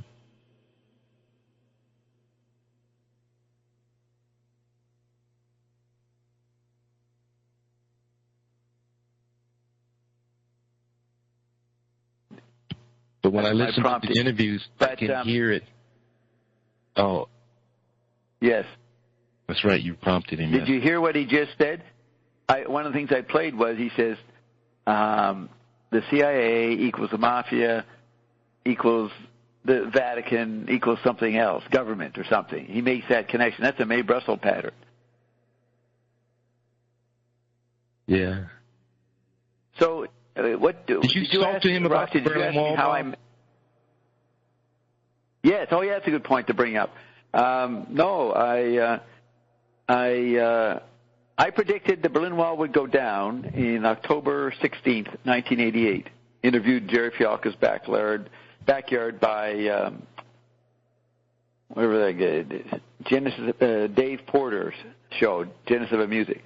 Now, I don't know if I saw this, but in June '88, Zappa was on Johnny Carson. Like, the band had broken up, his tour had been aborted, so he was doing the talk shows, and he talked about how he did something. He went over to the wall when he was in Germany and proposed something to the various governments. What we heard him saying, he did do that. And he said it on June '88, and he was sort of trying to push for tear the wall down, but he had some practical solutions. I don't think he could say that he knew it would come down. No, he could say that in general. He knew it would come down, but he had to force it. He was trying to convince the powers that be, and I can't remember the project. You could probably go online, look up a 1988 Johnny Carson Zappa interview and hear it. So there he talked about it in '88, and so that overlapped with what I was thinking, and then I got to say it in Los Angeles, and then the next day, I said October 16th, then 5 days later I'm in Zappa's house. But we never got on to to talking about modern events too much because Bob Marshall was there and Jerry Fialka, and I don't think Zappa would talk to me the way we used to talk privately in front of them. But we did talk about the surveillance in Zappa, the FBI monitoring of him. That was discussed, and he talked about that in front of Jerry. So but the Berlin Wall did not get mentioned. I did not tell him that I had made that prediction. Now, when I was with him in 1985, I told him about Dr. Beater, and he didn't show much interest in that. And then we find out 30 years later, his little play, Cat and Beefheart and the Grunt People, Cat and Beefheart versus or meets the Grunt People, he has a little organic robotoids in it. So there was a curious overlapping of these guys, but that they wouldn't acknowledge each other. Yeah. Which is the supposed individualism of the artistic temperament. You can't get artists together. They don't want to get into the group mind. Yes, Roxy? Zappa claimed he was an atheist, but he had so many Mason books that Moon Unit published in her Twitter account when Gail died. So do you think he was a Mason? Because Masons are supposed to believe in a God. No, Zappa wasn't any group.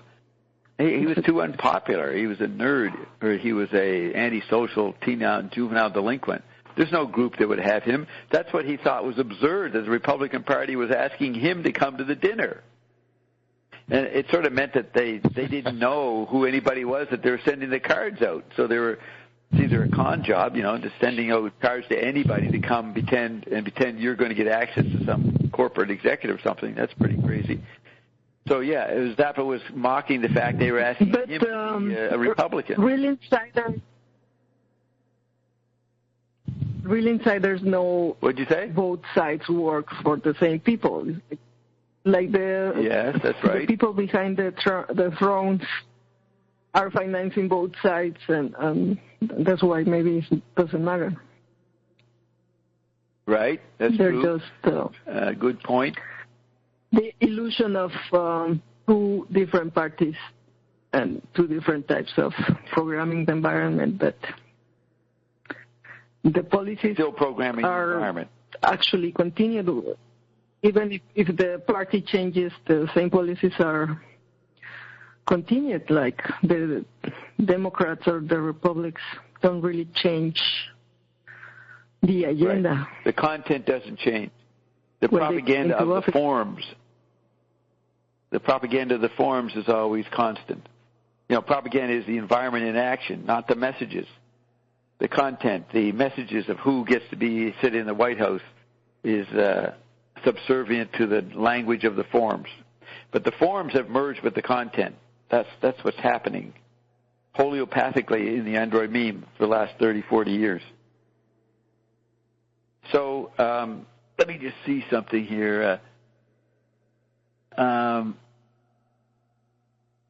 This has Bert. Yes, because, for example, the Secret Council of 10, when you were in the Secret Council of 10, you were programming the world or America, yes. Or how did that work? We were monitoring the changes to see if we would be forced to do practical tetrad management, because tetrad management was being done by the intelligence agency. So we would monitor what the new technologies would be to see if that we had to take over that role. But it never got to that point. The Secret Council of 10 never got the responsibilities of government, because all government collapsed by 1990. So there was no position of tetrad management anymore. Was Zappa aware that you were Secret Council of 10? Zappa, McLuhan, LaRouche never said it, but it seemed to be unspoken. I mean, I think Zappa would, and I wouldn't emphasize it because then I didn't know how he'd react, but he had to think about how come I knew this and knew that, and he was smart enough to say, well, I'm not going to say Bob CIA because then I'll indicate I know, and then Bob won't come around anymore. So it was kind of wink, wink, don't say it, and just take advantage of what I offered him. I think that's the way it was with McLuhan, LaRouche, and Zappa. Now, Beater, he was almost Secret Council 10 himself, so he knew. Bieter knew what was happening, because when we came to him in 1972 in Africa to tell him about what was going to happen in America as the Watergate unfolded, the people I was with were intelligence agents that he had acquaintance with. Remember, he was friends with Saudi princes, with the Japanese elite, all over the place. So, and then Bieter was part of the gold deal we did with the Queen. So he knew, but it wasn't. He had intelligence agents around him feeding him information besides me, so it wasn't a big deal for him. He had lived in that world since the 50s. Remember, he had been a member of the American Space Society. So he was born in 1921. So in his early 30s, he met Werner von Braun and some of those German Project Paperclip people that were pushing for a space program. And he was doing that in the early 50s. And he was in the CIA, he was in the office intelligence world during World War II as a young lawyer wannabe. And remember that Bieter tried to do what we're doing. He tried to sort of weaken the Rockefeller position. He and another guy, I forget his name, he did a book. He was Roosevelt's cousin or son-in-law, Colonel somebody. They were trying in the 80s, 70s, and 80s to bypass the Rockefeller power with his information that he was releasing.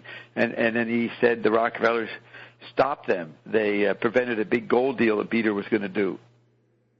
And then that's what Bieter told me all about within a couple of weeks after Ion showed up. I had a long session like I did with James Joyce with Dr. Bieter. I don't know if I ever played that. Is that Bert? Did I ever play me talking to Bieter? I wonder. I don't remember. Right. Well, that's Bert. That was his. That's Bert. If it's relevant to. Well, I have to listen to it again. I think there's a reason maybe I haven't played it. I have to see what we say, what I wouldn't want released. So, Bert. I was going to say that was the secret. That was the secret council of 10. This is the public council of 11. Yes. Bob is the non-physical leader, and the only council is the public. Yes, the public has taken over. It's a pure democracy. Is it an anti-council? No, it's the People's Council. People's Republic of Bob. All right, Public Council of 11. People's Republic of Bob. Yeah. The public, the well-known Council of 11. Droppers Anonymous. In your face. Yeah, Unknowns Anonymous. The well-known, irritating, in-your-face Public Council of 11. The Rogue or Maverick. Droppers Anonymous? What did she say? Droppers Anonymous? Drop Takers. Okay. Drop Takers Anonymous. Well, Bert, you're in. Hello, my name is Bert, Rox. We don't. What'd you say, Roxy? She sounded something and just laughed. I think they introduced it to talk about their problems with alcohol in these groups, and so I'm like making a parody of that. We're the absurd council then. Enforcing rogues. Or the Maverick council. We're the porno version of the Council 10. Well, no, we're the legit. They're the porno version of Council 11. Okay, let's see. Yes. Here, you heard me deliberate that. Now let me go and look at.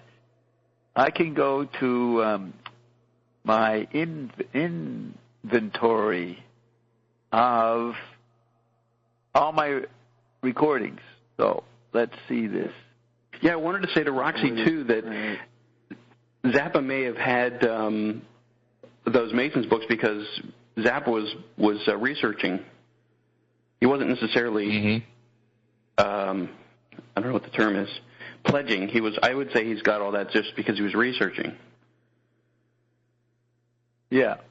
He was not a member of the Freemasons. He made fun of the Freemasons in his story about the Grand Wazoo.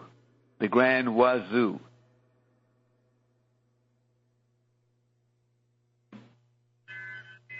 Roxana, what did Moon Unit post any text when she posted the no, that was in the Twitter of Moon Unit. Yeah, but did she have any text with it, or she just posted? Do you remember when Gail? No, she has a Twitter account, and when Gail died, she published pictures of Frank's Mason books, and he had a lot. So I thought maybe if you want to be a presidential candidate, you have to go through this type of initiations, and you have to belong to this type of groups, of clubs, and have your blue card. Yeah, I've read that. I was just asking. Maybe. Yeah, I think that was probably the most maybe occult material you could get your hands on back when he was probably buying that. Or not occult, but just as far as secret societies. They probably had a limited library on that subject.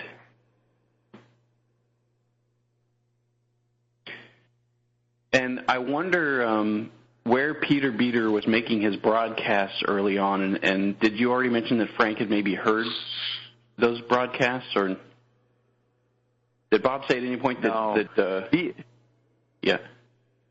No, Bert, Beater did not do broadcasts. He just made what he called an audio letter.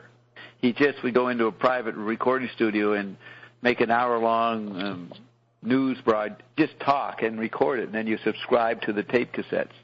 Okay. But I wonder, did Zappa ever come across any of those? No, Zappa. I don't think he knew anything of Beater. I told him, and he didn't take an interest in it. He didn't ask me about what I was talking about. He did say, before he got interested in May Brussels, I was talking to him about May, and he said, well, I don't care about fascists. I don't care about Nazis.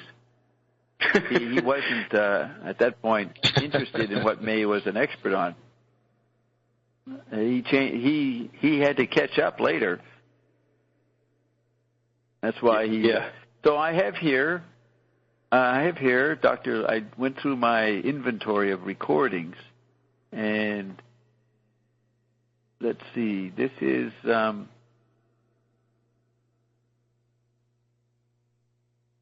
on March 25th, 2009. Now that's right. That was the first real long session with Ion. You know, Ion started on March 18th. We didn't record that. Then we recorded March 20th. Then we did March 22nd.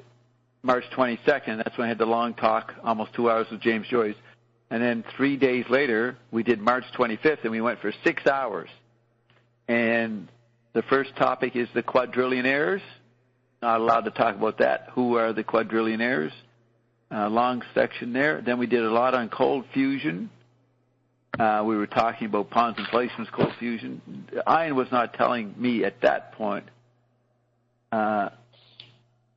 that we were going to make it.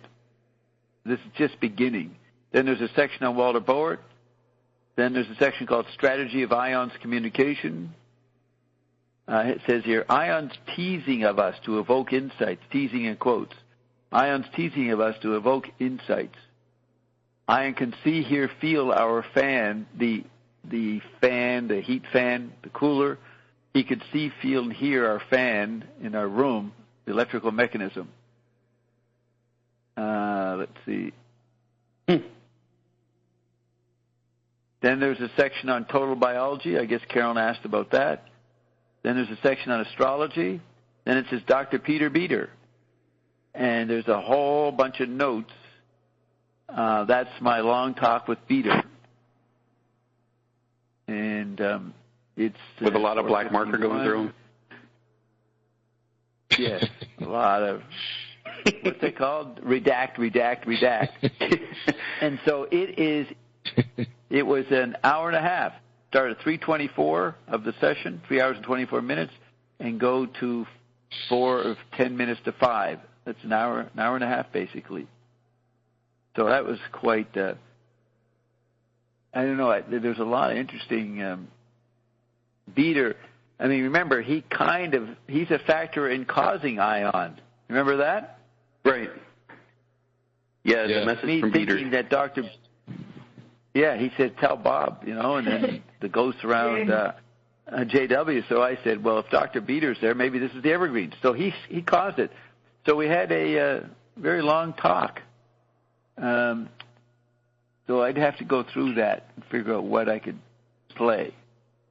I see there's talk about the Queen, the Bilderbergers, the Rothschilds, Beater's daughters, stuff about the Guff, the Queen's lifestyle, the Rockefellers, the Russian Mafia, Lemurians.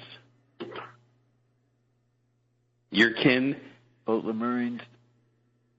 That's just Ian scaring me. Ian is making a whole bunch of statements, but he's building up a file so that when push comes to shove and we have to fight it out, like, what's that movie where the guns are aimed at each other? Quentin movie. Oh, Pulp Fiction? The Blues Brothers? Yeah, Pulp Fiction, where they end up, poised with the gun on each other, right? Everybody's got a gun on the factions. So that's what, I'll be pulling my file on Ian, and I will be pulling their file on me, It'll be a dead heat about who's going to ultimately take over. Will non-physical kill physical, or will physical kill non-physical? That's the battle. Ian's gloating right now. He thinks he's way ahead of me. He's saying, we're taking over the cloud. We're creating our own cloud, Bob. Your files will be in our closet. See, it's all who provides the closet of storage. Yes, but container. You should have told Ian that information's obsolete. It's useless. I did. That's why he's always putting up. He's hoping that people believe that Zappa's just noise, that McLuhan's a fucking idiot, that LaRouche is a useless guy just trying to get up your bum. All these things are smearing of Bob's basic structure. It's a battle of ideas. And getting who's going to believe what. Yes, that's what Andrew Crystal said. Bob, there seems to be a curious competition going on between you and Ion. No, but they were all you guys on? Important to overlay what he's saying.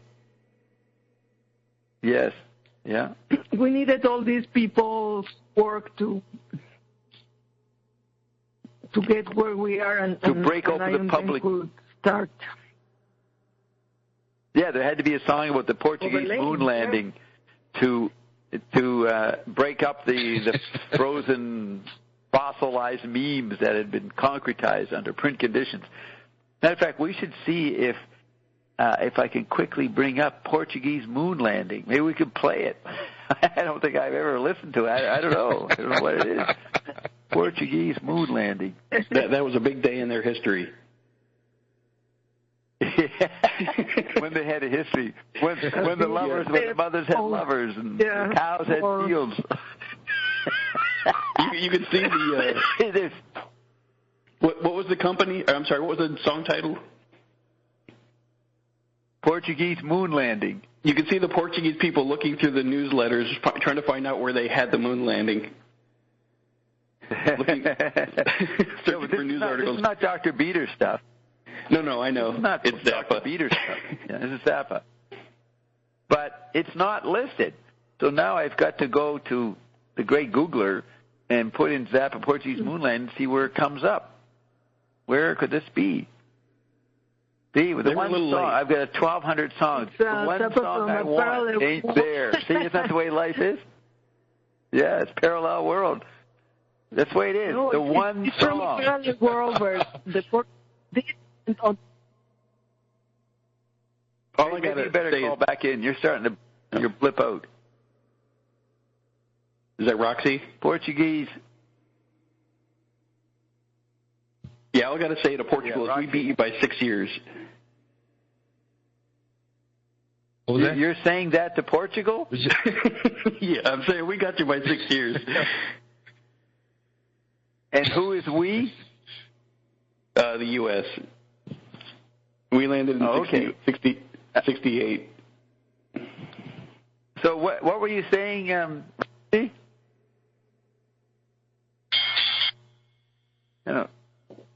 did she say something? That the Portuguese landed on the moon in a parallel world.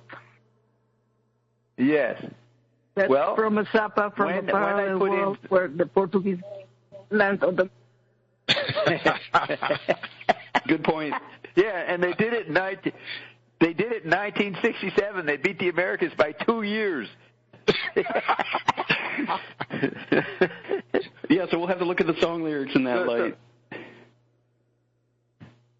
Yeah, well, look, I put in Zappa, Portuguese moon landing, and up comes a YouTube. It says Frank Zappa, Portuguese lunar landing, rehearsals, 1981, audio. So it's like some kind of rehearsal. Let's see what this is. I've never seen this, never heard it. I don't know what it's going to be. Let me mute everybody in case we do a perfect production. Everybody must be quiet. All participants are now muted. This is significant. Have I got everything in position? Yep. Okay, is everybody unplugged? Yes.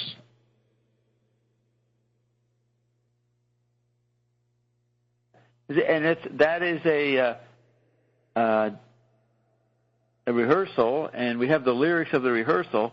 And did you hear? They talk about blood. One of the choruses is, give head if you wanna, or blood if you're gonna. No, I could not really understand. No, you couldn't make out any of the words, so I'm going to read you the words. It was a Portuguese lunar landing, Redondo Beach and all. A fascinating evening full of shrimp and rugged thrall, with a tank of duty water, sort of like living water, with a tank of duty water which a cleric had designed. Well, I could be accused of being a cleric. They pushed a secret plunger made of SpongeBob, for all mankind, and launched a rumpled rocket just to see what they might find. A rumpled rocket. Now remember, that's sort of like Billy and the rocket back in Captain Beefheart versus the Grunt People in 1964. Remember the cheesy little rocket Billy made? Went to the moon? Yeah. So it's sort of an update of that. He goes, here we are. It seems like yesterday. Little craters, rather brittle. Yes, I knew they'd be this little. No air for making noises. Hot in the sunny part, cold in the shade. That'd be your temperature choices. We joined the Portuguese astronaut on the... Yeah, no air for making noises. So it's hot in the sunny part, cold in the shade. Right. That'd be your temperature choices. We joined the Portuguese astronaut on the moon, where he has just discovered a mysterious creature wandering about. And in true Portuguese fashion, he sings to it with the help of his buddies. It seems to be, and I don't know if maybe they're singing this, it seems to be moving along under its own steam, if steam itself was possible here.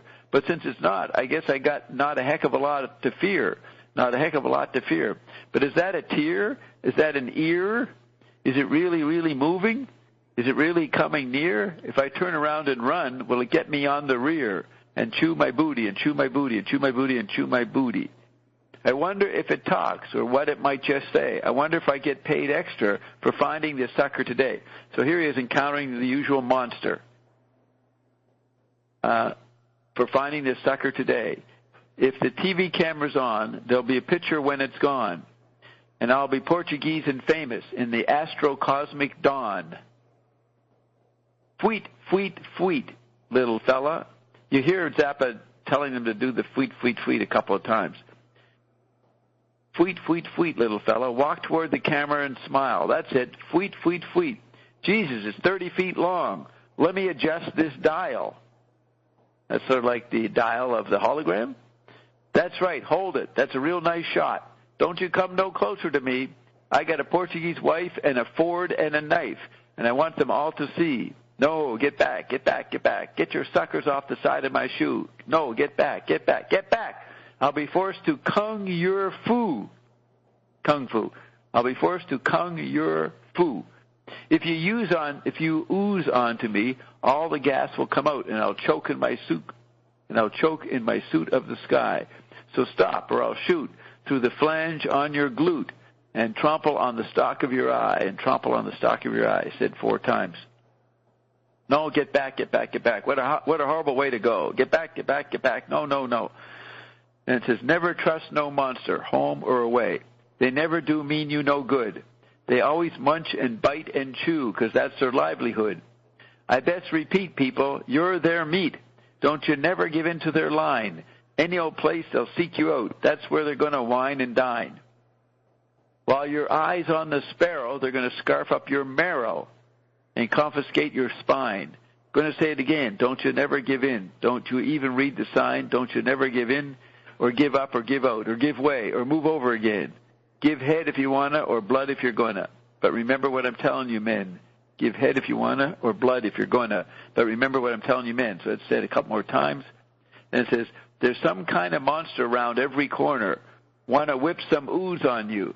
Just tell them to beat it if you don't want to eat it and keep on charging through. Just tell them to beat it if you don't want to eat it and keep on charging through. Give head if you want to or blood if you're going to. But remember what I'm telling you, men. And that's repeated. So, you want to hear that now? Now you know the words? What do you think? Or have you had enough of that? Oh, did I mute you guys? No, you're open. No. You can play it again. I actually like the tune. It says here in one of the Zappa. What? So, here right, but let me just tell you, in the Zappa forum, it says Zappateers.com, the song was played in the first shows of the Bongo Fury tour. That's in April 1975. April 11th, and April 11th, 1975 in California, April 18th in 1975, and I was on stage on April 25th in Long Island, Nassau Coliseum in that month. But I don't remember this song or anything, but I didn't catch everything that was going on. I was just wondering if I could get you were the Portuguese major tone. I was? Did you say I was? What? The Portuguese Major Tom. Portuguese Major Tom. Major Tom. Yes. Major joke there by Roxy. Major laugh from Bob. Ha ha ha. There's a little Finneganese in this.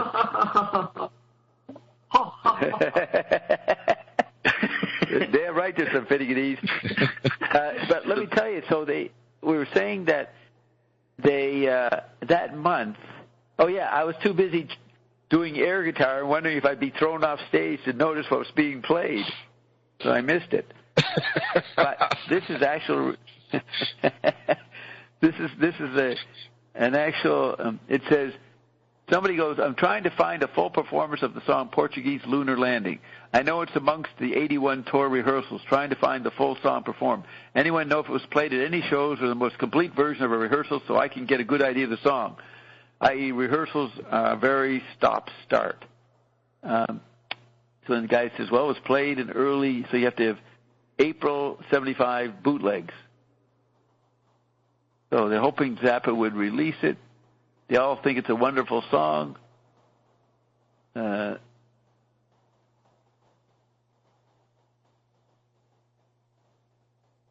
Portuguese Lunar Landing doesn't seem, no one seems to know if it ever was done or give us, I mean, no, it was done, but no one gives any bootlegs or anything. Someone says, just listen to one of the Claremont performance. The bad quality rating is a mystery. Sounds quite nice, actually. Is that what these? No. Okay, so you guys demanded it. Here we go. Or maybe not. I have to find it again. Did I throw it away? I may have thrown it away. You may never hear it again. Let me see. What can I do to solve that problem? Okay. Here it is. Here, I solved it. Here it is. I must make all the sounds are up. I got to click on the noise factor, and I've never really heard much of Zappa rehearsing. Pretty neat.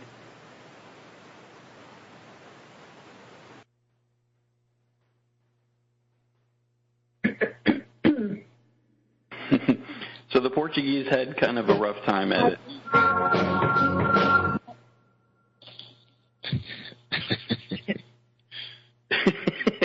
They got monsters on their trip. We didn't get anything.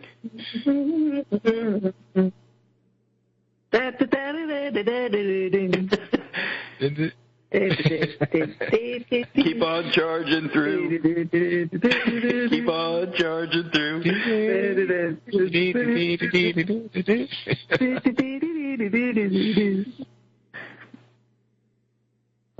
Yeah. I'm telling you, man, I was looking for the line. Give head if you wanna, or blood if you're gonna.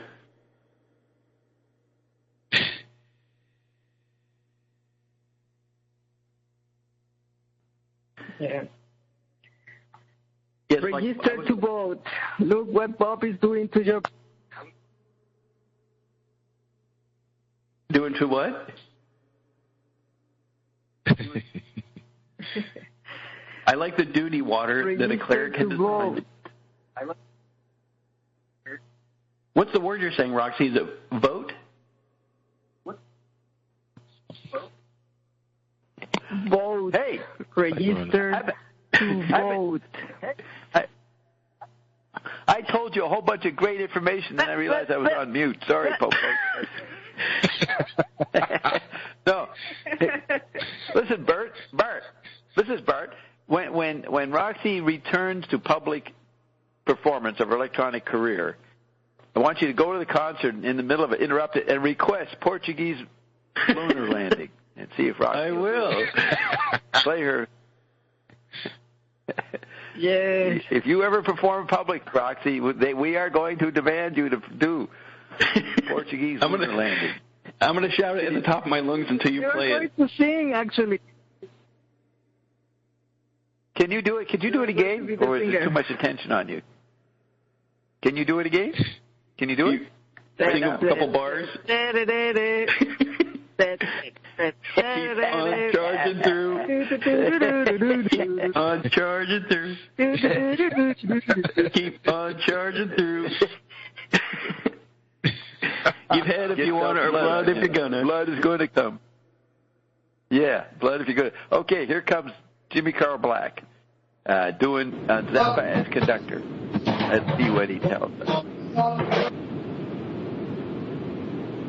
The common one was this signal, and when he did that, everybody was supposed to go peep.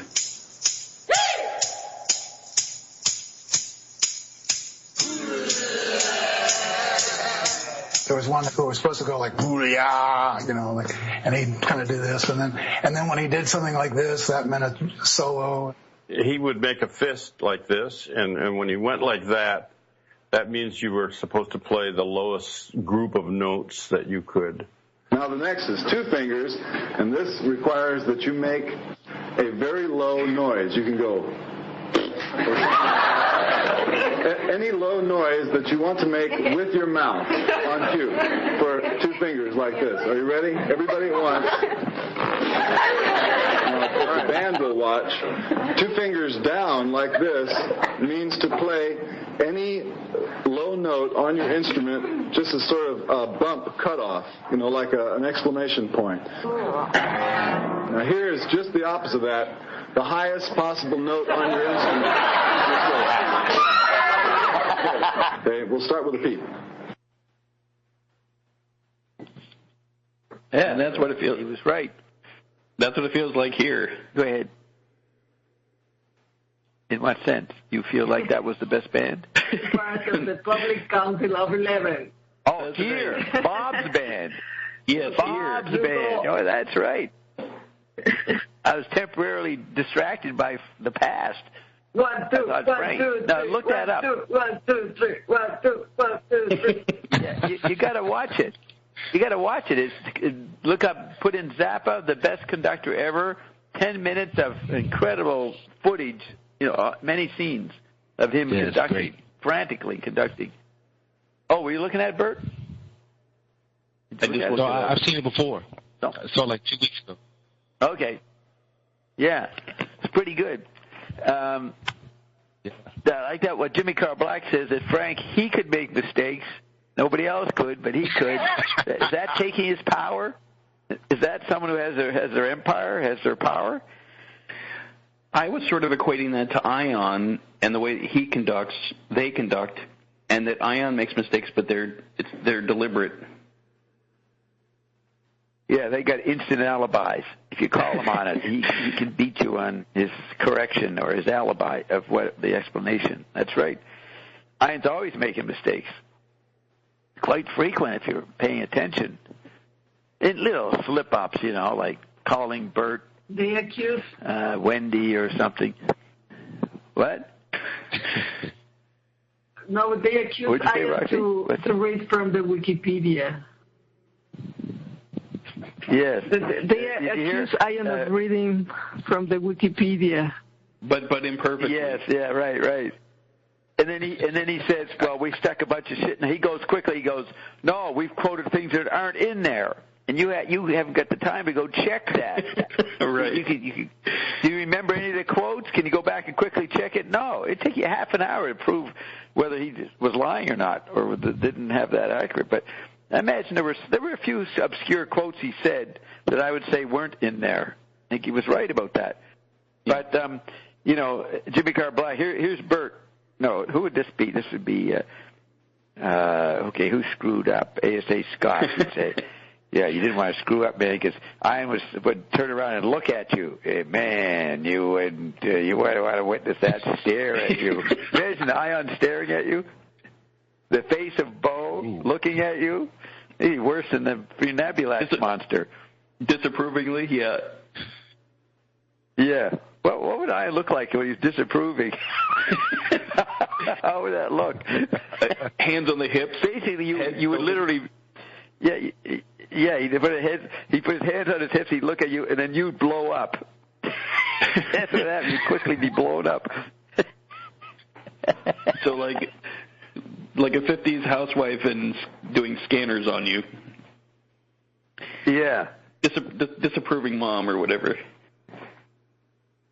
It looked like David Bowie in his last video. Like you become a member of the Church of the Subgenius.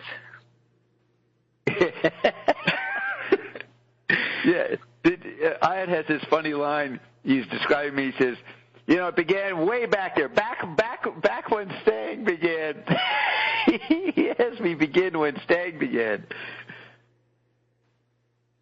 It's very cute, some of the things he said. It's like talking to your buddy who's been hanging around with you for 30 years, knows all the details. Well, that's what Ian's like. He goes, way back when it began with Stang. He knows. Back in the Stang days. Yeah. Okay, so what? Let me get my documentation. When Pluto was a planet.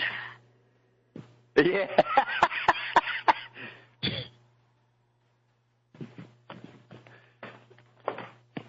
Okay, we're going to go through the archives and find a nice article on Zappa.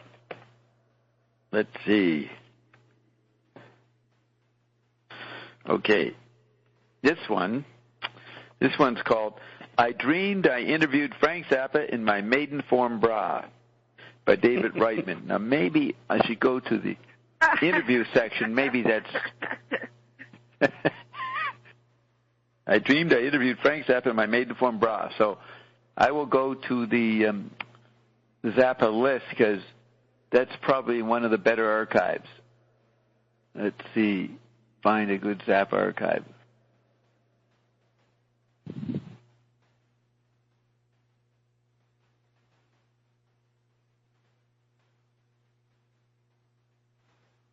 Zappa archive.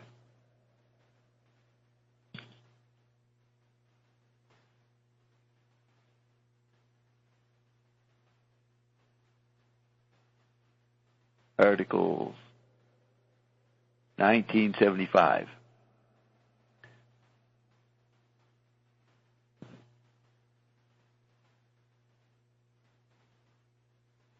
There it is, 1971. So this is probably easier to read. Okay, so David Reitman. Ever since I inadvertently became a rock and roll journalist, it has been my ambition to do the interview with Frank Zappa. Most interviews with Zappa failed, largely because the interviewers didn't know enough to ask him some really challenging questions or because they kissed his ass. I was going to avoid the latter, even though Zappa is one of my idols. I would plan the questions with great care, do the interview in privacy with good recording equipment. Anne-Marie Miklo, our managing editor, and he worked for Rock magazine. Miklo, our managing editor, looked at me one morning and said, quote, "We've got an interview with Zappa, but we have to go right now." We've got an interview with Zappa, but we have to go right now, unquote. No time to go to my radio station, WKCR-FM, and get a Tandberg or an Electro Voice 663. No, we grab a crummy Panasonic cassette machine, mistake number one. I grab the 3 record reviews I've done of Zappa's music, Burnt Winnie Sandwich, Weasels Rip My Flesh, and Jean-Luc Ponty's King Kong, mistake number 2, and head for Zappa's Hotel in the Rain. This is probably in New York City. When we arrive, there seems to be a great ambiguity as to when the interview will start, and I annoy Zappa by setting up the microphone in front of him while he is eating, mistake number 3. To break the ice, I give him my 3 reviews. He looks at them and says, quote, "So you're the one who said that," unquote, referring to my review of Weasels Rip My Flesh, where I criticized one piece called Prelude to the Afternoon of a Sexually Aroused Gas Mask by saying we had heard Motorhead snort before, and, you know, Motorhead used to make these snorking noises. So he, by saying we had heard, what's he saying? So you're the one who said that, referring to my review where I criticized one piece by saying we had heard Motorhead snort before. Besides, Penderecki, Ligeti, or Kenneth Gaburo, all names that Roxy probably knows, could do it better in the use of a chorus. Do you know Kenneth Gaburo, Gaburo, Roxy?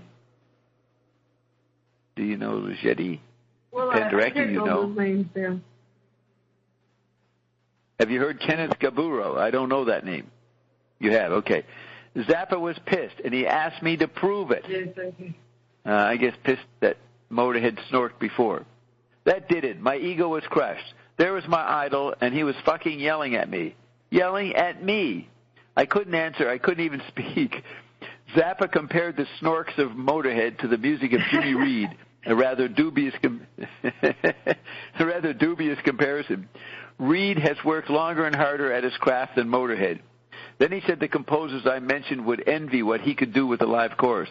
In some cases, perhaps, but in this particular case, never would they envy. So Zappa's saying that Penderecki, Ligeti, and Gaburo would emphasize, envy Zappa. Then he says, I felt as if someone had pulled the plug on my adrenaline, and from there on I was an emotional cripple. I reacted to Zappa's hostility in a predictable way by knuckling under to him. All right, so I kissed his ass. His hostility continued as he kept walking away from the interview to answer the phone, to talk, etc. Maybe I was paranoid, but he certainly didn't seem to enjoy himself. Left with no defense, I tried a cheap trick. I tried to impress him with my knowledge of music. After a while, he seemed not to hate me so much, and the latter part of the interview was interesting. He showed me some of his scores and even invited Anne-Marie and I to a rehearsal at the Fillmore. See, I knew he was in New York. Unfortunately, the crummy Panasonic wasn't working right, so most of that part of the interview was lost, so all that is left is the hostile part. So I guess this interview is another of a long line of failures. Not a total failure, but it just doesn't get at the essence of the man. Also present in our cast of characters besides Zappa, him and Anne-Marie, were 2 other mothers, Mark Volman and Ainsley Dunbar. Have fun. I didn't. So here's the interview. So David says, what's happening with 200 Motels and other extended orchestral projects? Zappa says, you see this box here points to a large trunk in the center of the room. Well, there's a reason why that box is sitting here in this room, because I'm finishing the screenplay for 200 Motels. We're going to shoot it in England. It's going to be a United Artists feature-length movie, and we're supposed to have a press conference to announce our deal. Who's making the film? Me. Can you tell us what's going to happen in the film? Yeah, we have the Royal Philharmonic Orchestra, and we are in the process of negotiating with Gunther Schuller to conduct it. He wants to do it. It's just a matter of figuring out whether we can afford him. There's a 40-voice choir, 12 dancers, Mothers of Invention. Just a minute, Mothers jumped around.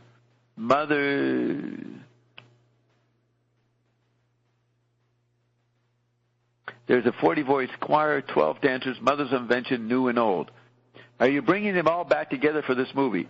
No, just a few of the members are going to be over there. I have both old film and live appearances. Don Preston is going to be the monster. Motorhead's going to be one of the dancers. Jimmy Carl Black's going to play Lonesome Cowboy Bert. And who else are we negotiating with? He asked a question. Theodore Bickel to be the narrator. And half an hour of the film is animated. Who's doing the animation? Murakami Wolf. It's a company in Los Angeles. It's all being designed by Cal Schenkel. Have you heard other works using orchestra or choir, such as Adam Hart Mother by Pink Floyd and Quartermass by Peter Robinson? No, I haven't heard any of those, says Zappa. Then Mark Volman, one of the Turtles and a Mother Invention, says, I've heard both. They're both rather depressing attempts. Zappa says, the manner in which the orchestra and chorus and the other people being combined for this presentation is not like, quote, here it is, kids, the missing link between rock and roll and classical music, unquote. He says it's not like that. It's a little bit different concept. David says, I always thought those things failed because they had a rock and roll band and wrote for strings in the style of Schumann or Brahms. Zappa says, that's true, and at the same time, you can't have serious music and just write out some funky guitar bass ostinato lines and have the string section do it. Is that what quartermass is? He says to Mark. Mark says, yes. That's not exactly what quartermass is, but I didn't want... So David says, he disagrees with Mark. He says, that's not exactly what quartermass is, but I didn't want to get into another fight, so I kept my mouth shut. Peter Robinson does occasionally write for strings like Xenakis or Penderecki, and he cites a song called Laughing Tackle. You're talking about what... And Mark says, you're talking about what they do, man. They sit around and think of a way they can impress the public. The only thing for orchestra I like was the Moody Blues when they did that thing with the London Philharmonic. In brackets, David says, I detest the Moody Blues, but I bit my lip and said nothing. And then Mark says, you know which album I mean? David says, no. Mark says, the first one they did before they started getting successful. By this time, Zappa was off talking on the phone. Anne-Marie says, what happened to Uncle Meat? Zappa says, we had money to finish that picture, and all of a sudden the people who gave us the money took the money back. I couldn't do anything more with it. I had 40 minutes of a cut at the time. I had 40 minutes of a cut at the time the money ran out. Anne asked Zappa about a particular weekend at the Fillmore where this girl sang, but she was so off mic it was lost. Zappa says, that was a great night. In fact, the 2 nights we played there, all 4 shows had stuff in it that looked so outrageous. And I came up with maybe 2 albums out of those 2 nights. Just crazy. I wonder where that chick is. One night we improvised an opera. At this point, Anne and Zappa discussed. Also at this point, the Panasonic cassette machine decided to fuck up in earnest. Not only was Anne inaudible, but Zappa became progressively more garbled. Then Zappa says, her name was Shirley Ann. She used to sing in Sweden. I don't know whether she made records. Then Zappa talks to Ainsley Dunbar, who says that Shirley Ann is a very common name in Sweden. Zappa says, yeah, I'd like to find about 6 more like Shirley Ann. She was standing backstage talking with Jimmy Carl Black, who tried to get in her pants one time when we were in Sweden, and she wasn't going for it, so he was hustling her. And when he wasn't meeting with too much success back there, he decided he would finally introduce her to the rest of the members of the group. So he said, quote, this is Shirley Ann, and she sings. So I said, sing. So she sang a couple of bars, and I said, would you go on stage with us? Then Frank says, we had to really con her into coming out there. She said, what'll I sing? I said, whatever you want. So she started off singing. She sang, I am made of fire and air, come and touch me. And then Anne says, my father was the wind. Zappa says, she was making up this weird stuff, so Lowell George started singing duets with her. Motorhead was snorking. David says, what are some of the problems for writing for violin unamplified and Fender bass and making it sound decent? And David says in brackets, what we call a puny move to redirect. This is a puny move to redirect the interview. Zappa says, the problems occur when you try and make it happen as an acoustical performance. You have to balance the volumes out, because if it's basically a recording project, we can control it. Turn a knob, and they're at equal volume. David says, you don't have a problem writing in your style for either one? Zappa walks away and people are talking because Ainsley Dunbar is leaving. At this point, I'm getting desperate. I decide I must convince Zappa of my musical literacy. David says, I'd like to talk now about something that's hinted at on the Freakout jacket. You listed a whole bunch of names of contemporary composers, avant-garde, jazz musicians, old R&B people. And Zappa says, and other people. That would be the other, all those high school buddies that we came across. So David says, and other people, whom we may or may not know. At this point, I was upset by the photographer who, trying to get a good angle, stepped on me and then the microphone. Well, what composers, says David? The only people I would add to it would be Penderecki, and that would be about it. I'd add Honegger, too. Why Honegger? I like his music. I like the way it sounds. I got about 3 albums by him last year. I listened to them over and over again for about 4 months. What particular works? The Liturgical Symphony, Symphony for Strings and 2 Trumpets, the Pastoral d'Ete, the Chant of Joy. I like that stuff. What about Penderecki? I like his instrumental music more than his choral music. The Violin Capriccioso I thought was a good piece. What's that violinist's name?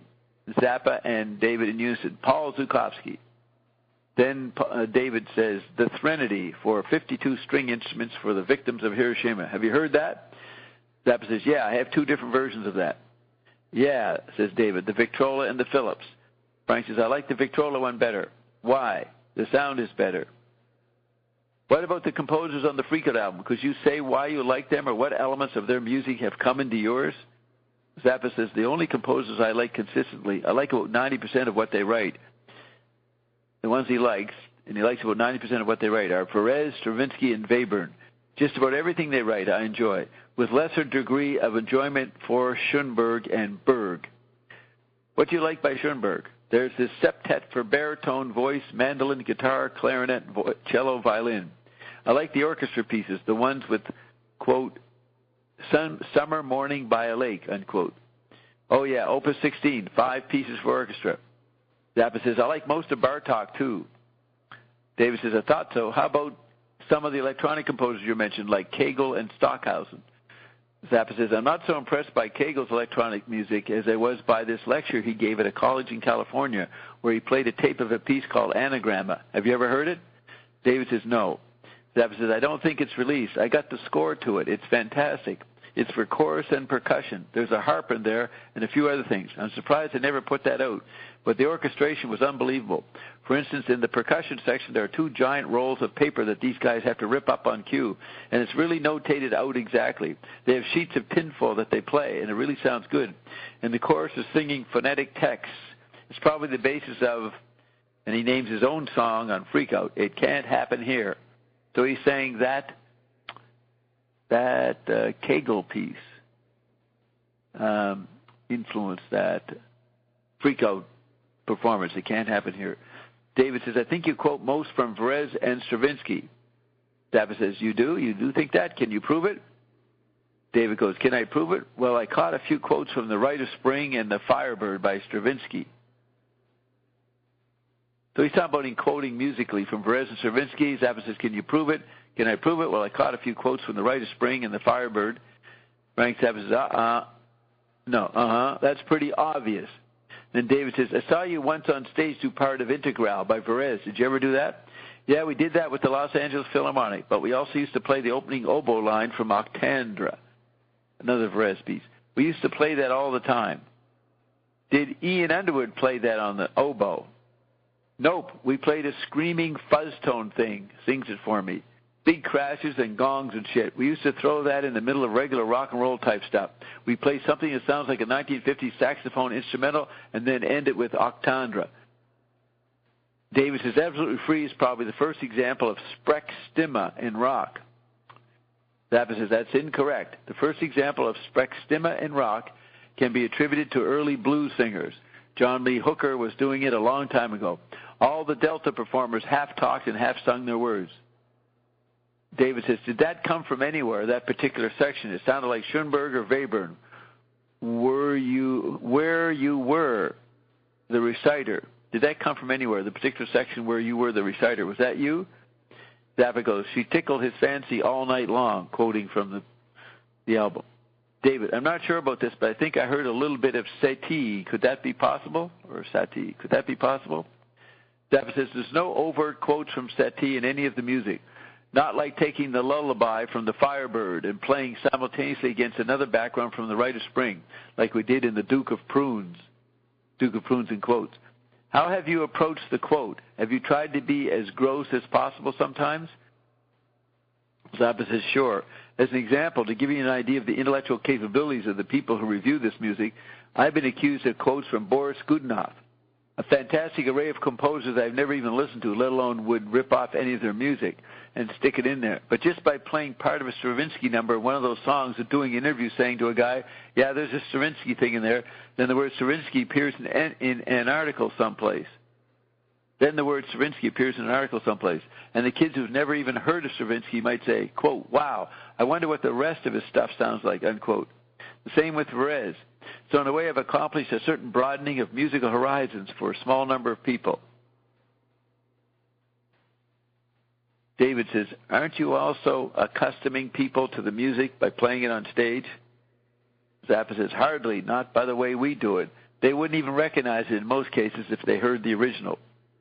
Well, after hearing the same riff over and over, they might say, hey, Zappa says, you really think they have that kind of retention? Dave, if they hear Absolutely Free a number of times and they hear Survivor from Warsaw by Schoenberg, they might say, hey, that sounds like Frank Zappa. Zappa laughs. Yeah, well, I doubt that many of the kids who listen to Absolutely Free are going to listen to Survivor from Warsaw. Okay, says David, how about some of the jazz people you mentioned? I think you mentioned Cecil Taylor or Ornette Coleman. I heard their records in high school. Then Zappa talks to someone else. Then he comes back and says, I like Eric Dolphy, too. What particularly did you like by Dolphy? An album called Blues and the Abstract Truth. David says, Oliver Nelson. Zappa has gotten up to answer the phone. After he comes back, he starts talking to Mark about the Fillmore. David, we were discussing Eric Dolphy. Zappa says, you heard the album Iron Man? David, yeah. Zappa says, that's the other one I like. Well, how about blues and R&B of the 50s? You must have liked Excello records. I noticed you mentioned Lightning Slim and Slim Harpo. Zappa says, sure, they were hard to get to. Where are you from, by the way? Zappa says, I was born in Baltimore and raised in California, in the desert, in a town called Lancaster. Well, he was raised many places in California. How big was it? About 100,000 population, but it was spread out over maybe 200 square miles. Did you live on a farm?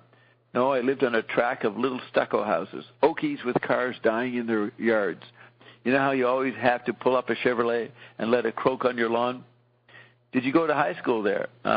Did you find out about R&B in high school? I found out about R&B in junior high school.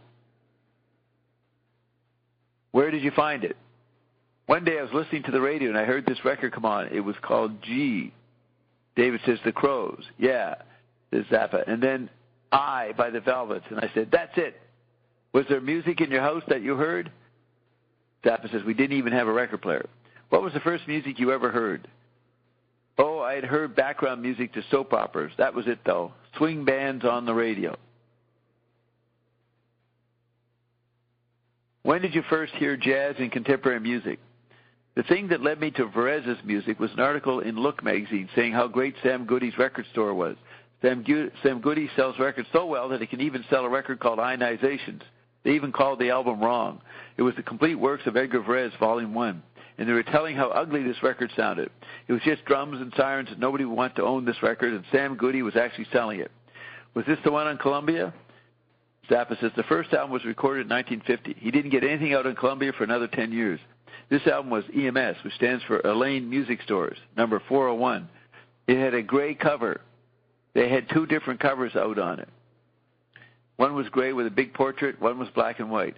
The whole thing was conducted by Waldman. David says Frederick Waldman. Zappa says, yeah, Frederick Waldman, under the supervision of the composer. And the album notes were by Finkelstein. That was the first album I owned, period, but it was the first record of any kind of music other than rhythm blues that I was interested in. It took me almost a year to find that record after I saw that article, and I found it in a store, and the guy wanted $6 for it. And I said, $6 for a record? He said, how much money you got? So I gave him $2 and went away. I had this little record player, this big I had this little record player this big with these little wrought iron legs which made it stand off the table like that, and a speaker on the bottom that blew into the table. You put a quarter on the tone arm, and that's what I used to play that album on over and over again. My parents forbade me to play it in their presence because the sirens made my mother neurotic while she was ironing.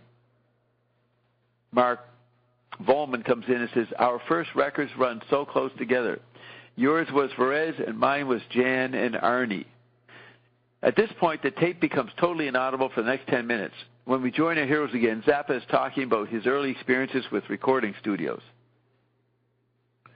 Zappa says, then we went down to see Dootsy Williams' place at Dutone Records. We actually stepped into the room where Earth Angel was recorded. It was like going to heaven. There was a piano that appeared to have shriveled from overuse, a little stumpy piano, the cheapest they could get, the only thing that would fit into that room. And there was enough room to have that piano, maybe 5 guys standing up around a microphone, maybe an upright bass, maybe one guy hitting a snare drum in the corner. That was about it. I'm sure most of their group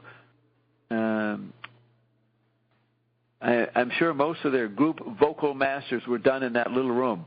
In the 50s, a lot of the things were to disc, but the way they did this recording was they had a master disc, and then they do 4 or 5 cuts on the master disc.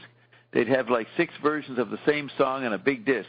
They chose the one they liked and then played that onto another disc, which became the single master. It was really crude. So then the writer, David, says, after this interlude of audibility, Zappa, David, Mark, and Ann fade into oblivion, and nothing, not even equalization, could save them. It was, alas, the best part of the interview, where Zappa talked about being a high school hood with Don Van Vliet, early recording sessions and groups with Ray Collins, meeting Johnny Otis, what he thinks about being misinterpreted as advocating drugs, his guitar playing, guitars, electronic gadgets. Too bad, but fate was cruel to me that day. I hope I get a chance to talk to Frank again someday under better circumstances. I'd like to talk about his high school days and before at great length, for it seems to be the key to much of his imagery, lyrical and musical. I hope I won't be as paralyzed by fear so that I can tell Frank why I didn't like Prelude to the Afternoon of a Sexually Aroused Gas Mask, because I still don't like that piece. After all, nobody's perfect, not even one of the geniuses of contemporary music. So that guy was pretty knowledgeable, wouldn't you say? He knew all the characters that Frank mentioned. Yeah. Yeah. Are you with me? Are you here? Yeah. Yes. Yes, I'm here. The four are here. Yeah, I wanted to say that... okay, let's... Oh, yeah, go ahead. Go ahead. No, I'm going to play the song that he didn't like. Prelude to the Sex. Okay. We'll do that in a minute, but yeah, go ahead. I'm noting as you're reading this that the interviewer is very self-conscious, but that Frank tends to have that effect on people that he interacts with. Yeah. But Frank just seems.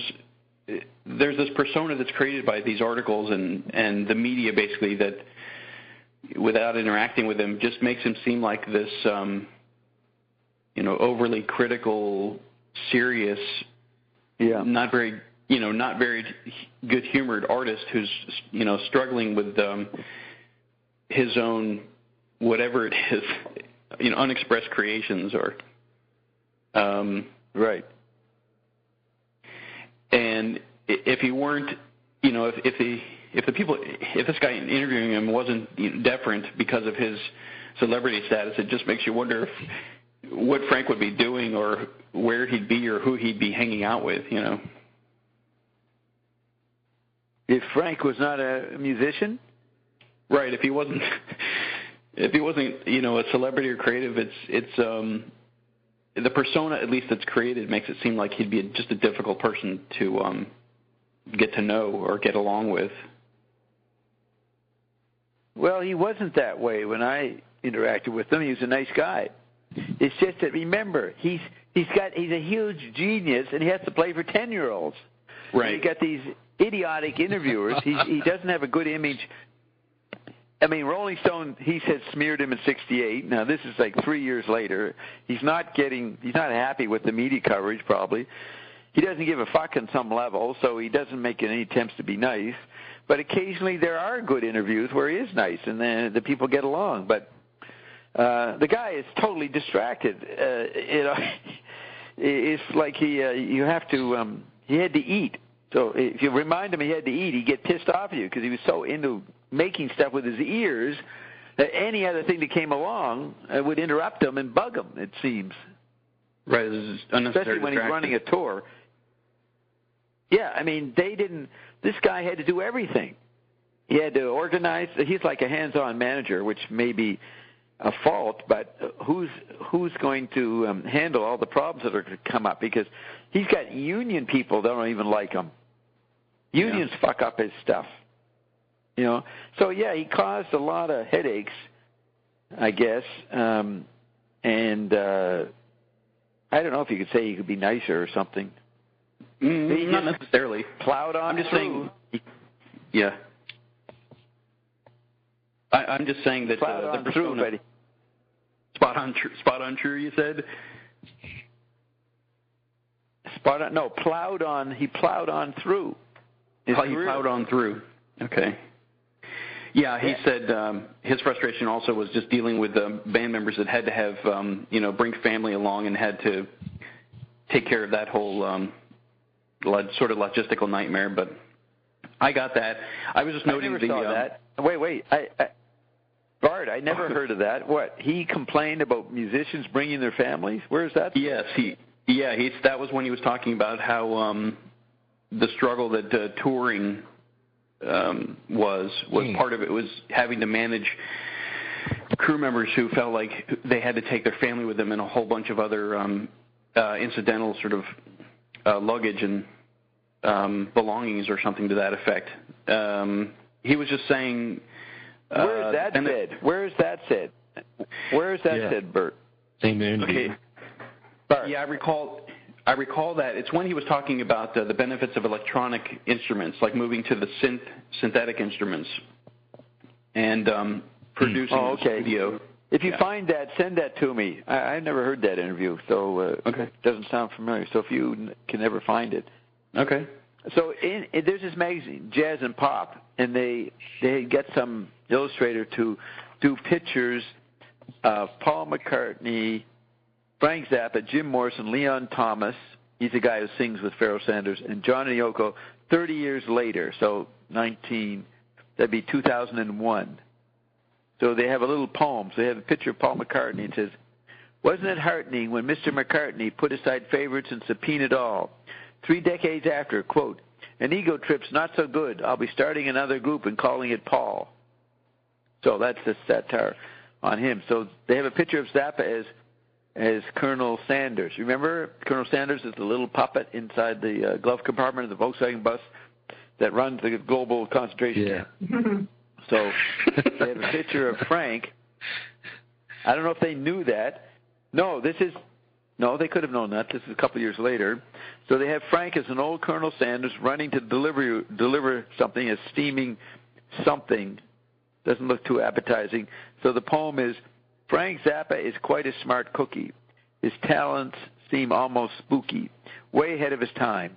He passes off slime as Colonel Zappa's Southern Fried Nookie. Way ahead of his time. So they're saying he makes slime as Colonel Zappa's Southern Fried Nookie. That's pretty mean, eh? Always getting insulted he's by the just little speaking people. Technically. It's not mean. That's right.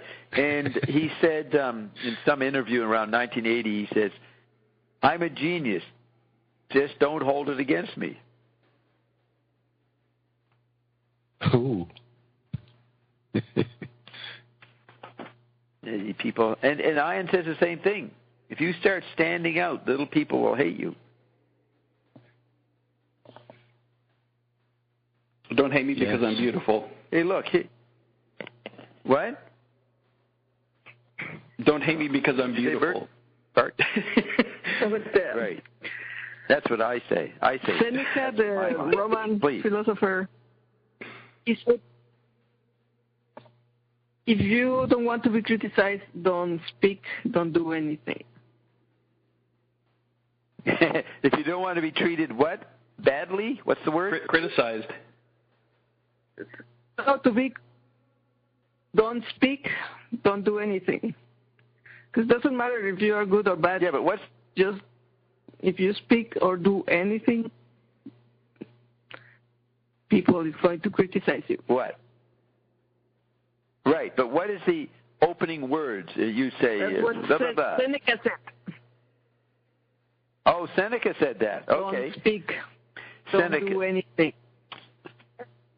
How the fuck do you know about Seneca? That's outrageous. Seneca has talked about my McLuhan occasionally. What do you know about him? How can someone from the most dangerous... You have a book. I read a book once. How could a person who grew up in the concentration fearful camp of Mexico City have the time to learn about Seneca? That's quite remarkable, Roxy. Oh, you moved to Berlin. That's what happened. You moved to Berlin, and then you had time to read shit, right? Lucius Annaeus Seneca, also known as Seneca the Younger. Yes, Seneca... Didn't he did some crazy... Didn't he work for Nero or somebody? Was he from? He was a tutor and advisor to Emperor Nero. Well, he had to... Yeah, the guy who burned down Rome or something. What's that, Roxy? What about the poet? That was her family, actually. You need to speak. I don't know, Roxy. You're blipping in and out. He was condemned to... Oh, they killed him? He had to drink the cicuta, the poison. Yeah, he was... wow. He criticized the system, and he was condemned to drink the poison. And he did. For his alleged complicity in the Pisonian conspiracy to assassinate Nero. And he was killed. He died, right? You assume he died? He was forced to commit suicide. Forced to commit suicide. Yeah, I knew he had something bad about his scene. Okay, there's this remember I read the Playboy article last week about Frank and Zubin Mehta when they played with the Los Angeles Philharmonic. Remember that? So here's a letter. There's a guy, Miklos, this is in Playboy, Miklos Rosa from Los Angeles, California. He's a prolific composer of film scores whose credits include Ben-Hur, Quo Vadis, and El Cid. So those would be those late 50s, early 60s movies. So this is an old guy, Miklos Rosa. So he says, I found the F.P. Tullius article, Zubin and the Mothers, about the head-on collision of two musical worlds, Frank Zappa's Mothers of Invention rock group performing with Zubin Mehta and the Los Angeles Philharmonic. Most amusing. So he found this most amusing. For the future, I recommend go head-on, Frank. Go head-on, Zubin, but never together. So he's a typical guy, got thrown by a parent conflict. We listened to it, we went through it. It wasn't that bad, right? Maybe the article exaggerates the conflict too much. No. So he's telling Frank to go ahead. What?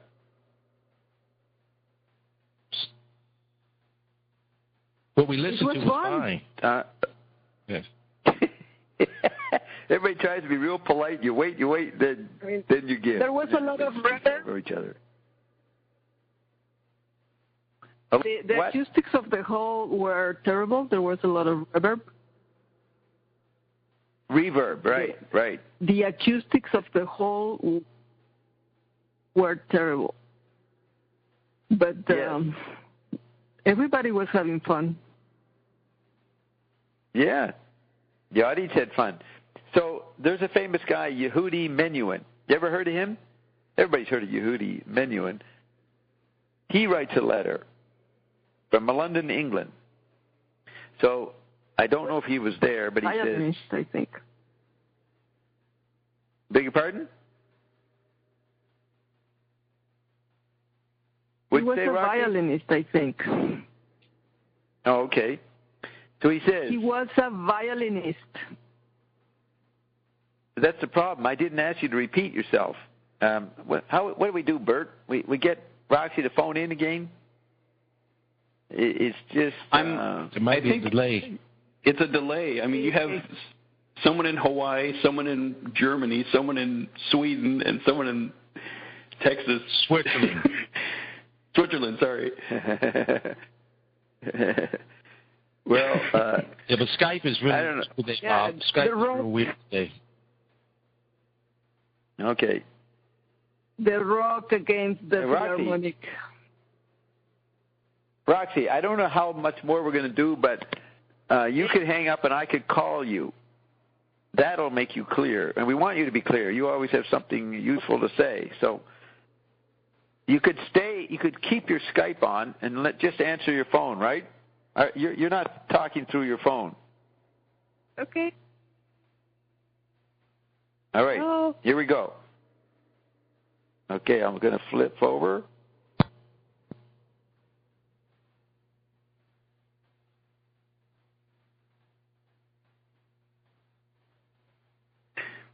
So, Yehudi Menuhin, Yehudi, last name Menuhin, was an American-born violinist and conductor who spent most of his performing career in Britain. He is widely considered one of the greatest violinists of the 20th century. Born April 22, 1916, died March 12, 1999, Berlin, Germany. He was born in New York City. Okay. Bert, she answered by saying Public Council of 11 with a snotty tone.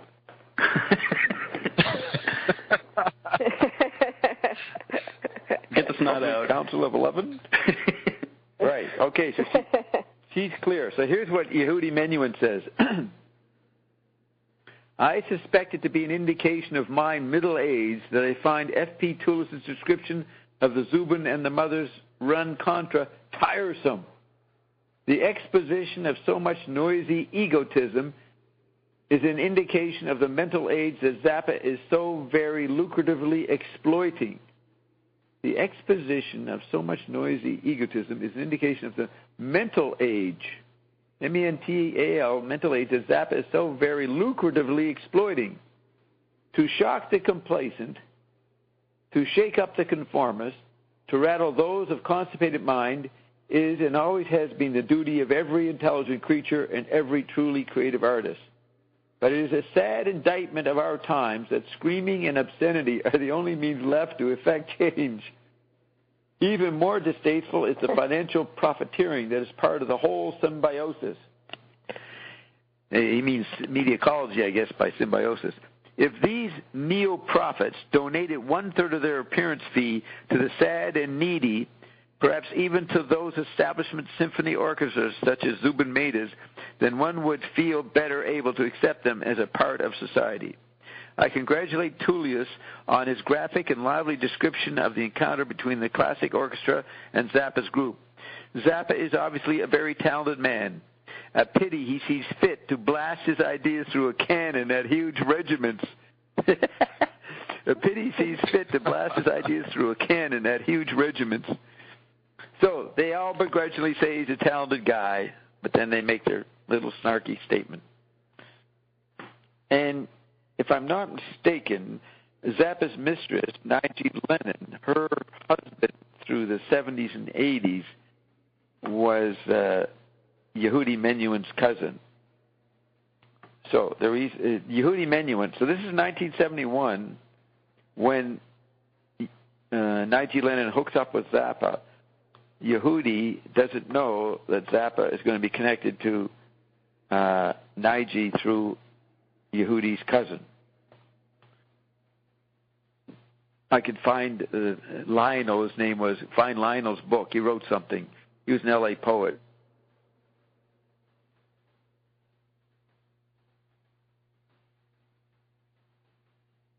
Yehudi Menuhin, or How I Met Frank Zappa.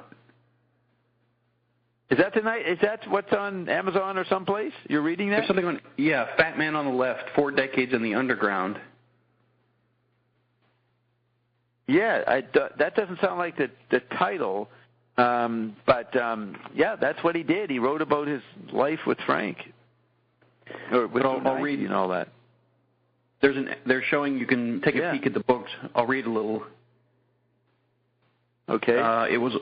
So when I returned to Los Angeles, and the author of this book is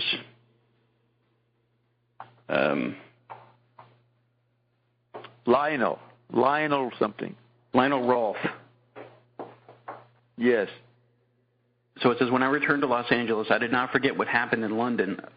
A couple of years of intensive investigation followed, during which I wrote a book. Yet the mystery remains. I never really found adequate answers. What is the source of great genius like that displayed in the Menuhin family line? What psychological factors foster an entire brood of genius children? Or is genius purely genetic or prearranged by fate or a miracle? There are no easy answers. I read everything I could find on prodigies in the psychological literature, which was surprisingly little. It was during this time I met Nige, my future wife. She was cold, tired, and hungry the first time we got together. She was 19 and I had just turned 30 and was living a relatively wild bachelor life in Hollywood. I had broken up with Diana, my first wife, and mother of my children, Heather and Hala. Nige had no permanent place to live and was sleeping on a friend's couch. A short time before, she had been living in the basement of Frank Zappa's house on Woodrow Wilson Drive in Laurel Canyon, where she'd been a secret lover as well as a guest.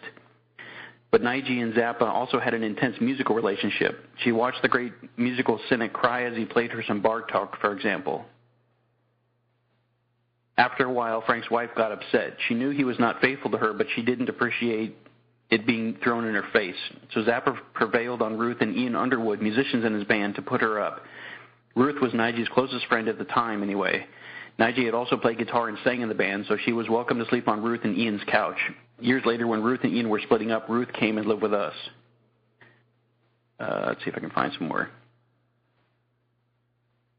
I was ashamed of being so enchanted with a 19-year-old woman, but Nige was different. She was so precocious, so bright, so interesting to talk with, so much fun, I easily forgot that she was more than 10 years younger. I didn't feel that much difference between us at all. Mentally, she seemed to be a wise old woman, and physically, she was a young woman with great sexual appetites. There was a rub, of course. She was still madly in love with Zappa and would sometimes sneak away to see him. Oddly enough, Zappa approved of Nige and me and seemed to like me quite a bit. We argued about music. He was impressed by who my uncle was because Zappa wanted approval from the old European school desperately, even if he constantly belittled the tradition. Should I keep going? There's more. I asked him what he would do with his electric instruments if the power went out. Turn on the generators, he smirked. I was trying to make a point about the primacy of acoustic instruments, but it was ignored both by Zappa and Nige. Sometimes Nige's parroting of Zappa's musical views irritated me a lot. Perhaps my feeling was influenced by the thought that she still made love to him from time to time. But I, too, had come from the wild 60s, full of bohemian bacchanals and orgies. I liked the show of pulchritude that was around Zappa, so much the hallmark of rock and roll mythology. When we got together, I'm sure that Nige was also impressed with my being related to Yehudi Menuhin. In the 60s, Yehudi made a series of records with sitarist Ravi Shankar called East Meets West, and they were very popular. Nige had studied with Shankar. But she also was hostile, since to her, the Menuhins represented the European. Classical music was the most unpardonable of things to her, snobby and unabashedly romantic.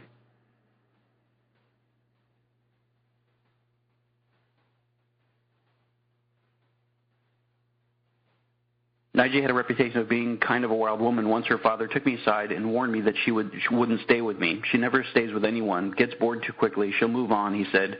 Several months later, he took me inside and admitted that I seemed to be the first man she was serious about.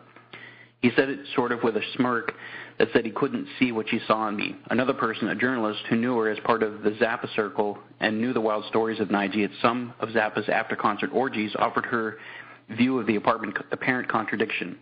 At times, Nige had acted like the most wanton party girl, she said, but she also noted that Nige was one of the most intelligent and talented women she had ever met and could plunge into a deep conversation about philosophy at any moment. She also saw her perform on stage with Zappa at Carnegie Hall. Yes, I knew of the discrepancies, and they made her seem wild and crazy and erotic beyond belief. After the first trip to London, I had reason to become jealous of Zappa because she would still see him. I was jealous of him, but I also genuinely could not see why people regard him as a genius. Interesting and talented, perhaps. I thought Zappa's childhood friend, Captain Beefheart, was more of an authentic genius. one night shortly after we started living together, Nige said she wanted to go and make dirty love to Captain Beefheart. Ever the 60s bohemian, I said, sure. I liked Beefheart. At that time, it didn't make me feel bad to think of her making love to him. People making love to others seemed the natural way to do things back in those still 60s influenced days. She came back that night and told me all about her session with Beefheart, and then we made wild love.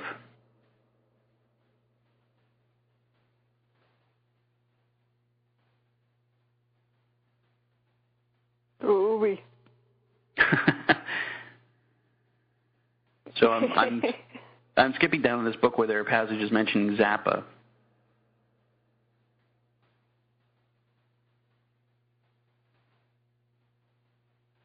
Is she implying that she had made love with Beefheart? No, she's actually stating that pretty explicitly.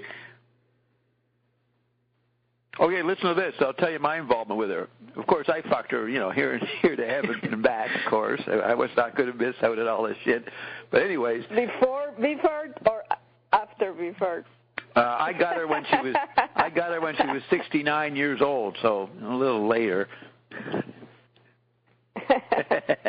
No, so I want to say this.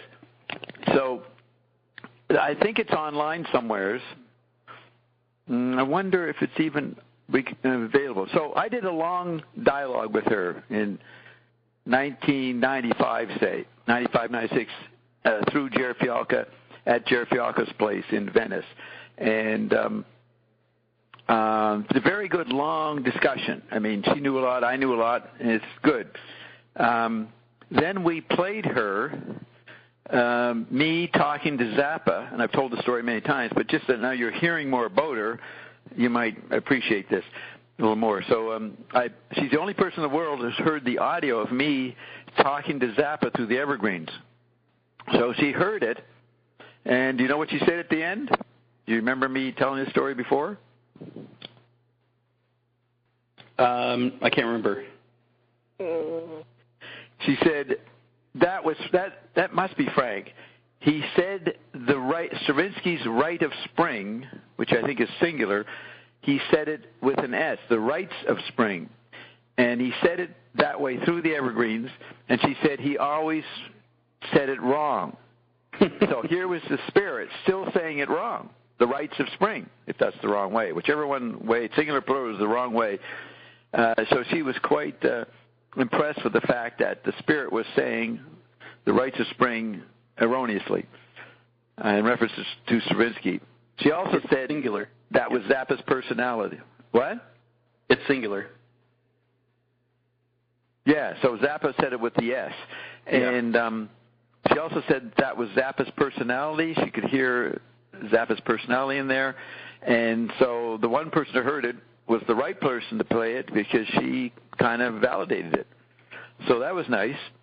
And maybe the transcript might be on fivebody.com. Wherever the transcript is, Jerry wrote the little intro or maybe we both did, where we point out that we write these 2 points, that it sounds like it's personality and that the Rites of Spring. So that was good. And then what happened next? A couple of years.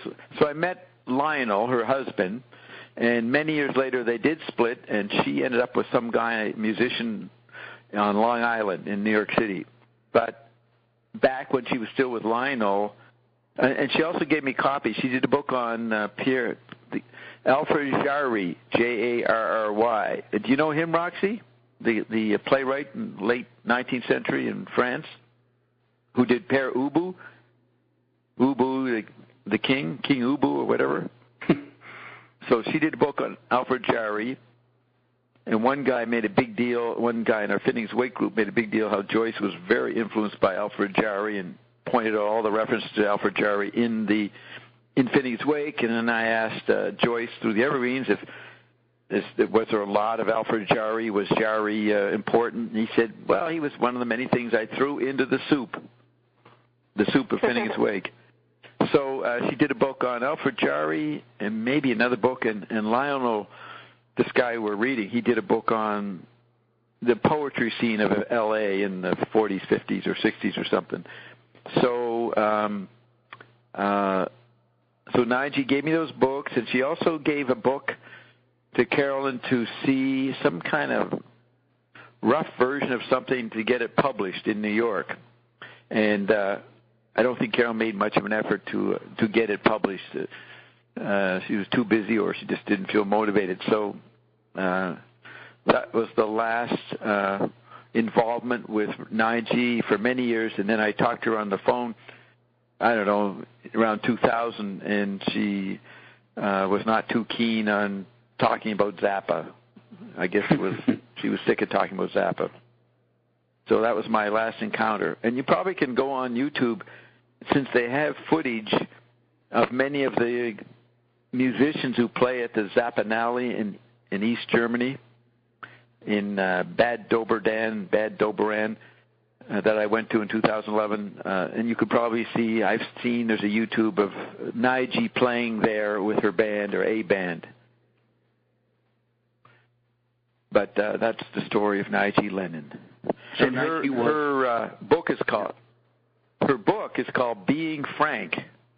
Being Frank. It's a good book. She has a lot to say, interesting things to say about Zappa. Of course, Gail didn't like the book. So Nige was Yehudi's niece. No, Lionel was. Lionel was Yehudi's nephew. Yeah. I don't think Nige was related to Yehudi Menuhin. I think Lionel was. Is that right?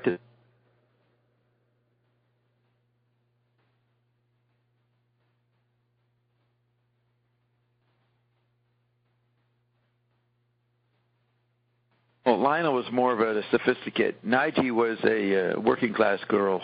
You know, she wouldn't have been related to a family of geniuses that Lionel would have.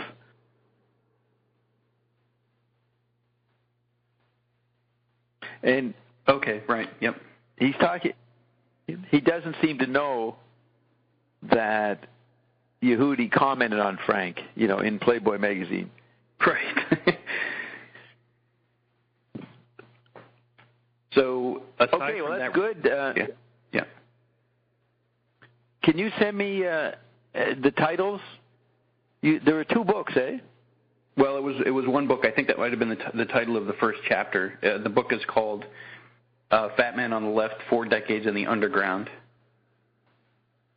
Right. Now, what's interesting, one surprising thing about Nige was when I met her in 95, you know, my play, Who's Forgotten Furry Lint, the radio play, you could say, was based on Larry Flint and Zappa and Mae Brussel and Larry Flint trying to expose everything and trying to create an alternative Time magazine called The Rebel. And while he was running that, he got put in a mental asylum in Chicago or someplace. And then Hustler seemed to be taken over by other people. So there was this pretty interesting conspiracy battle going on at Hustler magazine in 83, 84. And Zappa and Mae Brussel were in the middle of it. Well, when I met Nige, somehow it came up, and she said she was an editor. Her and Lionel worked on the Rebel magazine. They actually worked. So that would be what Lionel means, 40 years in the underground. Definitely Larry Flint's Rebel was an underground magazine. I mean, the authorities stopped it after about 10 issues. I've got all the issues. Didn't last long, got sabotaged. But Nige was there, worked for Larry Flint. That was a coincidence in my life. I'm sure that the Yehudi was impressed. Yeah. Yeah, so I did Who's Forgotten Furry Lint. I think I wrote it out in 84. We played it on the radio, me and Dave Neufeld, in 88. Then I meet her 7 years later, and she was had worked on the legendary Rebel magazine. The Rebel, I think it was called. Okay, so let me play you Prelude to the Afternoon of a Sexually Aroused Gas Mask. which is on an album called Weasels Rip My Flesh in 1970. 3 minutes and 48 seconds long, and who didn't? David, this guy who said, I dreamed I interviewed Zappa in my maiden form bra. Okay, so is everything going here?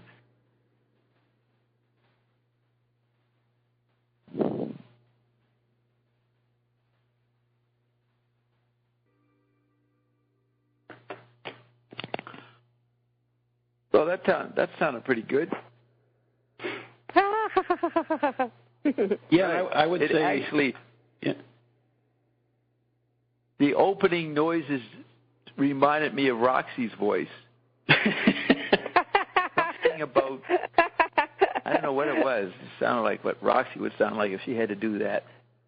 And people without an ear for music might not recognize the Stravinsky in that opening section either.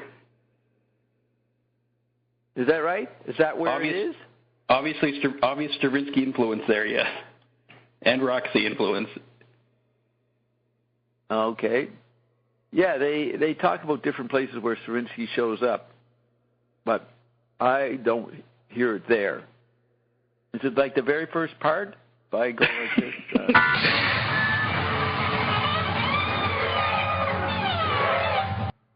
Is that what you're talking about? Is that Stravinsky?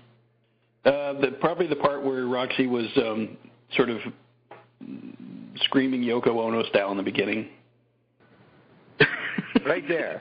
That does sound kind of like Roxy. That's Roxy. That does sound like Roxy.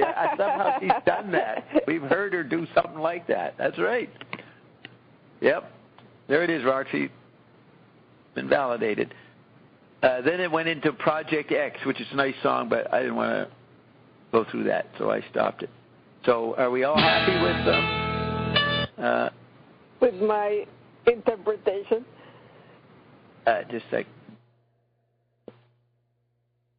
What did you say about interpretation? Yes, you said, are we happy with my interpretation of the aroused gas mask? Yeah, we are. Very happy. Okay, so do we dare bring Kyle in to comment? What do you think? You want to hear a comment from Kyle, or do we have other things? Oh, I know what I want to do. There's this cartoon that was done, back in the early 70s. I never read it. So it's put up on National Lampoon Comics. That was a famous magazine back then. Wait, is that Bert? Bert, have we excluded you? Are you back in, Bert? Yes. Yes, right. Yeah, I'm back in now. Anything you wanted to say? Was that tune? Yes, was that tune done by the Synclavier, or is it just the band itself? No. Does it sound like this is 10, 15 years before the Synclavier, 1970, 1969. Oh, okay. Okay, so that's all you wanted to say, right? Did we miss out? Yes. Did we do anything? We screw it up by having you out? Should you have been part of it? Did you have something to say? No, it's in here. Okay. I've actually been but you 10 guys minutes, remember, but I've been. But that's okay. Yeah. Do you remember National Lampoon magazine? Yes. Yes. Yeah. Okay. So, it looks like about 1970. I've got this in my 69-70 folder. They did a comic book. National Lampoon Comics. It's called College Concert Cut-Ups by Mikhail Choquette. So it has a big poster. It looks like Archie comics. You know Archie? Remember Archie and Veronica and Betty and Jughead? It seems to be sort of in that style. It says, in person, one night only, Frank Zappa, Saturday, November 13th. And so they have a high school teenage girl goes, is he the one who exposed himself in Miami?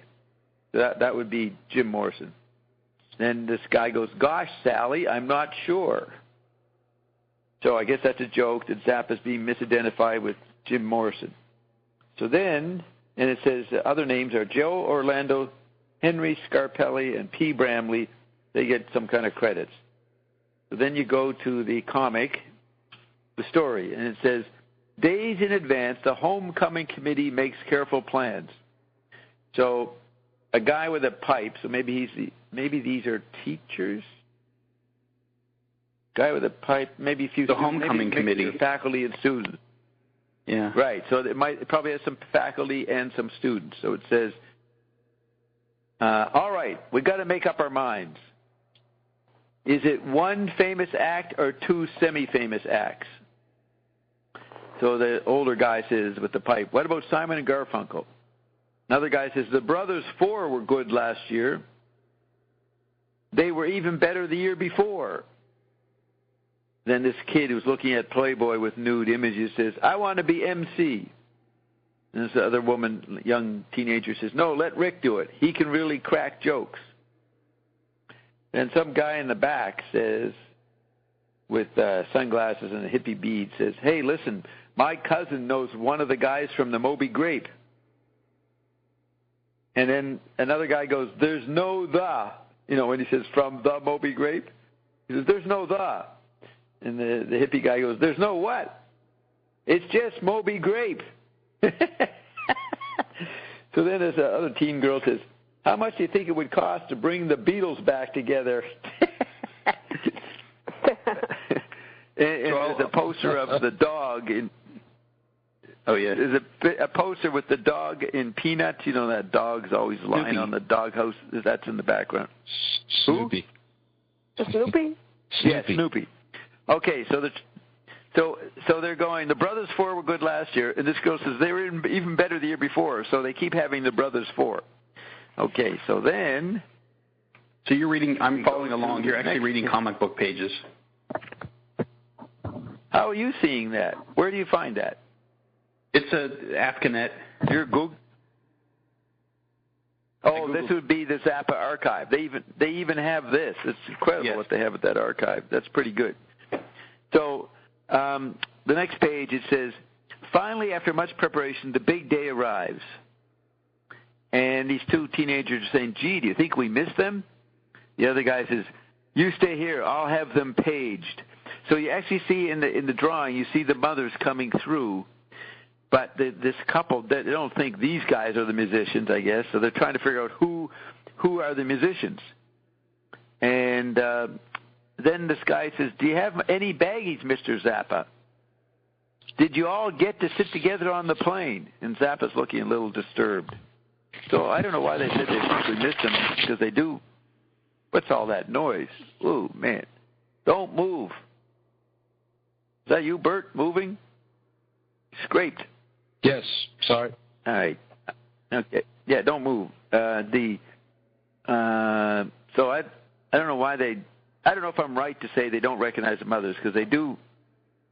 So then it says 2.5 hours later, now they have a picture of the Volkswagen with the feet sticking out the window. That's actually the picture of a car on the 1971 album, Just Another Band from L.A. It has the mothers all crammed in the car and somebody's feet sticking out the window. Well, this little Volkswagen has his feet out like that. 2.5 hours later, I guess one of the kids says, officially the campus begins here. Now they're just looking at farmland. But this is mostly the School of Agriculture.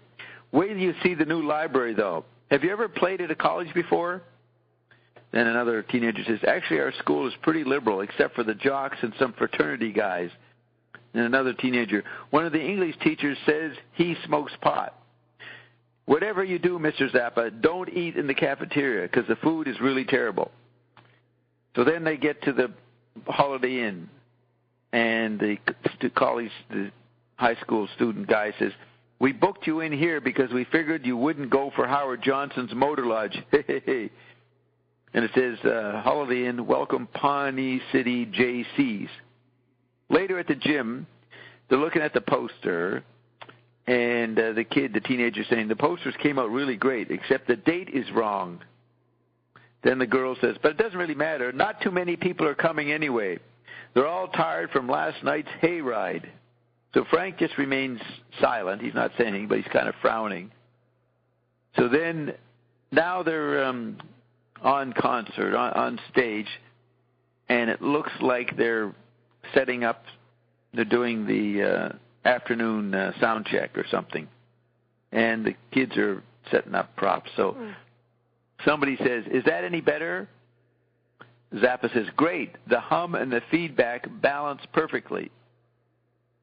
Then somebody says, "Hold it, everybody. Please hold it." Then a cop says, "Get a letter from the dean and I'll unlock the fuse box for you." Get a letter from the dean and I'll unlock the fuse box for you. I think he's saying that to the mother's guy or maybe the roadie. Then the hippie guy says, "I'm sorry, but some dude, foppish-looking guy says, "I'm sorry, but I can't change the lights now. They're all set up for the beauty pageant tomorrow.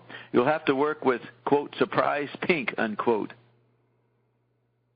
So then this girl says, "We're sending out to the New Athens for pizza. It's just as good as in Chicago or anywhere." Somebody says, "No anchovies." Someone else says, "No anchovies." And then somebody says, "You mean all the outlets are direct current?" Then a girl saying to one of the musicians, "What do you mean chairs? Aren't we going to dance?" Then some other guy, looks like a teacher, says, why do I have to do everything? Let's get organized, guys. Boy, what an immature committee. Okay.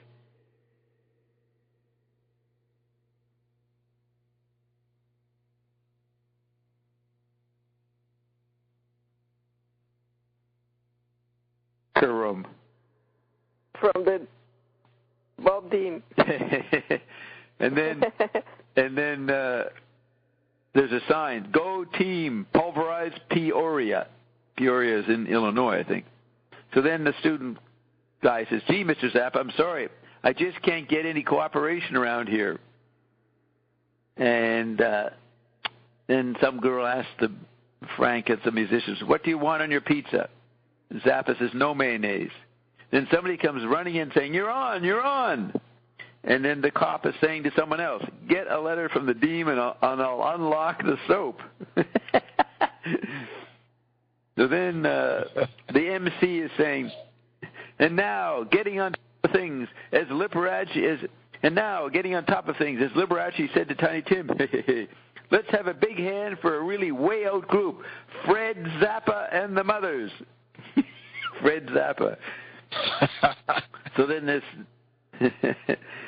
this guy says, who introduced him as Fred Zappa, says, "Don't forget the sorority slave auction in the Union tomorrow. And if anyone still hasn't ordered copies of the swimming team photographs, speak to Harvey Klein before Monday." I also have a few announcements to make about tickets for the Samuel Beckett Festival before I talk about next week's blood drive. Ooh, there's the blood theme. So then the next panel shows Zappa performing, and he's singing, "Plastic people, you're such a drag." So in the audience you see quotes. "They're better on records. Boy, he's really putting down the squares. Hey, this isn't the Brothers Four. They're better live than on records. Have they ever had a hit record?" Someone else says, "It's all a put on." Someone yells, "Go, man, go." Someone else goes, "Wow, what a beat." Then someone says, "Why do they have to play so loud?" Then you have some jock putting his arm around a young girl and saying, "What are you doing after?" Then it says, later, after the concert, two students or committee members are fighting. "Hey, I'm the one who gives him the check." The other guy says, "Oh, come on. You've been with him all day." So then, next page, the cop who won't unlock anything, he says to himself, he's thinking, "Would it be too square to ask for an autograph for my kids?" Then Zappa's sitting there talking to the students in the locker room. They're eating pizza and looking at him, and this woman says, "Hey, the pizza's cold."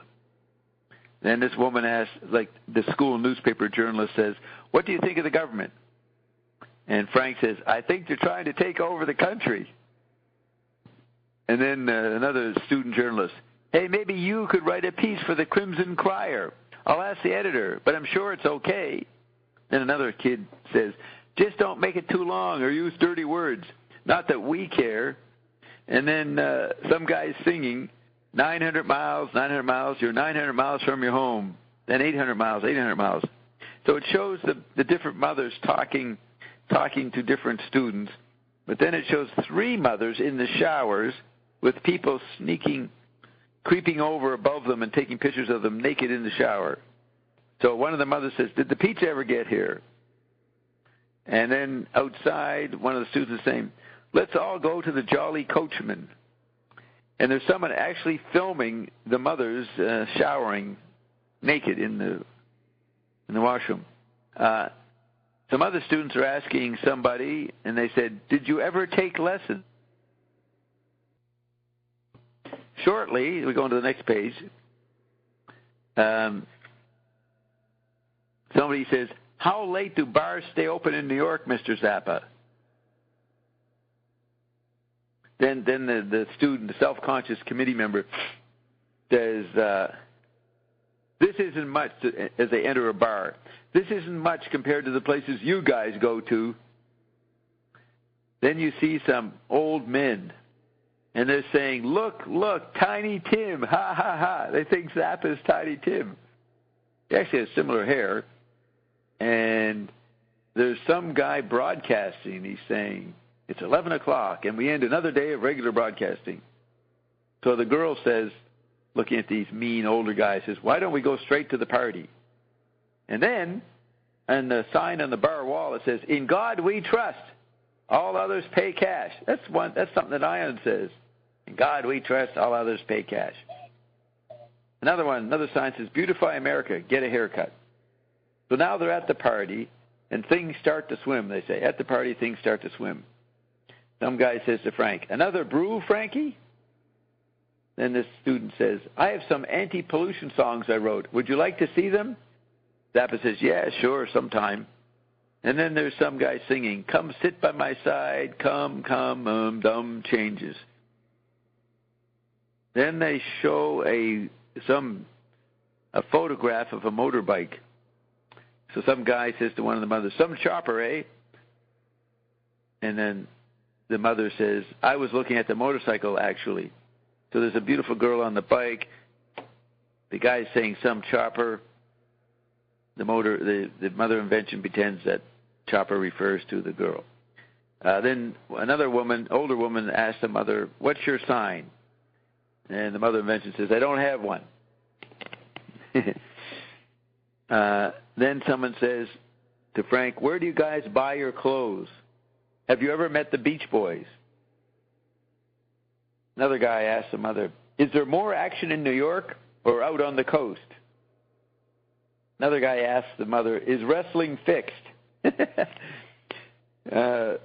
Someone else says, "Dean Martin doesn't really drink that much, does he?" "Is Bobby Dylan really Jewish? Are those real cigarettes or you know what?" I guess he means marijuana. And some older guy, or just one committee member or teacher says, "I'd better go, Rick. I have a lab in the morning." The committee chief says, "That's okay. I'll drive them home later on." So then it says, later on, one of the mothers is reading a horror comics book. Somebody is puking in the bathroom, and these, I don't know if they're adults or whatever, says, looks like Rick has passed out, ha, ha, ha. The other guy says, ha, ha, ha, is the taxi still running this time of night? Then it says 3 hours later, the mothers are in bed, or somebody's in bed. I guess that's Zappa. And he's saying, "Hi, somebody's calling him. Hi, did you get some sleep? Let me see, it's 6 o'clock now. We'll be over to pick you up at 10:30 sharp." And then someone's dreaming something. Then at the airport coffee shop, "How did you get the idea for the act?" They're asking Frank. Who writes most of your songs? What's the difference between an agent and a manager? Are you still at school, or do you do this full time? And then somebody says, "I'm thinking of organizing a big rock festival here, Frankie. Just top names. I know all the DJs in the area." Another guy says to Frank, I may be going east for Thanksgiving. Let's get together. Where do you live in New York? Zappa says, Laurel Canyon. So now the mothers are getting on the plane. And one of the mothers is singing, Adios, muchachos. That'd be the Mexican of the group. So one of the students says, where are you off to now? And the mother says, we're moving on to Centerville. Now, Centerville is the town in the movie 200 Motels, the fake all-American town. Then somebody's running onto the tarmac with paper flying out of his hand saying, my songs! I guess he wants to give Frank his songs. Then one of the mothers asked the stewardess, do you have Fortune magazine? Then the kids are driving home away from the airport, and they say, Frank wants to help me organize my rock festival, but keep it under your hats, though. And another person says, boy, what a bunch of weirdos. Then someone else says, for the same price, we could have had the Brothers 4. So, what do you make of that? It's not very funny, eh? Well, no, it is interesting. Many things were. No. It'll have to pass for humor, I guess. I guess they're showing how dull it is for Zappa to go to these high school or this young audience, which is a bunch of corny people out there in middle America. Corny kids, square kids. He has to listen to them. He only says one thing. They ask him, what do you think of the government? He says, I think they're trying to take over the country. That's the government bureaucracy? Is he predicting Dr. Beater's Bolsheviks? If you look, too, the way they draw everyone else's eyes, they're just these blank dots. And then Zappa's got, like, a fully realistic drawn eye and these furrowed brows, and he looks like a Crumb character drawn into this Archie comic. Right. Robert yeah, Crumb. Everybody's all excited, wide-eyed teenagers. And Zappa has personality moods in his face. Yeah. Right? Yeah, they all have these blank expressions, yep. The students. Or Zappa? No, the students have the blank.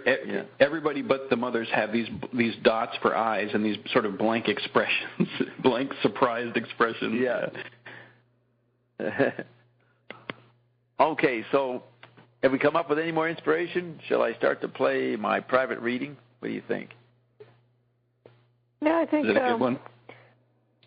Reading will be nice. Yes, we've had enough of Frank? Did we? Well, not really, but I'm very curious because you mentioned that, like Friday. I really want to listen to that. Yes, you want to hear what we learned. Yeah. Okay. Because he always says, "Oh, I had a very great session with Darion," but I cannot tell you that. You have to wait. I cannot tell you what he said. You have to wait.